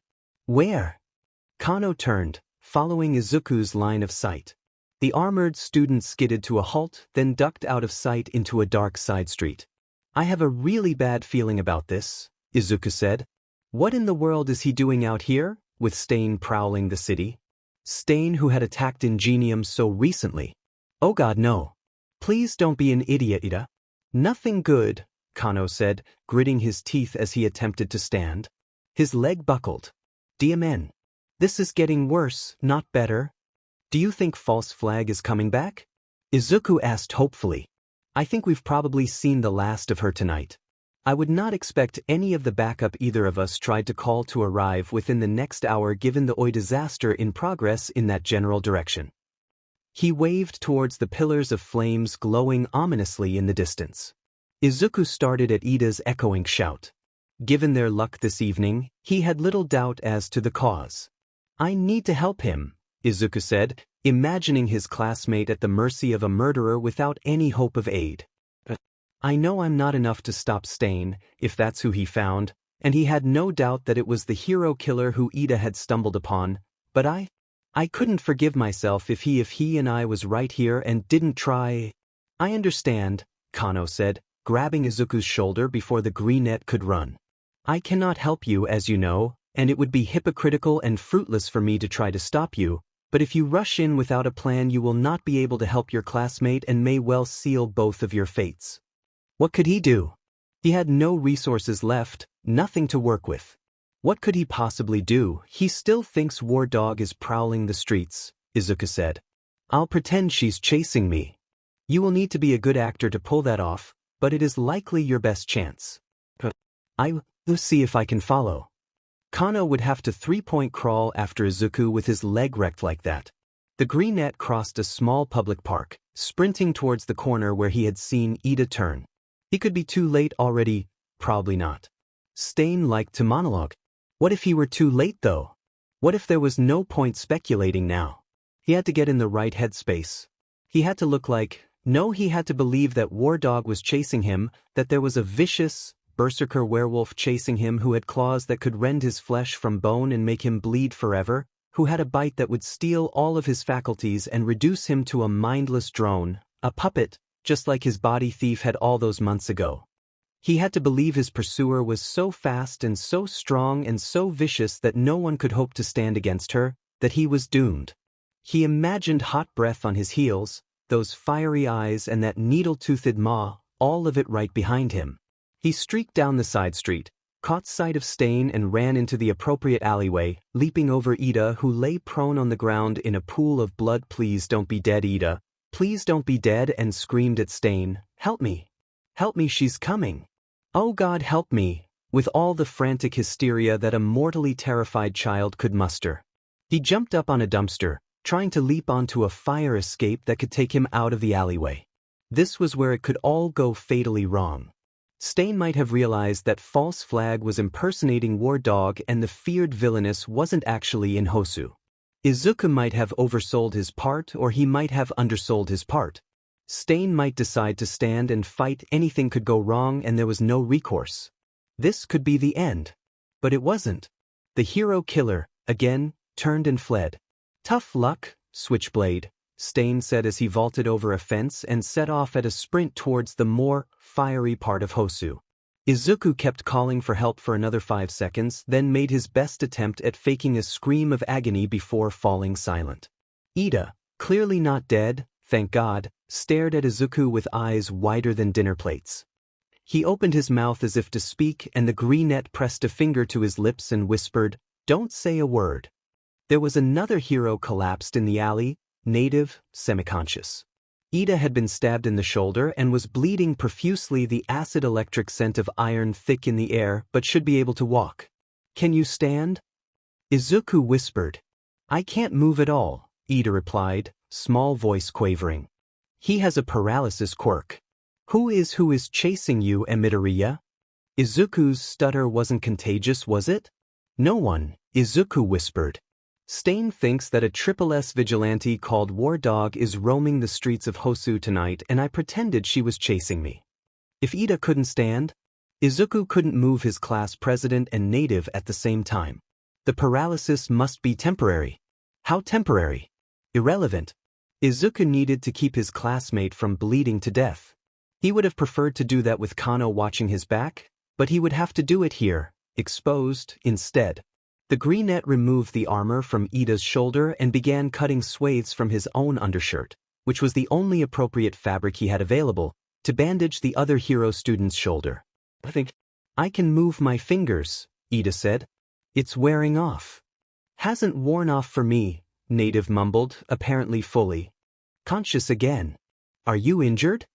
Izuku asked the hero. Not seriously. Just a few cuts. He liked the knife, though. Oh, that makes perfect sense. The pieces came together.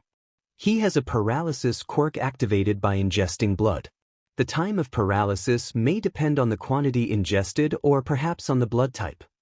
Not that it mattered, really. Izuku couldn't be the only one who had figured out what Stain's quirk was, right? The way False Flag had been talking about him, it was hard to believe that she didn't have a good idea of how the hero killer's quirk functioned. Why wasn't this common knowledge, then? Had the information just not filtered up to the frontline circles? Was it not as obvious to everyone else as it was to Izuku? Even Kano hadn't seemed to know, although he had quickly realized that letting the hero killer drink his blood was unacceptable, so maybe False Flag didn't know Stain's quirk either? Ida, shoulder now securely bandaged, slowly sat up. Help me move native, Izuku said because his classmate was staring, disoriented, into space as if he had never seen a dingy alleyway before and didn't seem to know what to do. Right? The class president staggered to his feet, hissing in pain.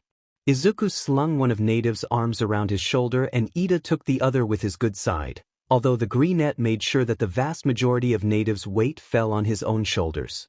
The students left the alley dragging the hero between them.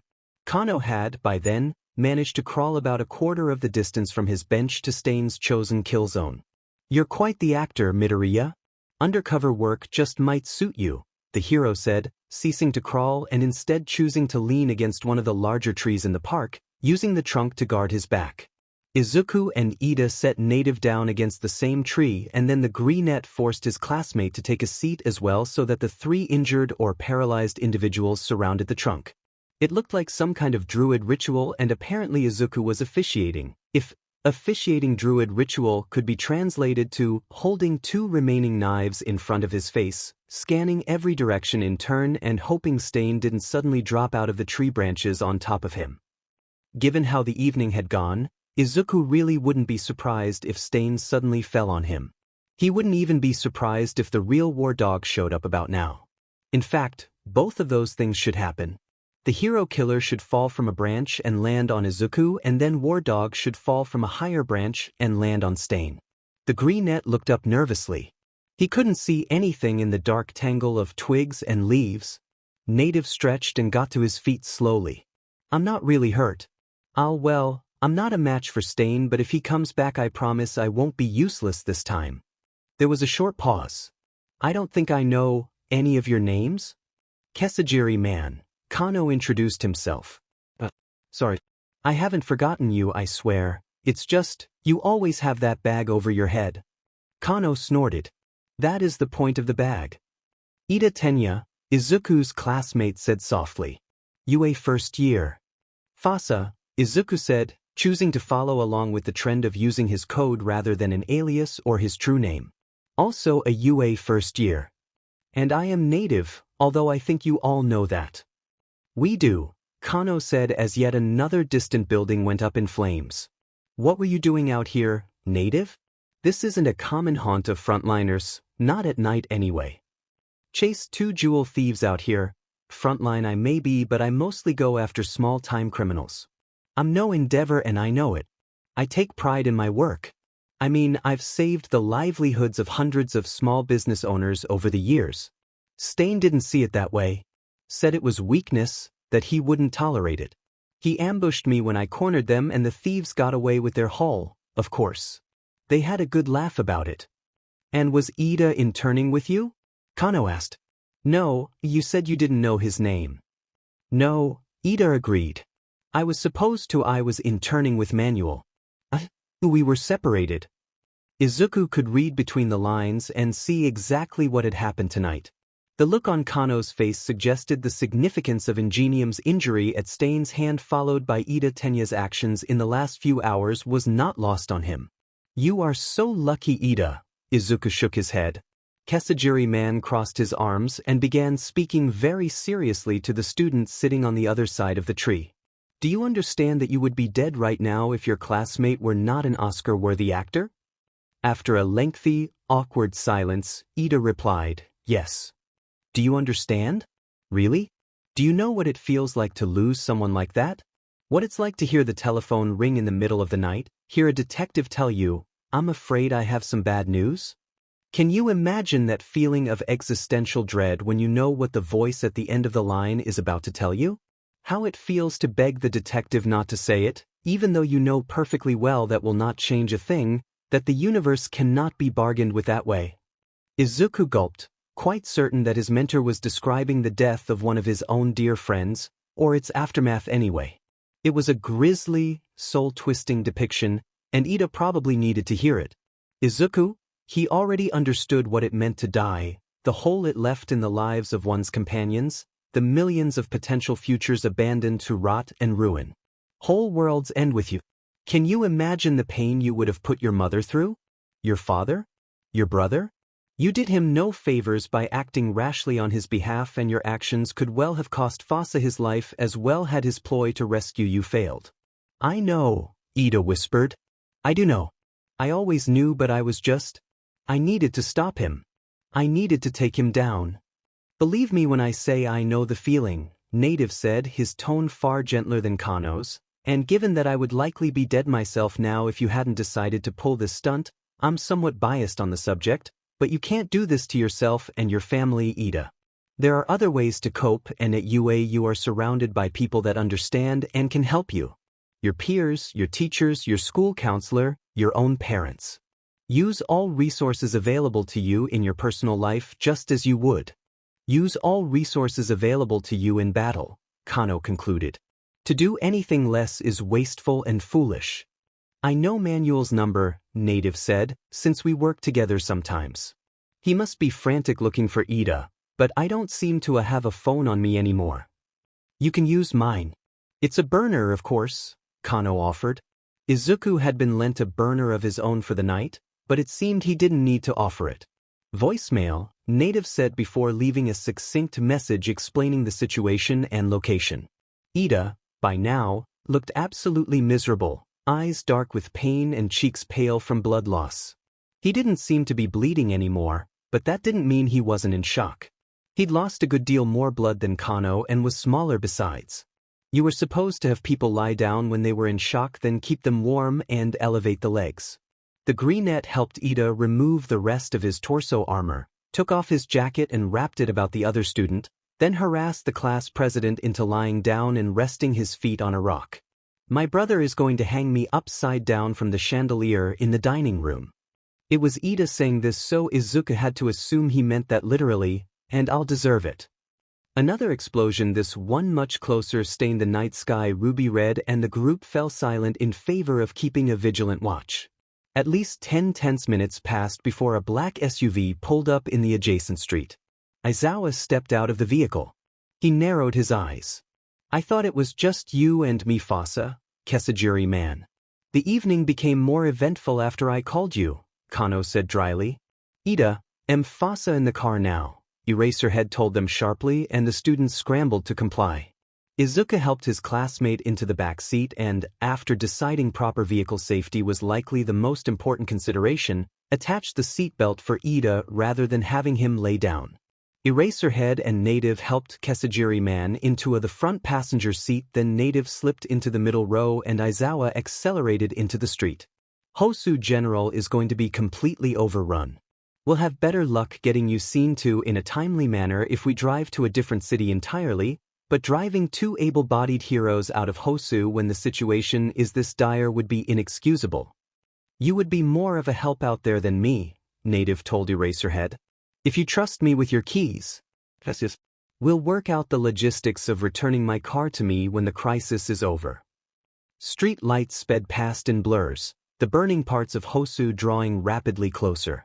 Police roadblocks came into view. It looks like this is as far as we get.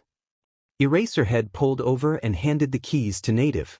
Be careful, Eraserhead, Izuku implored his teacher nervously. Stain was heading this way earlier, and who knows what else is out there? There was something with wings. Aizawa nodded, pulling lemon-yellow goggles over his eyes. Did they have night vision built in? I'll be fine, Fasa. Good luck, Kesajiri man bade, Native and Ida seconding the well-wishing. Then Eraserhead was gone and Native was turning the vehicle around. Izuku had nothing more than bruises and shallow cuts, but no way to get back to his hotel, or back to his house for that matter, so he ended up sleeping away the last few hours of the waning night in an uncomfortable, green chair in an AT Memorial Hospital waiting room. Native had been called away by the police. It wasn't entirely clear what the purpose behind the summons had been, and now Izuku had Eraserhead's keys, which he would give to Kano once his mentor woke up. Kesajiri man and Ida would both likely be discharged the same day, but for now they were out like burnt light bulbs. Izuku continued attempting to doze well into the morning, but kept starting awake at sudden sounds or the sense of another person in close proximity. On one occasion, he groggily said, "Ida, what are you doing up?" before he realized that it was his classmate's older brother who had strayed near him. "Oh, sorry. Wrong Ida." They looked so similar it was as if they were twins and the younger one had been kept in suspended animation for many years. Ingenium blinked at him. "You know my brother? Do you know what happened to him?" Izuku nodded. "We're classmates. I came in with him." He held up Eraserhead's car keys as if that explained everything. Ingenium furrowed his brow. "Why do you have Eraserhead's car keys? How do you know these are Eraserhead's car keys?" "The cat ears," Ida said. The keys covers did have cat ears on them. "So, Kesajiri man called Eraserhead after Stain tried to kill us and another hero chased him away." Ingenium started. That was really inconsiderate given what had happened to his classmate's brother. Izuku shouldn't have started that way. "Sorry, I'm really tired, and well, by the time Aizawa showed up I had chased Stain away from Native and from Ida Tenya I mean, and then Eraserhead wanted to go fight in whatever disaster was going on in Hosu, so he gave Native his keys and then Native drove us here, but then the police wanted to talk to him, and so now I have Eraserhead's keys that I'm supposed to give to Kesajiri man when he wakes up." Ida Tensei stared at Izuku open-mouthed. What?" he demanded. "You chased Stain away from my brother? Why was my brother even there? Is he what happened? Is he hurt?" "He'll be okay. He had a knife wound in his shoulder," Izuku replied, "and Kesajiri man was stabbed in the leg. They should both be discharged today though." Ingenium's eyes darted back and forth rapidly as if he didn't know whether to sigh in relief or panic. Finally he asked, "Are you all right?" Izuku nodded. "I didn't catch your name." "Fasa," the greenette replied, "is my code name." "Okay, this is fine. Everything is fine," Ingenium repeated, clearly trying to convince himself. "But you chased the hero killer away from his marks? How?" "I pretended I was being chased by War Dog." Ingenium blinked. "I don't even know who that is." He was frontline, so there was little reason to expect him to know. Neither did I until last night, but Stain knew and that was what mattered. The hero stood in silence for perhaps 30 seconds, eyes flicking even more rapidly from side to side as he filled in the blanks in the story. "I am going to hang him upside down from the chandelier," Ida Tensei hissed menacingly, then his whole demeanor changed, melting like a spring thaw. As he turned back to Izuku, "Thank you, Fasa, for saving my brother's life. I owe you immeasurably." "Part of the job," Izuku said, echoing False Flag's words. "You don't owe me anything." Ingenium considered him for a moment. "Can I at least buy you breakfast? Brunch? You look exhausted and famished." Izuku opened his mouth to refuse, because he didn't decide to become a hero for free food, and then closed it. In Ingenium's position, Izuku too would want to feed the exhausted hero student he found in a hospital waiting room and, well, The greenette was really hungry now that he thought about it, and what small amount of cash he'd had on him the night before had been lost when Stain cleaved open one of the pockets on his pants. Izuku hadn't realized that had happened until long after they arrived at the hospital. Stain had missed opening his leg by centimeters. Yes, I would really appreciate some breakfast, thank you. Ingenium steered him down to the cafeteria, paid for all the food Izuku wanted to shove on a tray and a number of things that the hero decided to shove on the tray despite the greenette showing no interest in them, then left to ask after his brother. Hospital food was supposed to be bad, right? This stuff seemed fine, nothing to write home about but nothing to scoff at either. Izuku ended up finishing all of the available food before trudging back to his waiting room to doze some more. They knew they would lose at Utapa. The only people who were here now were the ones that would rather die than surrender, people who had nothing left to lose and nothing left to gain, people who were too angry to ever lay down their arms, people who had a point to make. Izuku was all of those things. Everything and everyone he had left to lose was fighting in this battle. Everything he despised was embodied by the enemy, by the unspeakably stupid deal with a devil that the government had made. The world would see him, his final message written here in blood, if it were, and it probably would be, the last thing he did. Chris was by his side and then the world blurred by in a collage of dozens of blows and hundreds of bullets. He couldn't tell the munitions explosions from detonations caused by meta abilities. Assault vehicles, civilian buildings, and fortifications burned like torches. Soldiers bled in rivers. Chris wasn't with him anymore and the sun had gone down, so hours must have passed. The vicious cracks of gunfire continued, often harbingers of hoarse screams, parched and smoke-raw throats straining to cry out one final time. Glassy eyes stared up at him from a pool of crusty, rusting scarlet. He knew her well, one of the permanent residents of the Mundar bunker. A sweetheart, abused and exiled all of her life and still so sunny. You never once heard her complain. The temperature in a room always seemed to stabilize when she appeared. One death is a tragedy, but there were enough dead together on this field, vultures and ravens picking at their flesh, to be a statistic. Izuku sank down and closed his subordinate's eyes, her cold, clammy skin making his own crawl as if covered already by maggots. You seem to have lost track of your leader, Switchblade. That voice. Monster, Izuku snarled, turning towards the speaker. Is it because you're using one of theirs? Would it have worked on you? Would you deny me the rights you seek for your own kin? The right to be myself, unmolested by the fears of the rabble? No need to be shy. Let me see your pretty face. There we are. The fear of death becomes you. Would it have been more bearable if the ground were warm? No, likely not. Warm or cool, nothing could have made it better, laying here on his side, wondering if he had the strength left to lift a finger.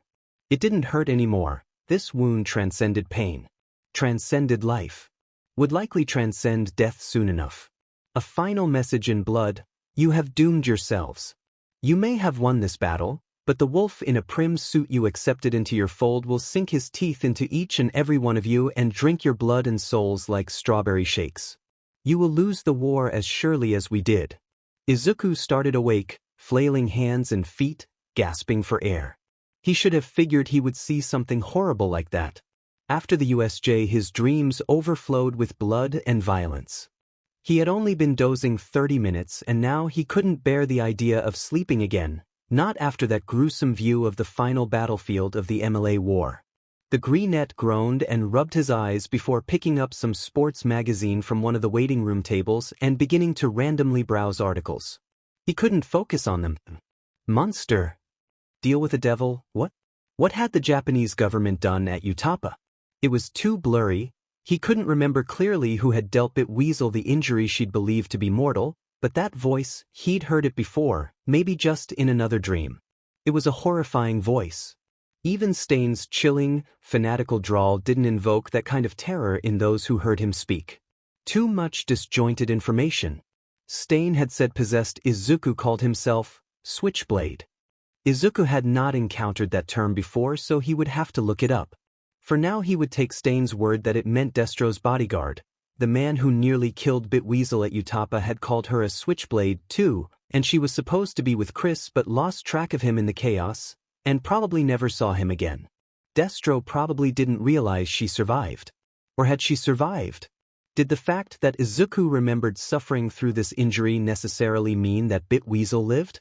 Probably, but given that he still had no idea how he had obtained these memories, he couldn't be sure. Hopefully she lived to escape to the Rebel Isles. Alright, putting the dream about the last stand of the MLA aside for the moment, the person who possessed Izuku had saved someone from a robber in front of Ojiro and then got into a knife fight with Stain over casually taking lives. What were the chances that Kurogiri recognized Izuku because Izuku's body thief had tried to foil some League of Villains plot? There had been a time when the Greenette truly dreaded learning the full story of his kidnapping, but now, whoever was controlling him seemed to have some kind of respectable moral code. If he had been used to kill someone, well, he certainly couldn't rule it out, but if it had happened then there would have been a very good reason for it, not that justified anything, but Izuku didn't think he had to worry about discovering that he had, say, run down a child with a stolen car or thrown a bag of kittens into a river. Fasa? Ingenium was back. You alright? Why yeah, Izuku sighed, rubbing his eyes. Nasty dream, that's all. Is Ida my Ida? I mean the other Ida, the not you Ida. Why did I say that? You know what I mean. How is he? Ida Tensei sighed and took a seat in a chair beside Izuku. Might have some nerve damage. Our parents should be here soon. I couldn't get word to them until about an hour ago. He shook his head. This month has been hard on everyone in our family. I've had plenty of nightmares about Stain too. It wasn't about Stain, Izuku felt the need to clarify for some reason, but it followed on his theme, I guess. Eager to change the subject, Izuku instead asked, "Are you really going to hang your brother from the chandelier?" "Yes," said Ingenium flatly, "by his ankles." Izuku couldn't help but smile. What would it have been like to grow up with a sibling? When they were very young, he and Kaken might as well have been brothers, and then Izuku had no one for a very long time. What would life have been like if there had been another young Midoriya? It would have depended heavily on whether that sibling had a quirk. This train of thought wasn't headed anywhere good. Time to get off. At that moment, Kano walked into the waiting room. Izuku stood up to greet him. "Good afternoon, Fasa." The hero nodded to him. Kesajiri man moved with a slight limp, but a healing quirk must have taken care of the worst of the damage. "Ah, hello Ingenium." Kesajiri, Ida Tensei nodded to him. "I've already thanked your intern, but I suppose I owe you thanks as well." "The only thing I did was make the arrangements that ended with Fasa being in the right place at the right time," Kano said. "Is your brother well?" Ingenium nodded. "He should be. Glad to hear it. All right, Fasa, let's head out before the police have the chance to accost us. We will likely both have to speak with them, but I would like a night to rest and recuperate before that eventuality, and I presume you would prefer that as well." Izuku nodded gratefully. They bid their farewells and departed, taking Aizawa's car as, "There is no reason for us to take the train when we have a vehicle available which would otherwise be wasting space in the hospital's parking lot.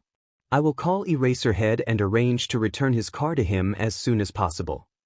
Izuku, who really wanted to be alone for a while, assured Kano that he was fine and did not want to talk about the experience anymore for the time being. After a number of probing questions to assure himself that the Greenette was really fine and could be left alone, Kano dropped Izuku off at his hotel. "If you need to talk, if you need someone to come see you, if you need someone to bring you food because you do not feel up to arranging to get some yourself, call me. Even if it is 3 in the morning, call me." All right. Izuku nodded. "You are going to be an amazing hero, Fasa. Don't let anyone ever tell you otherwise. Your performance last night was phenomenal." Izuku hid his blush and mumbled thanks as he leapt from the car. He had, fortunately, not lost his room key the night before. It had not been in the pocket stain slashed open. The Greenette hurried back to his room, threw himself flat on the bed and stayed there wondering how his life had come to this until it occurred to him that he could have a shower now. Izuku had a lot of text messages, mostly from Kaken. He hadn't managed read any since maybe 7 in the morning the previous day. When he'd come back to his hotel in the afternoon to take his nap before the mission in Hosu, he'd checked to make sure there were no emergencies, then purposefully turned the device off so it didn't distract him and keep him from sleeping. Yesterday, 8:55 a.m., nerd. Why do I listen to you, nerd? Yesterday, 9:30 a.m., Best Genist is crazy and so are all the people who work for him and probably Gang Orca too. Yesterday, 9:45 a.m., definitely Gang Orca too. Yesterday, 10:43 a.m., holy shit, I'm on fire. What in the world? Why, under what circumstances would it have made sense for Kaken to text Izuku that information? What did he expect Izuku to do about it? He couldn't have really been on fire, because that wasn't the sort of thing that you texted a friend in another city about before stopping, dropping and rolling. Yesterday, 11:15 a.m. Never mind, I am never speaking of this again. If you ask about this I'll say I don't know what you're talking about. Yesterday, 6:42 p.m.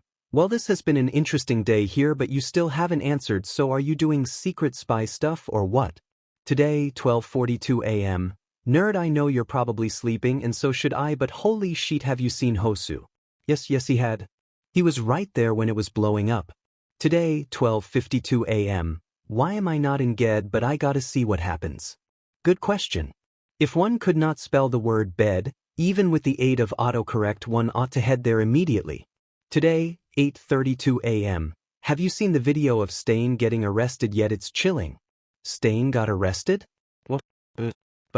Today, 10:32 a.m. They're saying there were UA students involved in fights with Stain last night before he got caught. Please tell me that wasn't you. Izuku winced. Sorry, Kaken, he muttered. Today, 11:15 a.m. Could you at least let me know you're alive? Today, 11:25 a.m. Best Genist says that Aizawa says that you're alive, but I want to hear you say you're alive. Today, 12:15 p.m., please. Izuku responded promptly. I just got back in. I was out with Kesajiri man last night. We were in Hosu, so, yeah, I might have been in a knife fight with Stain. I'm fine, but I'm about to go to bed, so I'm not going to see any more messages for a while. Izuku sent a quick message to his mother as well, just checking in. He didn't mention Stain to her. He ought to tell her and he would, but it wasn't something he wanted to do out of the blue over text. Izuku had a few messages from Ojiro. They were short and to the point. Yesterday, 12:35 p.m. Internships have been interesting so far. I will have a lot to tell you about when we return to UA. Today, 8:22 a.m. It is a frightening world we live in, isn't it? I am glad I was nowhere near Hosu last night, and I hope the same was true for you. Today, 12:25 p.m. If you could text Bakugo at your earliest convenience? He seems convinced that you are a trouble magnet and must have been caught up in the Hosu business. Izuku sent Ojiro a message confirming that he was fine and that, yes, he might be a trouble magnet as he had indeed been caught up in the Hosu business. Shuji's only message was from today at lunch. Today, 12:23 p.m. Bakugo seems to be worried about you. If you could send him a message it would probably be good for my phone bill. Izuku confirmed his status and suggested Shuji change to an unlimited plan because it'll be worth it, I think. That taken care of, Izuku drew the curtains and slithered under his comforters. He'd get something more to eat when he woke up. Hopefully he was through with MLA-related nightmares for the day. I don't care, Izuku said, what you know or don't know. I care about what your friend is going to know. What's in it for me? The information broker folded his arms. It's not as if he'll thank me for sending you his way. Let me be perfectly plain with you, Izuku said, silk smooth. You have, by associating with this group, thrown your lot in with that monster. If we were in Black Forest you would be executed for what you have done and allowed to be done. Selling people, selling souls. What's in it for you? The greenette pulled a gun from a concealed pocket so quickly the man before him blanched. Clearly he hadn't expected someone like Izuku to be carrying a firearm. Your miserable life. You think you can shoot me and make it out of here without my bodyguards blowing you to pieces? I think you'll be too dead to care about what happens to me. Now, send me on my way to someone who has a better idea than you of where I can find all for one and no shots need be fired. The broker snarled, gritting his teeth. Fine. Here. He scribbled an address on a piece of paper. Be aware that if it happens to be false you will sorely regret it. Perhaps I won't have the chance to make you regret it, but I have friends. Izuku threw himself to the ground as he saw the broker's finger twitch a signal to his guards. The greenette was an infinitely better shot than these thugs, but they got lucky. Biasardi's fire screamed along his ribs, threatening to tear him apart. Even so, the fight was over in moments, both opponents incapacitated by shots to the legs and shoulders. Izuku zip-cuffed the broker to a chair and, with the last of his strength, pulled out his burner and placed a call. "Good morning, Akiko," he said, panting heavily as the pain and dizziness mounted. He'd been shot plenty of times before, but that didn't make it easier to deal with. "Who the hell is this? How do you know this number?" "You know me. I was the one who arranged your new life after you found yourself my guest on the 7th of August 3 years ago." There was a soft gasp at the end of the line. "If you can come to this address, should be just a few streets over from where you are now." He'd made sure that he had some potential allies nearby, although he really hadn't expected to need them for this. He was quite bitter about his bad luck. Heal everyone in the room, zip-cuff everyone but the unconscious, green-haired teenager to something sturdy and then leave without a second glance. "I will make it worth your while."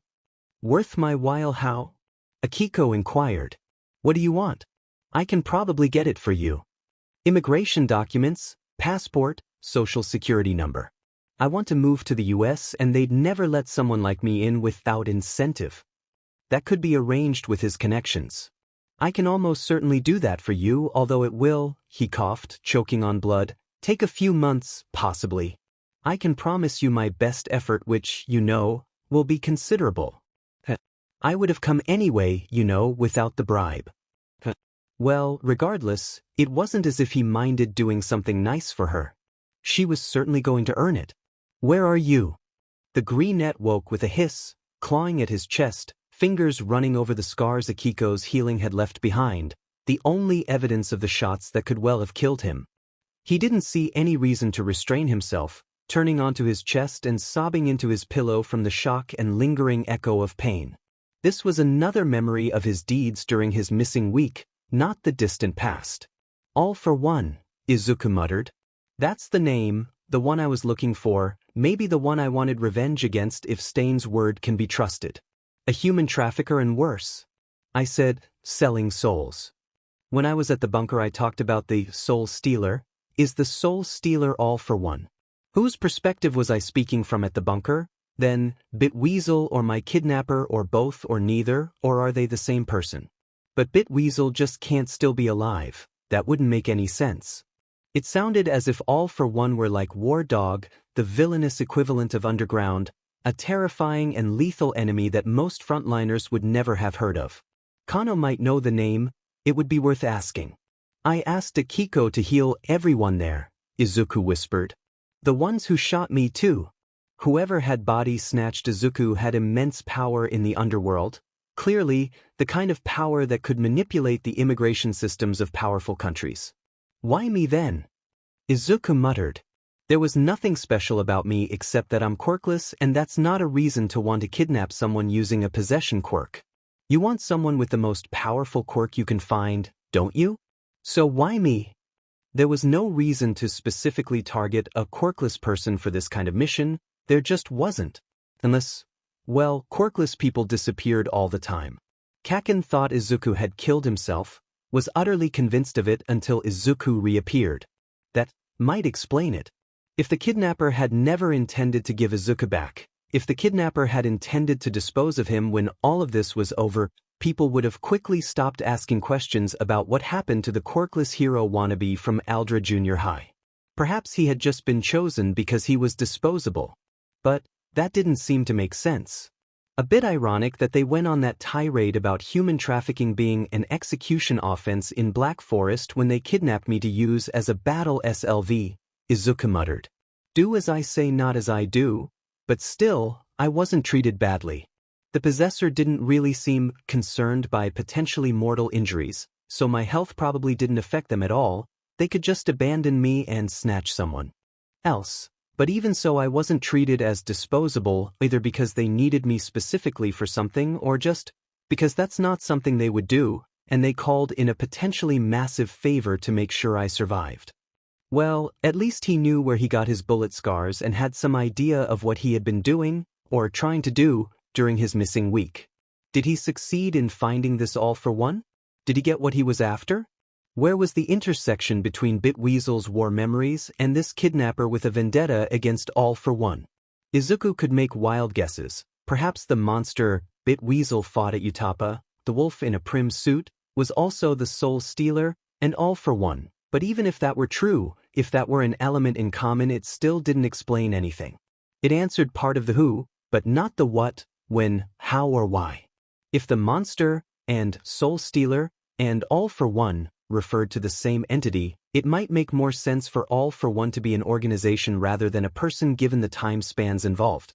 There still wasn't enough information to say anything concrete. All he could do was guess.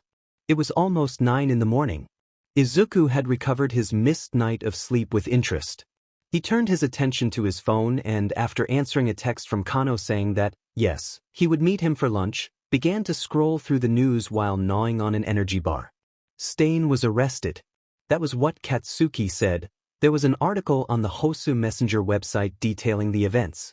The infamous hero killer, Stain, is, at last, in custody and on his way to prison. Amidst the chaos in Hosu last night, when at least 4 quirked entities who or what they were is yet to be determined caused untold millions of yen in property damage and the deaths of at least 7 people, Stain faced off first against our local hero Native and then against an underground pro known only as Eraserhead. Oh, Aizawa is going to hate this attention, Izuku huffed. Aizawa was better than Stain, huh? That wasn't really surprising. Eraserhead was absolutely lethal.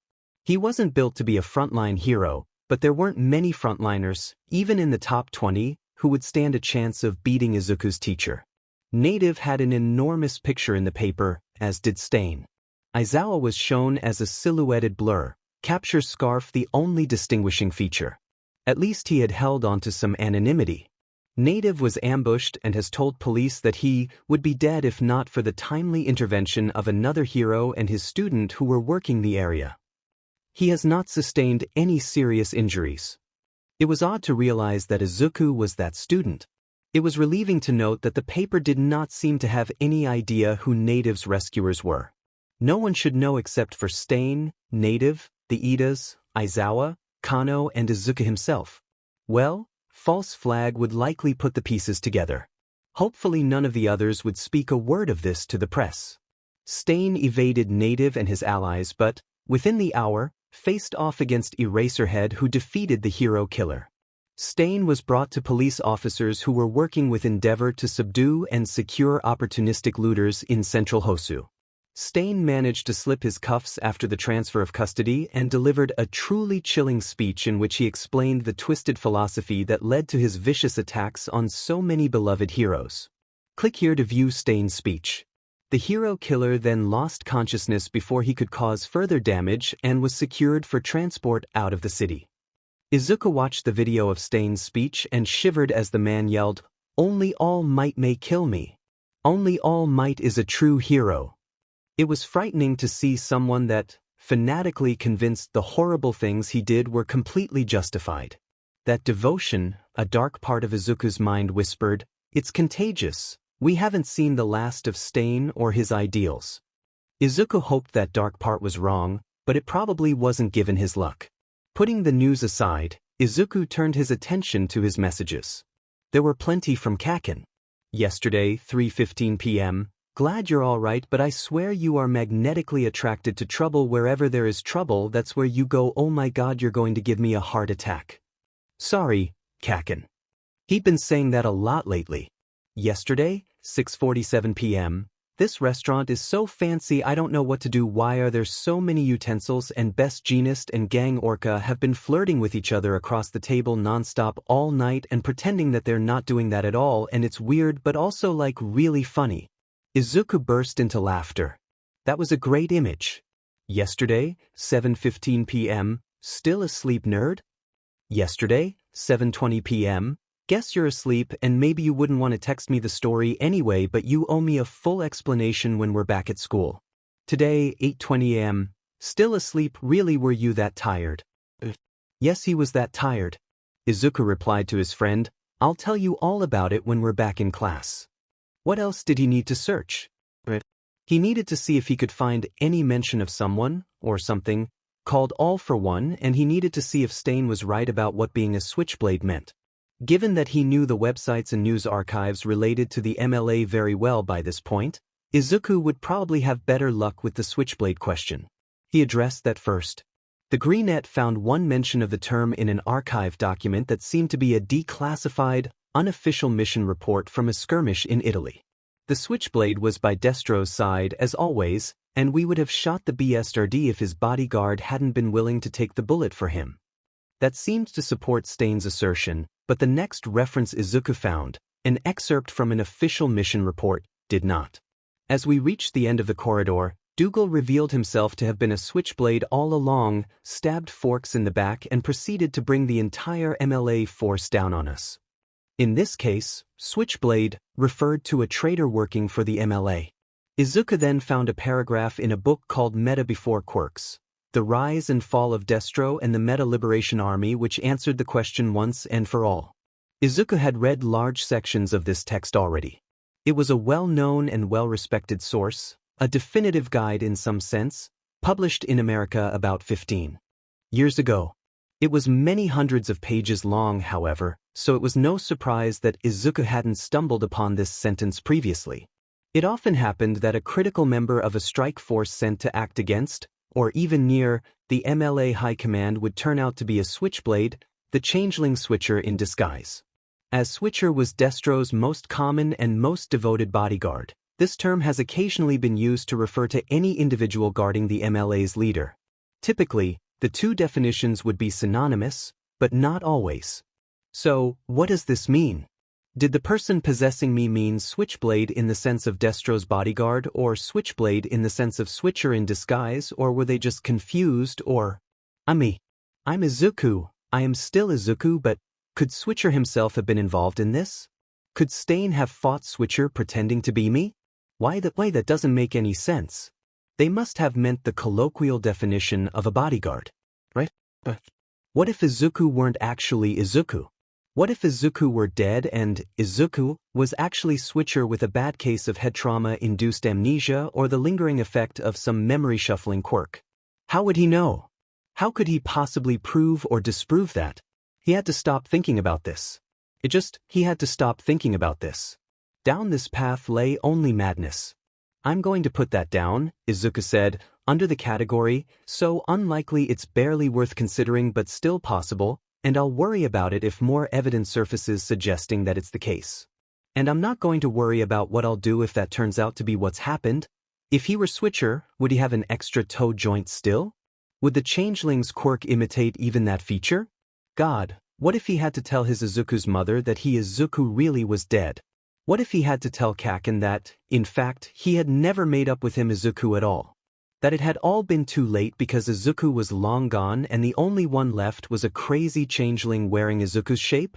What if he Switcher had killed him Izuku personally to take his place? Would Switcher do that? Izuku hadn't seen much of him in Bitweasel's memories. Historical sources were biased and likely out of date. Maybe? Depending on what his motivations were, on how important the mission was, Izuku could see Switcher doing something like that. Killing and impersonating enemy commanders was one of Switcher's most common tactics during the war. Enough of this. Madness down that path, remember? All for one. That was the next thing. Izuku searched until lunch was just around the corner, but he couldn't find any mention of a person or organization called All for One. That in itself was suspicious. It took tenacious searching to find any mention of War Dog online. One had to dive into some very sketchy forums to read her name, but it could be found. The fact that there was an, apparently, immensely powerful villain or villain organization by the name of All for One that no one ever mentioned online, almost suggested a cover-up of some kind. Izuku and Kano met for lunch on the patio of a quiet cafe. "How are you faring?" the hero asked. "All right," Izuku said. "There are other things going on in my life that have me pretty stressed out." That was putting it mildly.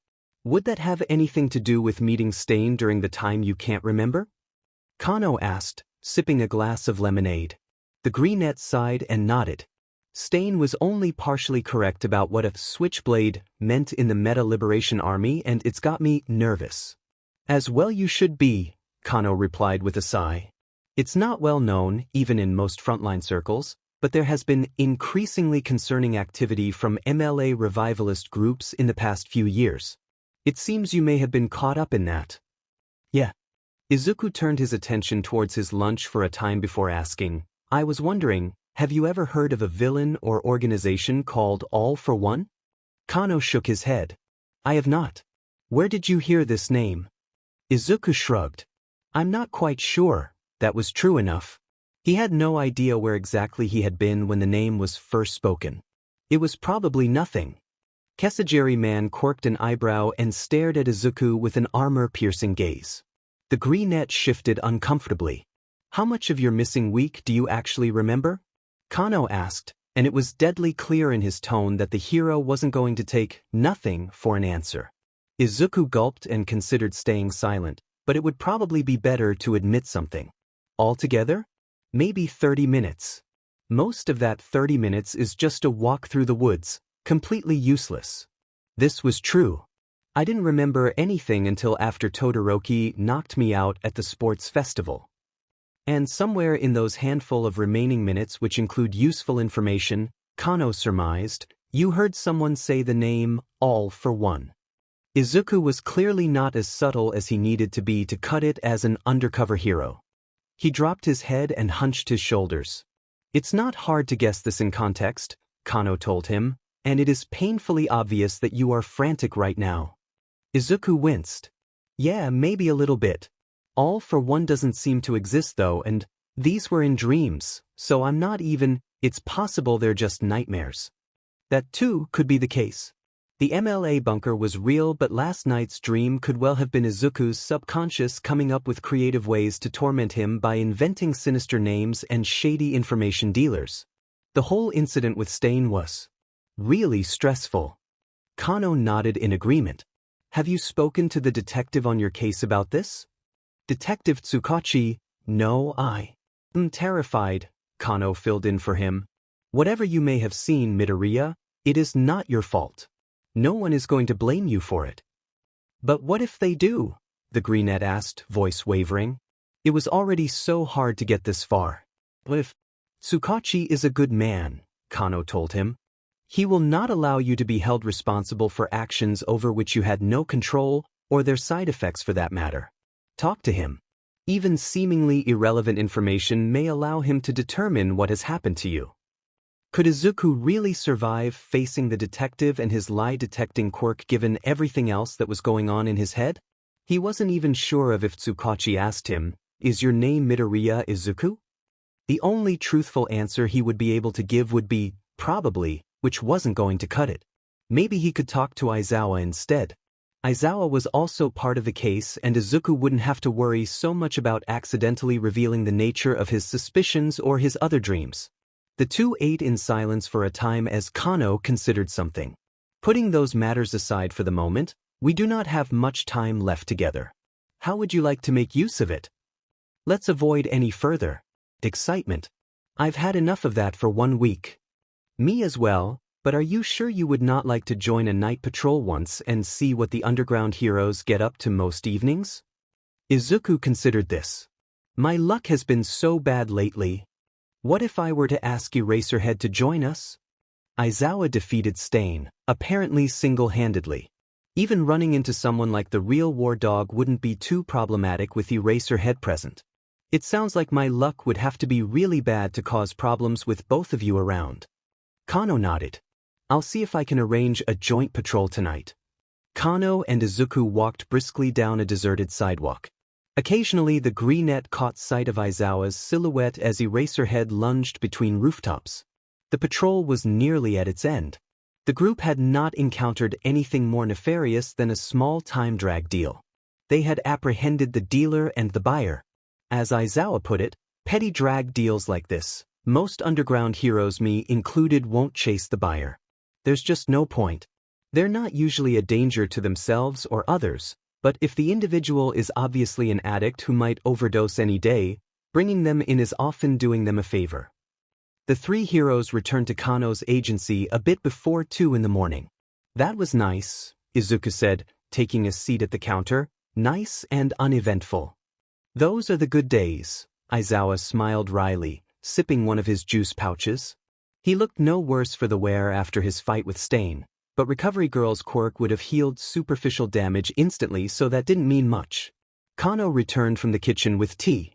It hadn't been particularly cool that night, but Izuku was still grateful for the warm drink. Sometimes heat was useful for chasing away the darkness, not just the cold. Did the police ever interview you about your part in the Hosu incident, Midoriya? Aizawa asked. Izuku furrowed his brow. No, I hadn't thought about it, but they should have done that. They have spoken with me, Kano replied, and perhaps assumed you would not have any additional information, or perhaps they simply did not have the time right now. Did you tell them what Stain said about me? Izuku asked, squeezing his mug until his fingers turned white from tension. What did Stain say about you? Asked Aizawa sharply.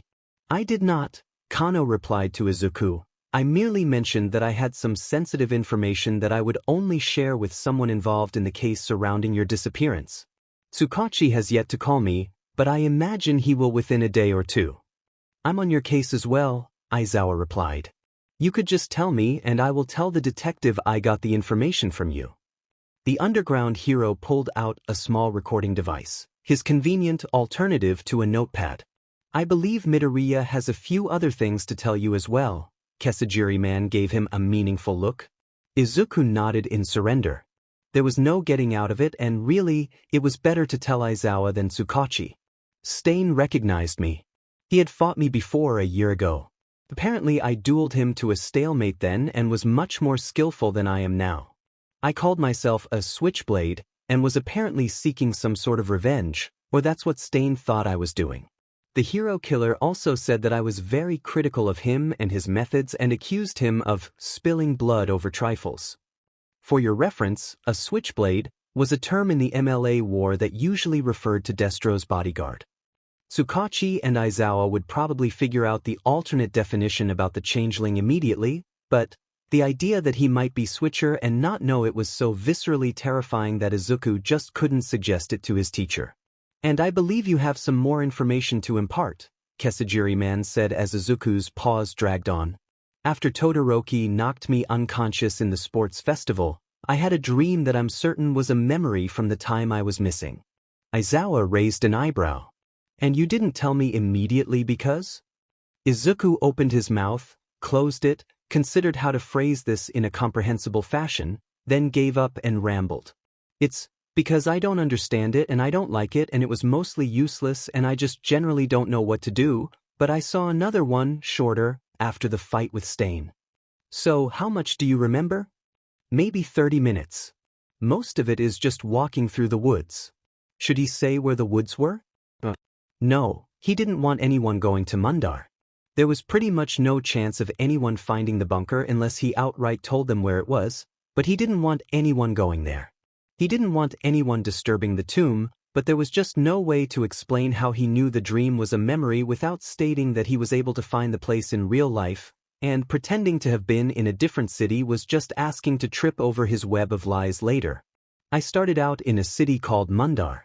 I've never been there, not in real life. I mean, I have been there but not me because I was there when I was missing, but that wasn't really my life. Sorry. Anyway, I was able to confirm that it's a real place. That explains why you were sure it was a memory. What else? What I remembered after Stain was getting shot. Kano started in shock. Aizawa's left eye twitched and he scowled. This part Izuku would tell in its entirety. He was at a dead end after all, unless Aizawa knew who All for One was. I was demanding an information broker tell me how to find All for One, or how to get in touch with an acquaintances who was more likely to know where All for One was. It was implied that All for One was a human trafficker and worse, probably a person rather than an organization, but I wasn't totally sure. I clearly hated All for One and thought the broker deserved to be shot for working with them even tangentially.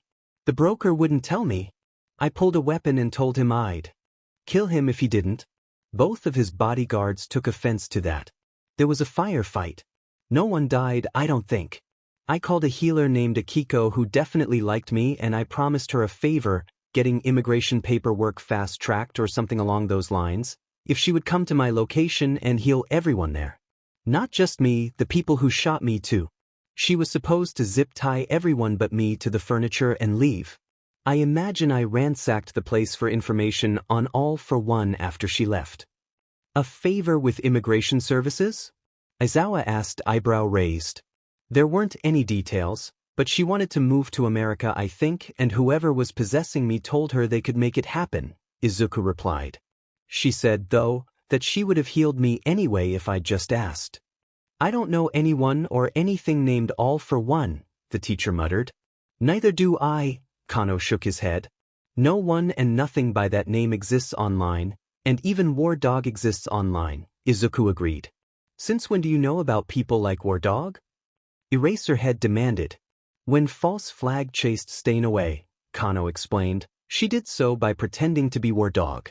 Midoriya later played into this ruse to convince the hero killer to abandon his attempt to murder your other student. You convinced him you were being chased by War Dog. Aizawa stared. I screamed a lot, the Greenette shrugged. Well played, Midoriya, the teacher shook his head, smiling wryly. Well played. If you can pull that off, undercover might just be the career for you. Izuku felt himself blushing. I'm not good at hiding my emotions, though. You'll get better, Aizawa shrugged. Or you'll learn to use the emotions you show to your advantage. Is there anything else that you can tell me? Anything at all? Even tiny details might be important. If I think of anything, I'll tell you, and I'll tell you if I remember anything else. Like I said, altogether it's less than 30 minutes and mostly useless. What little remained of internships consisted of sword practice and lessons on agency administration, then it was suddenly over. Farewell for now, Kano told Izuku as the Greenette prepared to depart. I don't take work-study students. It wouldn't make sense given that I am a solo hero and wear so many metaphorical hats, but when you get ready to apply for work-study in your second year, call me and I will help you find an appropriate placement. Thank you, Izuku said, trying and slowly failing to hold back tears. It's been amazing and I owe you my life, and I understand so much more now about how agencies are run and how heroes live their lives. Just thank you so much. I owe you my life as well, so I suppose we are even on that front. Kesajiri man dismissed him with a wave. Do you have all of your things? Izuku nodded. Alright then. It has been a pleasure working with you, Midoriya. I wish you all the best in your coming studies and career. Thank you, Izuku blubbered. Goodbye. Wait, one moment. Kano fished in a pocket and pulled out a tiny piece of paper with a phone number scrawled on it. I almost forgot, False Flag called me yesterday. This is her permanent number, or as permanent as can be with her, anyway. It will likely change within the year, but she asked me to give it to you. Izuku felt all the hair on the back of his neck stand up. Why? She didn't say, Kano replied. I think she was just impressed with you. I believe she does take work-study students despite her typically solitary nature, so if you can handle her intense personality, you might have an opportunity there in a year or so. He paused for a moment, then continued, she is extremely good. If undercover heroes had rankings in the same way that Frontline do, she would be in the top 5 at least. Keep it under consideration. Somewhere in the back of Izuku's head, alarm bells rang furiously.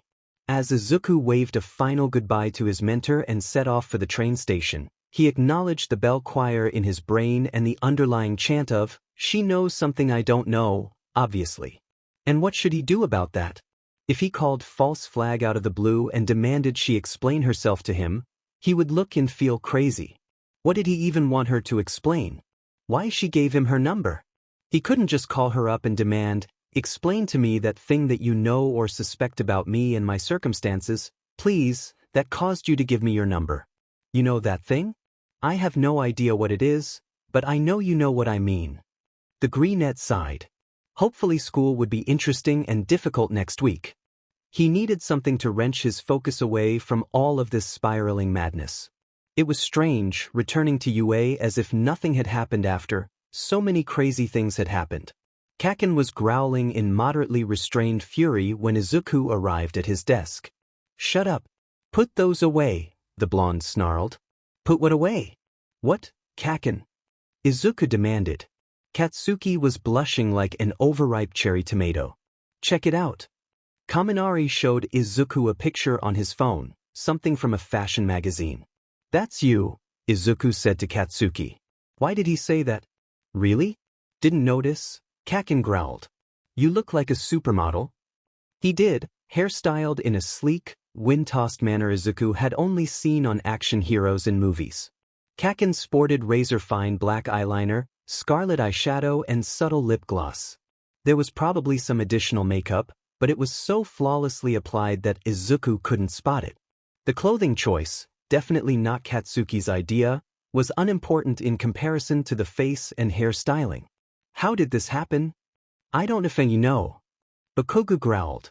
I told you there was that warning about hair styling in the offer and then, well, I don't know, but best Genist somehow talked me into one more thing every day, and by the time the week was over, he shook his hands helplessly, and now everybody in the world probably thinks I'm all prissy. Mineta huffed a laugh. No, everyone in the world thinks you're hot as hell. You're probably going to have like actual stalkers, Bakugo. Stalkers? Already? You say that like it's not a bad thing. Kirishima looked about as confused by Mineta as Izuku felt. What I wouldn't give to have some stalkers, Mineta sighed dreamily. Okay then, Ojiro interrupted. There's nothing wrong with dressing up, Bakugo. It's not like you have to do it ever again if you didn't enjoy yourself. Kakin snorted as if there were no doubt that he had hated every minute of it, but Izuku was something of a Bakugo Katsuki whisperer, and it was evident that the blonde had enjoyed himself. Whether he had enjoyed being out in public in the guise of a heroic supermodel, or whether he had enjoyed having someone fuss with his appearance, or both, Izuku couldn't say. Ida shuffled into the room and slouched into his seat. Izuku would have to check on him later. Hopefully Ida Tensei hadn't hung the class president from the chandelier for too long. Aizawa arrived at last and Uraraka started clapping. Izuku joined in and the class startled their teacher with a sudden, standing ovation. What are you doing? Eraserhead demanded, utterly bewildered. Applauding you? Uraraka explained. For catching a serial killer who has maimed and killed dozens of heroes? Oh right, look on Aizawa's face was priceless.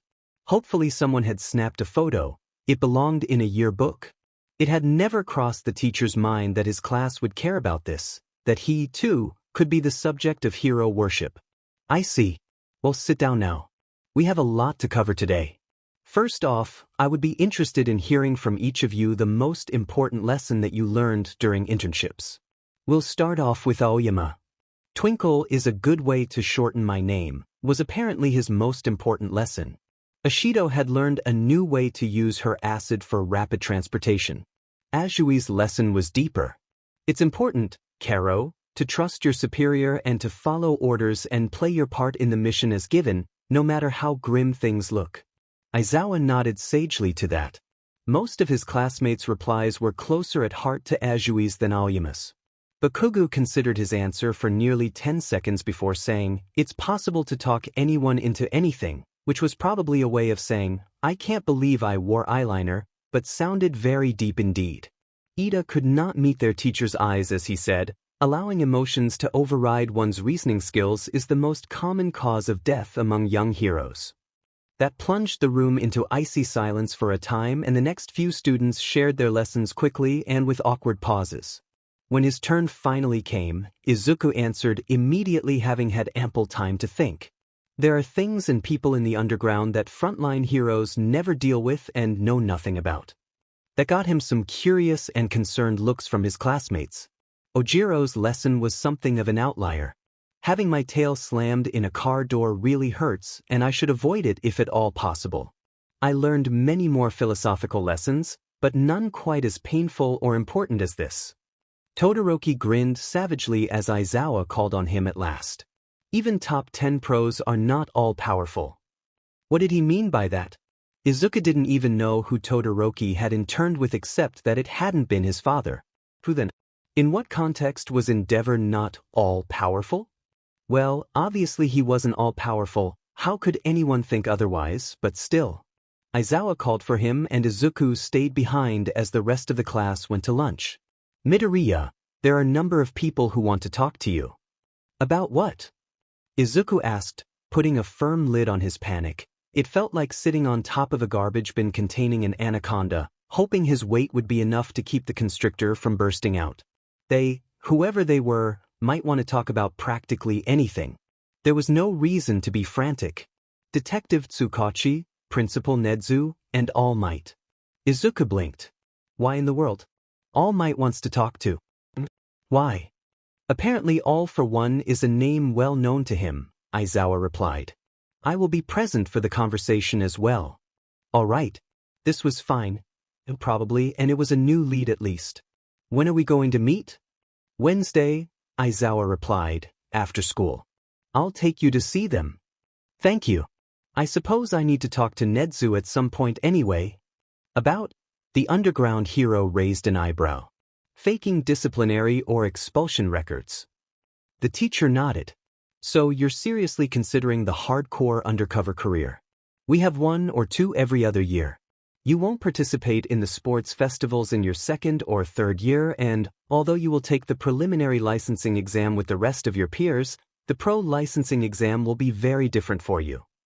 There were several different pro licensing exams depending on what specialty the hero in question pursued. The undercover exam was, in Kano's words, a royal horror show. Izuku wasn't entirely sure what to make of that. Undercover heroes were issued licenses, but they never, ever carried them on the job. Frontliners, undergrounders, and undercovers, that wasn't a word, was it, were registered in different databases with very different security protocols. Everyone had access to the database consisting of basic information about frontliners. It was public information for accountability and marketing reasons. Only other heroes and police officers had access to information about underground heroes. The database pertaining to the registration of undercover heroes was highly classified. Proving that one was an undercover hero, without registration numbers or the affirmation of one's handler, was intentionally quite difficult. Individuals who were underground or even frontline might occasionally work undercover, but those who planned to do such jobs repeatedly needed to pass the exam and become official undercover heroes to acquire identity protection resources, a permanent handler, and means of compensation for their silent work. In other words, one needed to be registered to have any hope of long-term success. Depending on how things go, most of the class may be led to believe that you did not pass the pro exam or did not graduate at all. Izuku nodded. He had the basic idea of how all of this went. You had to just not care that most of your classmates would be led to believe you weren't on their side. Izuku wasn't so close to most of the class that he expected this to be particularly painful. Ojiro, Shuji, and Kaken would know the truth, of course. It would be impossible to hide from them, nor would he wish to. They all understood that Izuku planned to work underground or undercover and could be counted on to hold their tongues. The greenette trotted down the hallway to lunch, hoping an unusual gait, skipping, could help him break the cycle of his spiraling thoughts, which had taken a somewhat dramatic turn into a forbidden zone. What if I am Switcher? He wondered. What would I do then? Would I want to hide my history, take Izuku's name as my own and become a hero? It was what he wanted, right? It would be only fair to him. But would it be what I want? Given what I know about myself? I was a rebel, I hated hero society as it exists now, and who's running Black Forest if I'm not there? The regime change would be obvious. I can't imagine it could be hidden, and since I haven't heard anything about a power shift like that in Black Forest, I just can't be Switcher. But could I be someone else? Under the influence of a transformation quirk or something that changes appearance? But that still doesn't make any sense. Why would someone want to pretend to be Midoriya Izuku? Using a quirkless kid, sure, but why would you want to be one? Kaken appeared as if by magic, arms crossed and scowling. Now what's this about you getting in a knife fight with Stain? He demanded, pulling Izuku down to eat beside Ojiro and Shuji. You did what? Ojiro asked. He had about the same reaction to seeing me the first time as you did when we met, Ojiro, Izuku sighed, poking his lunch. He really wasn't hungry. Wait, he recognized you? From when you were missing? Katsuki demanded. Michim. Apparently we fought to a standstill and whoever was possessing me insulted him a lot, Izuku explained. Kesajiri man and I were probably going to draw against the hero killer, but an undercover hero showed up out of nowhere and chased Stain away. Wow, Shuji sighed. You are a trouble magnet, aren't you, Midoriya? It's not my fault, Izuku almost whimpered. All these things keep happening and I didn't ask for any of it. Why can't my life be normal for like 10 minutes? He could really use 10 minutes of normal right now. He would spend them on a nap, prof. Well, at least there's nobody scarier who's going to recognize you now, the explosion wielder pointed out, gesturing vaguely with his utensils. Stain's about as creepy as it can get. No, Izuku shook his head. War dog. All for one. Who knew how many others? No, he isn't. There are wolves out there and Stain is an Australian shepherd in comparison. Like who, nerd? Kaken snorted. The details of who was involved in the Hosu mess shouldn't be shared, not even with friends as close as these, but this much Izuku could tell. I scared Stain away from 2 would-be victims by pretending a S vigilante was chasing me. Stain ran as if his life depended on it. The fact that we have double and S villain ranks is all you really need to know to say that Stain isn't the scariest person who might recognize me. I'm suddenly a lot less hungry, Ojiro grimaced. Sorry. Izuku's lack of appetite was contagious. Never apologize for telling the truth, Shuji admonished gently. Frightening it may be, but withholding information never helps anyone. But that hit a bit closer to home than Shuji likely intended it to. Izuku set to nibbling on his neglected lunch just for the sake of a distraction. So, you told me not to ask. Izuku decided to change the subject by dragging Katsuki's secrets to the light for a change, but why did you text me saying you were on fire? He did what? Ojiro gave them all an exasperated glare. I have no idea what you're talking about, Kaken said stonily. I have the messages on my phone, Izuku pointed out. No idea, Kaken repeated, what you're talking about. Sounds like your internship was pretty eventful, too, Bakugu, Shuji commented, and you didn't need to see his face because you could hear the grin. Did best Genist really tie you to a chair and do your hair for a full hour every day? Izuku piled on. I wasn't tied to the chair and it was only like 20 or 30 minutes.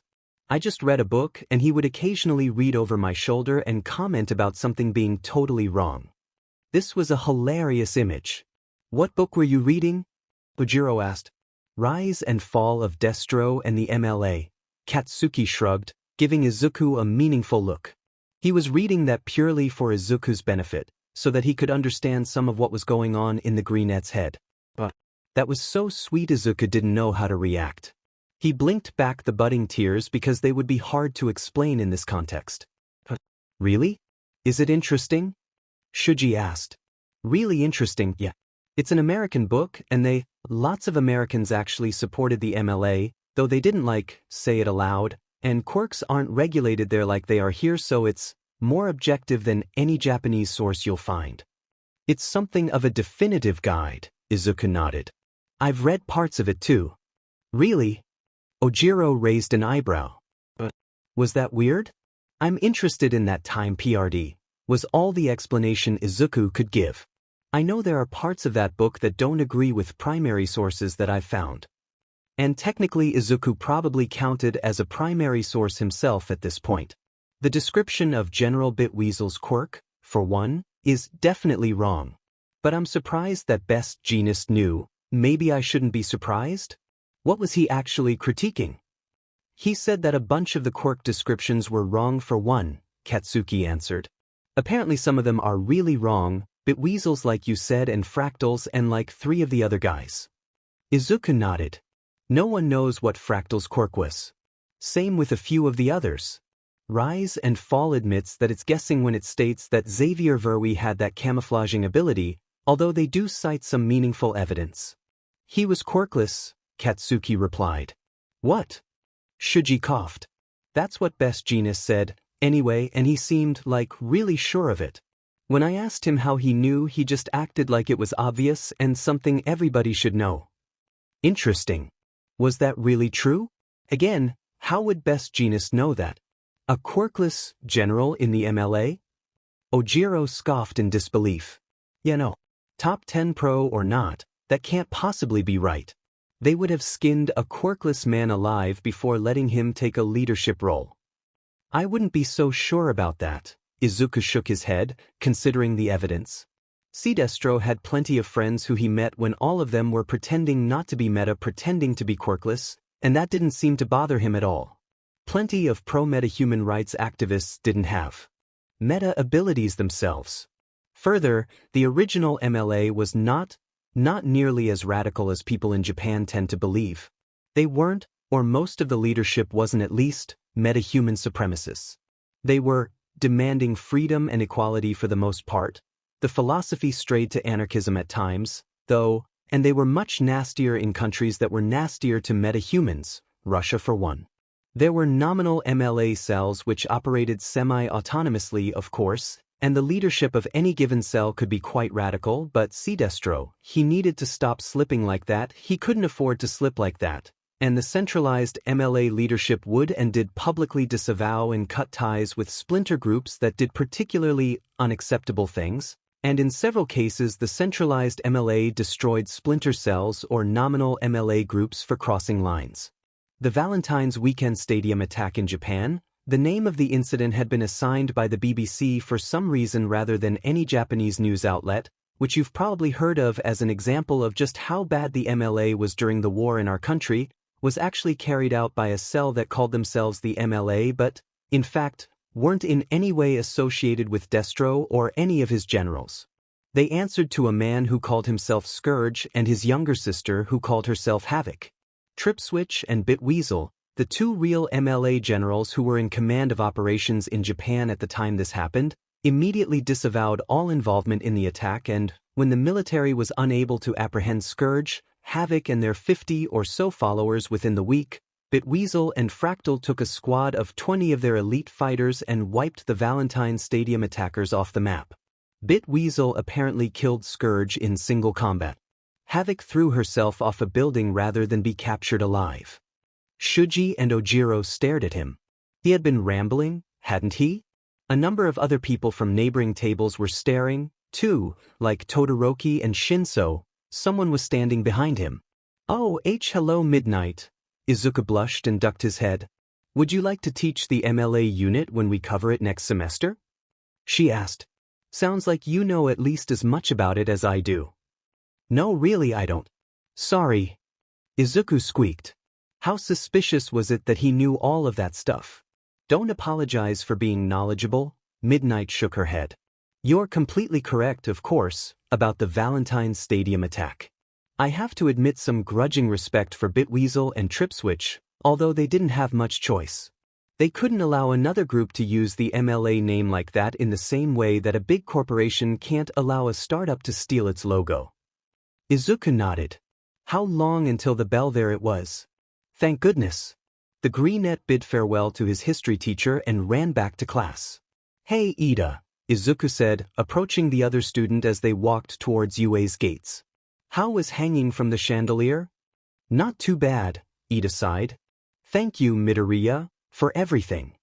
Of course, Izuku replied. I'm really glad you're all right. The class president nodded. I learned an important lesson, at least, one I think everyone has to learn eventually. Probably. I wanted to ask you, why did Stain call you a switchblade? Crap. Izuku had really hoped Ida hadn't heard that. It's a really long story. Ida gave the greenette a long, calculating look. I am perfectly aware of what that term typically means. Play it cool. I mean, typically it means a bladed weapon that folds in a certain way. That is not what it means when one calls oneself a switchblade. It was a term used in the Meta Liberation Army to refer to a bodyguard of Destro, and my brother said that modern MLA revivalist groups have used it frequently to refer to leaders or their bodyguards. Really? Izuku hadn't seen evidence of that. He must have been looking in the wrong places. He just tried to see what it meant in the context of the original MLA. He hadn't tried to find out how the term was currently being used. Maybe he had been worrying himself for nothing. Maybe whoever possessed Izuku was just using the title for pomp without caring what it had meant long ago, but the fact that Izuku had memories from the original MLA made that seem rather unlikely. This was getting really complicated really fast, and Ida was glaring at him with stern suspicion that he had no choice but to address with the truth. I have never called myself a switchblade, but apparently the body snatcher who possessed me for a week last year called themselves that when they met Stain. Ida's mouth fell open. You can ask Aizawa to confirm this. He's on my case. I still don't know who kidnapped me or why, just that they got into a lot of fights with powerful villains and eventually gave me back with no memory of any of it. I'm no MLA sympathizer. Well, he wasn't sympathetic to any of the modern groups that used the MLA's name. Was it really problematic to be sympathetic towards a rebel cause, or at least its leaders, that was thoroughly defeated so many decades ago? It wasn't as if there could be a conflict of interest or authority. The real MLA was gone. Except Switcher. If Switcher called him on the phone someday and asked him for a harmless favor, or a favor that seemed harmless, would Izuku drop what he was doing and comply? Well, of course not, but if it were really a harmless favor and he didn't have anything else to do. Irrelevant. Switcher was not going to call him on the phone someday. Switcher had no idea who Izuku was and would never have any idea who Izuku was and was presumably very busy being the tyrant of Black Forest. Unless he was busy being Izuku, but really, he'd been to the end of the line on this train of thought before and he just couldn't be Switcher. He hadn't convinced himself that he was as much Izuku as he appeared to be, but he was pretty sure convinced that he couldn't be Switcher. I had no idea. Ida stumbled over his words and eventually snapped his jaw closed. I would appreciate it, Izuku said softly, if you kept this to yourself. Who else knows? Ida asked carefully. In case I am ever involved in a conversation with your friends where it arises. That seemed harmless enough.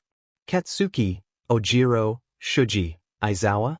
I think probably all the teachers are aware of what happened to me. I keep, admittedly, a lot of secrets. Ida considered this, then visibly realized. Something. It never occurred to me, but I have no idea what your quirk is. A smile ghosted over Izuku's face. That's intentional. It serves underground heroes well to keep their quirk, or lack thereof, quiet.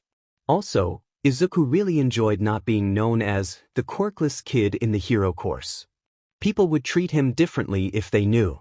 They might not realize they were treating him differently, they might think they were being nice or helpful, but he didn't want any kind of special treatment or special consideration. He wasn't handicapped. He was far from helpless.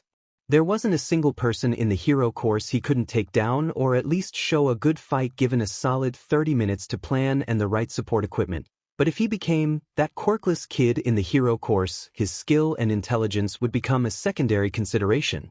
People would say, rather than, there's a green-haired kid in the hero course who is smart and skilled. There's this quirkless kid in the hero course but he's smart and skilled. That was if they said anything positive about him at all. He was smart, though, and skilled. He had to be, right? You didn't make it into UA without a quirk unless you were both of those things, right? You are, Ida considered his next words carefully, remarkably well adjusted. What? You saw how I reacted when a family member was attacked by a villain, and he wasn't even critically injured nor were his whereabouts unknown for more than 5 minutes. After what happened to me when I went chasing after Stain, I can't imagine having the mental fortitude to just shake off something that utterly horrific. Shake it off? Hardly. I've had a year to get over it, Izuku replied, but I haven't, not really, partially because it keeps popping up everywhere I look. What do you mean? People keep recognizing me, not just Stain, Izuku replied.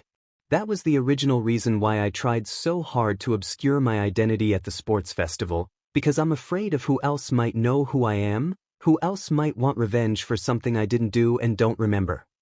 This was just scraping the very surface of all the concerns currently straining Izuku's sanity. He felt like a rubber band sometimes, stretched to the point where he might snap any day. And he couldn't tell anyone, except maybe Kaken. That sounds, Ida swallowed and considered, mortally terrifying. Yeah, pretty much, Izuku replied. You seem to have a better support system in place than me, Ida sighed, but if you ever need someone to talk to, I am capable of keeping a secret.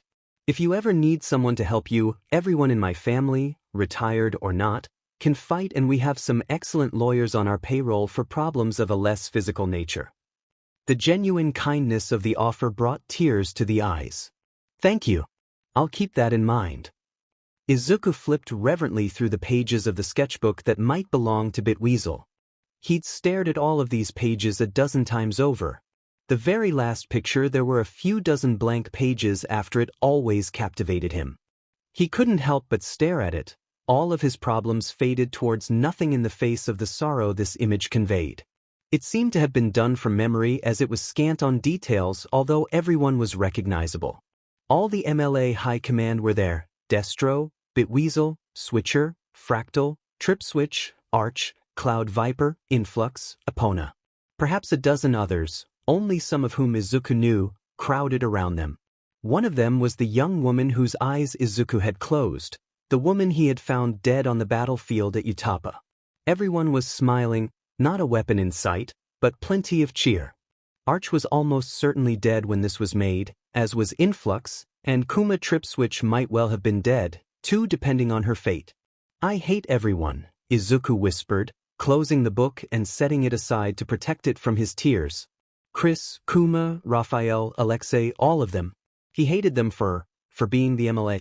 He hated them for making those choices which ruined their lives, led them all to such misery, and got them and countless other people killed. He hated them for it because he cared about them, because he wanted them to have lived long, happy lives. He wanted the fantasy in that sketch to be reality. Why didn't you all just ally with the meta-separation movement, create the Rebel Isles a decade earlier and go live there? You could have been happy. There would have been no war, no misery, no bunker full of ghosts, no field of vultures at Utapa. I hate you. I hate you. I miss you. I'm sorry. I wish everything had gone differently for you. I wish we could have been friends. These pictures, these thoughts, these feelings were his dirty little secrets. Hopefully Tsukachi wouldn't uncover any of them when they met tomorrow. Aizawa escorted Izuku to the principal's office after school. Nedzu's desk was heaped with papers, but Izuku could see dozens of buttons of every shape and size peeking out from beneath the piles of loose leaves. It was terrifying to consider what all of those switches might do. Nedzu sat behind his desk, paws steepled and expression grim. It was nothing in his face or eyes, but rather the tilt of his ears that gave away his dark mood. All Might had taken a place in front of one of the ebony bookcases, arms crossed. Tsukachi stood across from him, and Sir Night Eye was also there for some reason. This room was a dream and nightmare. Fortunately, Night Eye's glasses augmented glare. The number one hero's former sidekick did not look pleased at all, and his expression was one of the tamest, was enough to keep Izuku's fanboy tendencies in check. Izuku shrank back behind Aizawa as the underground hero closed the office door and locked it. His teacher gave him a comforting pat on the shoulder. I believe we all know the reason we are here, Nedzu began. Usually I would offer tea, but this situation is perhaps too serious for tea. Aizawa visibly balked. This was really, really bad then. What do you know about All for One, Midoriya? All Might asked. He didn't sound accusing, but Izuku had never heard the number one hero speak with such grim anger. Nothing really, Izuku shook his head, just the name, and some potentially wild inferences. As a review of the context, Nedzu broke in. Midoriya Izuku disappeared for 8 days last year. He returned having gained a variety of skills. There has been no explanation for this phenomenon as of yet. Until recently he had absolutely no memory of this time. He has now had 2 dreams depicting memories from his missing week, though my understanding is there is little useful information.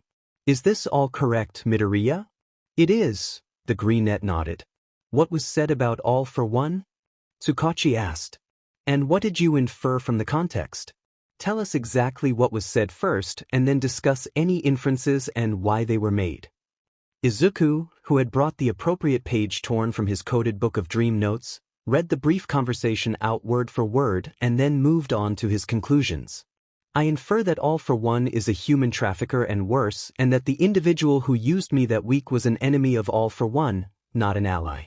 I should also mention that Stain, who fought me to a standstill during my missing week, mentioned that I was looking for revenge, but gave no further details. I presume that the individual who possessed me was seeking vengeance against All for One, Probably for a kidnapping or a murder. You believe All for One is still an active force? All Might demanded. Izuku wilted under the force of the number one hero's glare but soldiered on. It wasn't directed at him, after all. He didn't think it was, anyway. What if he were completely wrong about everything? What if All for One were a good guy? A hero? One of All Might's friends and Izuku had been involved in threatening them? Killing them? What if the individual who possessed me was absolutely convinced that All for One was still active, and whoever it was had powerful connections in the underground, the kind that can get people new identities or fast-tracked through immigration services in the US. The possessor was methodical, planning ahead for a variety of eventualities including the possibility of serious injury during this confrontation. If they were convinced All for One is still active, I am also convinced that All for One is still active. Aizawa glowered at All Might, Nedzu, Tsukachi and Night Eye as the four individuals in the know exchanged glances. The other heroes were conducting full conversations with their eyes and body language with a vocabulary that Izuku could never hope to decipher. Aizawa clearly didn't like this at all. Izuku didn't like it much either. What I am about to say is not to be repeated to anyone at any time. The principal stared at Izuku and Eraserhead in a decidedly menacing way, beady eyes hooded.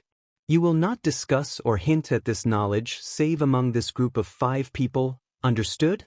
Yes, Aizawa and Izuku said together. But All for One is the name of an individual as well as the name of his quirk. He has existed, amassing power, since before the dawn of the Age of Heroes. His existence is classified at the highest level. Technically he would have a triple S rank, but assigning a rank to a villain like him seems pointless.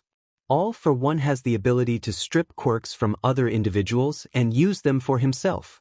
He also has the ability to give these quirks away again if he pleases. Aizawa swore at this explanation, quite violently, in multiple languages. A variety of things clicked abruptly in Izuku's brain. Oh my God, he said aloud, all eyes in the room turning to him as he processed this information. All for One was definitely the soul stealer. Taking into context the things Izuku said at the MLA bunker, it seemed it wasn't a person or a body that Izuku's kidnapper wanted back from All for One, but rather someone's quirk. All for One was almost certainly the monster at Utapa too, and the Japanese government had made some kind of deal with the villain to fight for them, a deal to defeat the MLA once and for all, and who knew what they had given to this potentially all-powerful maniac in order to turn him mercenary on their behalf? Did anyone in this room know about that? Could Izuku impart that information? It could be incredibly important. How would he bring it up? How would he explain the source? What would he say when Tsukachi started asking follow-up questions? Midoriya? Asked Nedzu carefully. Is there something you suspect that we may need to know? Yeah, he whispered, but I can't explain to you. I wouldn't be able to give you a concrete reason for why I think it. That much was true. It shouldn't set Tsukachi off. Say it anyway, Midoriya, Night Eye demanded sharply. First off, I think the person who kidnapped me was chasing after All for One, seeking revenge for someone having a quirk stolen, he explained. That was a more normal thing to mention first. Now he would try to pass off the rest of his information in a casual way. Second, is there a chance, would the Japanese government have? He bit his lip to keep from stuttering. He should just say it.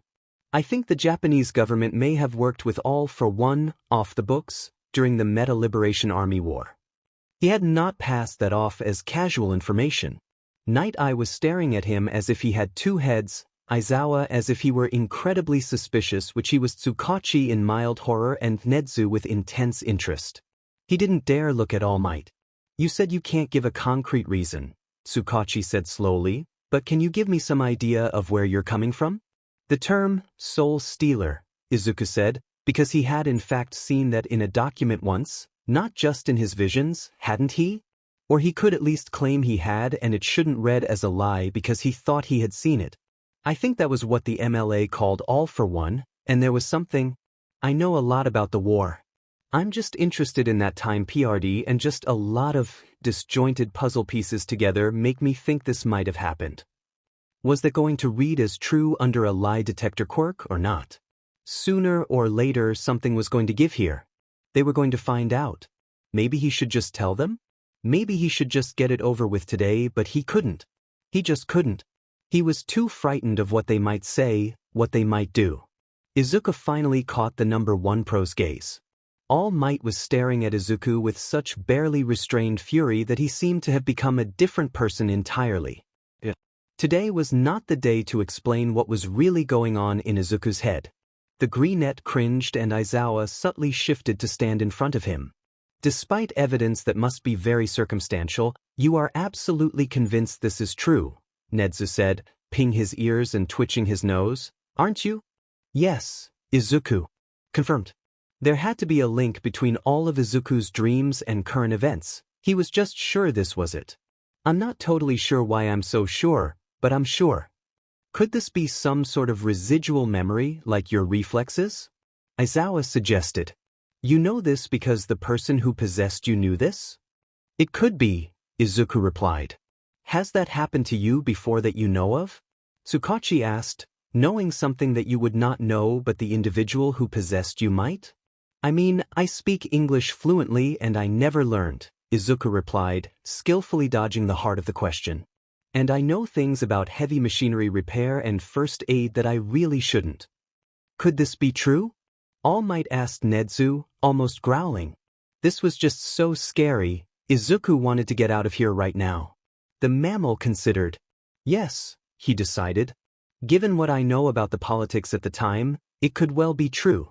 It would not surprise me. Something else clicked abruptly. I wonder if Kurogiri worked for All for One, Izuku whispered. What? Night Eye demanded, this time more confused than angry. One of the attackers at the USJ, a manipulator of warp gates, Aizawa filled in. He recognized me, Izuku said. Plenty of other people have recognized me, but it would make sense. It would indeed make perfect sense, Nedzu said grimly. Especially given what we know about the other attackers at the USJ.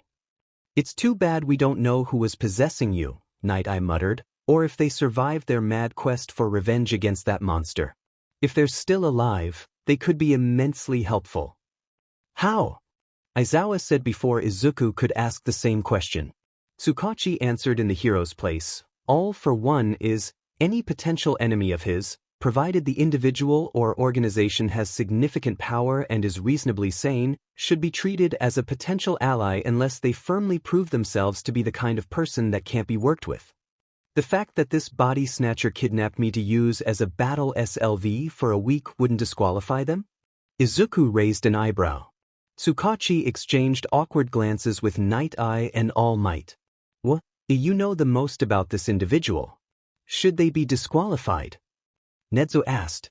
Izuku considered this. Presuming that possession was really what had happened, that he was really Izuku and not someone else with memory damage. If he were someone else with memory damage, then they were essentially asking Izuku if Izuku thought Izuku could be worked with. No. It shouldn't disqualify them. They gave me back in the end, traded a potentially immensely valuable favor to make sure I survive being shot, and also arranged for the people that shot me not to die of their injuries, presuming they didn't. Torture them for information afterwards, but I don't think that happened. I don't think they would do that. They insulted Stain, said he was killing people over nothing and ought to be ashamed of himself. If they're still alive, they should be considered a potential ally. It was immediately obvious just how dire a fight against an individual who could steal quirks would be. The kidnapper is almost certainly an MLA revivalist, Aizawa pointed out. Given that your possessor introduced himself to Stain as a switchblade, a term typically used to refer to Destro's bodyguard during the MLA war and nowadays to any leader or leader's bodyguard in Neo-MLA factions. Would it really be safe to work with someone like that? Probably, provided interactions were tightly controlled, Nedzu decided. But the point is moot. The individual who kidnapped Midoriya is either dead or went to ground a year ago, correct? Tsukachi nodded. We did find 2 other people who reported having lapses in memory around the time Izuku went missing, both before he vanished, but the individual with the longer gap was only missing 2 hours of memories and did not seem to do anything unusual during this blackout. It's unclear whether any of this is related. There are plenty of drags, alcohol the most obvious of them, which can have that effect. They found others? Apparently they didn't think it useful enough information to talk to Izuku about it, though. And it was quite possible more people than they found had experienced the lapses. Izuku hadn't noticed his gap until it was pointed out to him, after all, and he had been missing for more than a week. An hour or two might not raise any alarms at all. The conversation devolved rapidly into heated arguments interspersed with wild speculations and riddled with names, protocols and jargon that Izuku was not privy to. All Might scowled ferociously and said few words. Izuku darted out of Nedzu's office the moment he was given leave by the mammal. The arguing likely carried on for several hours more.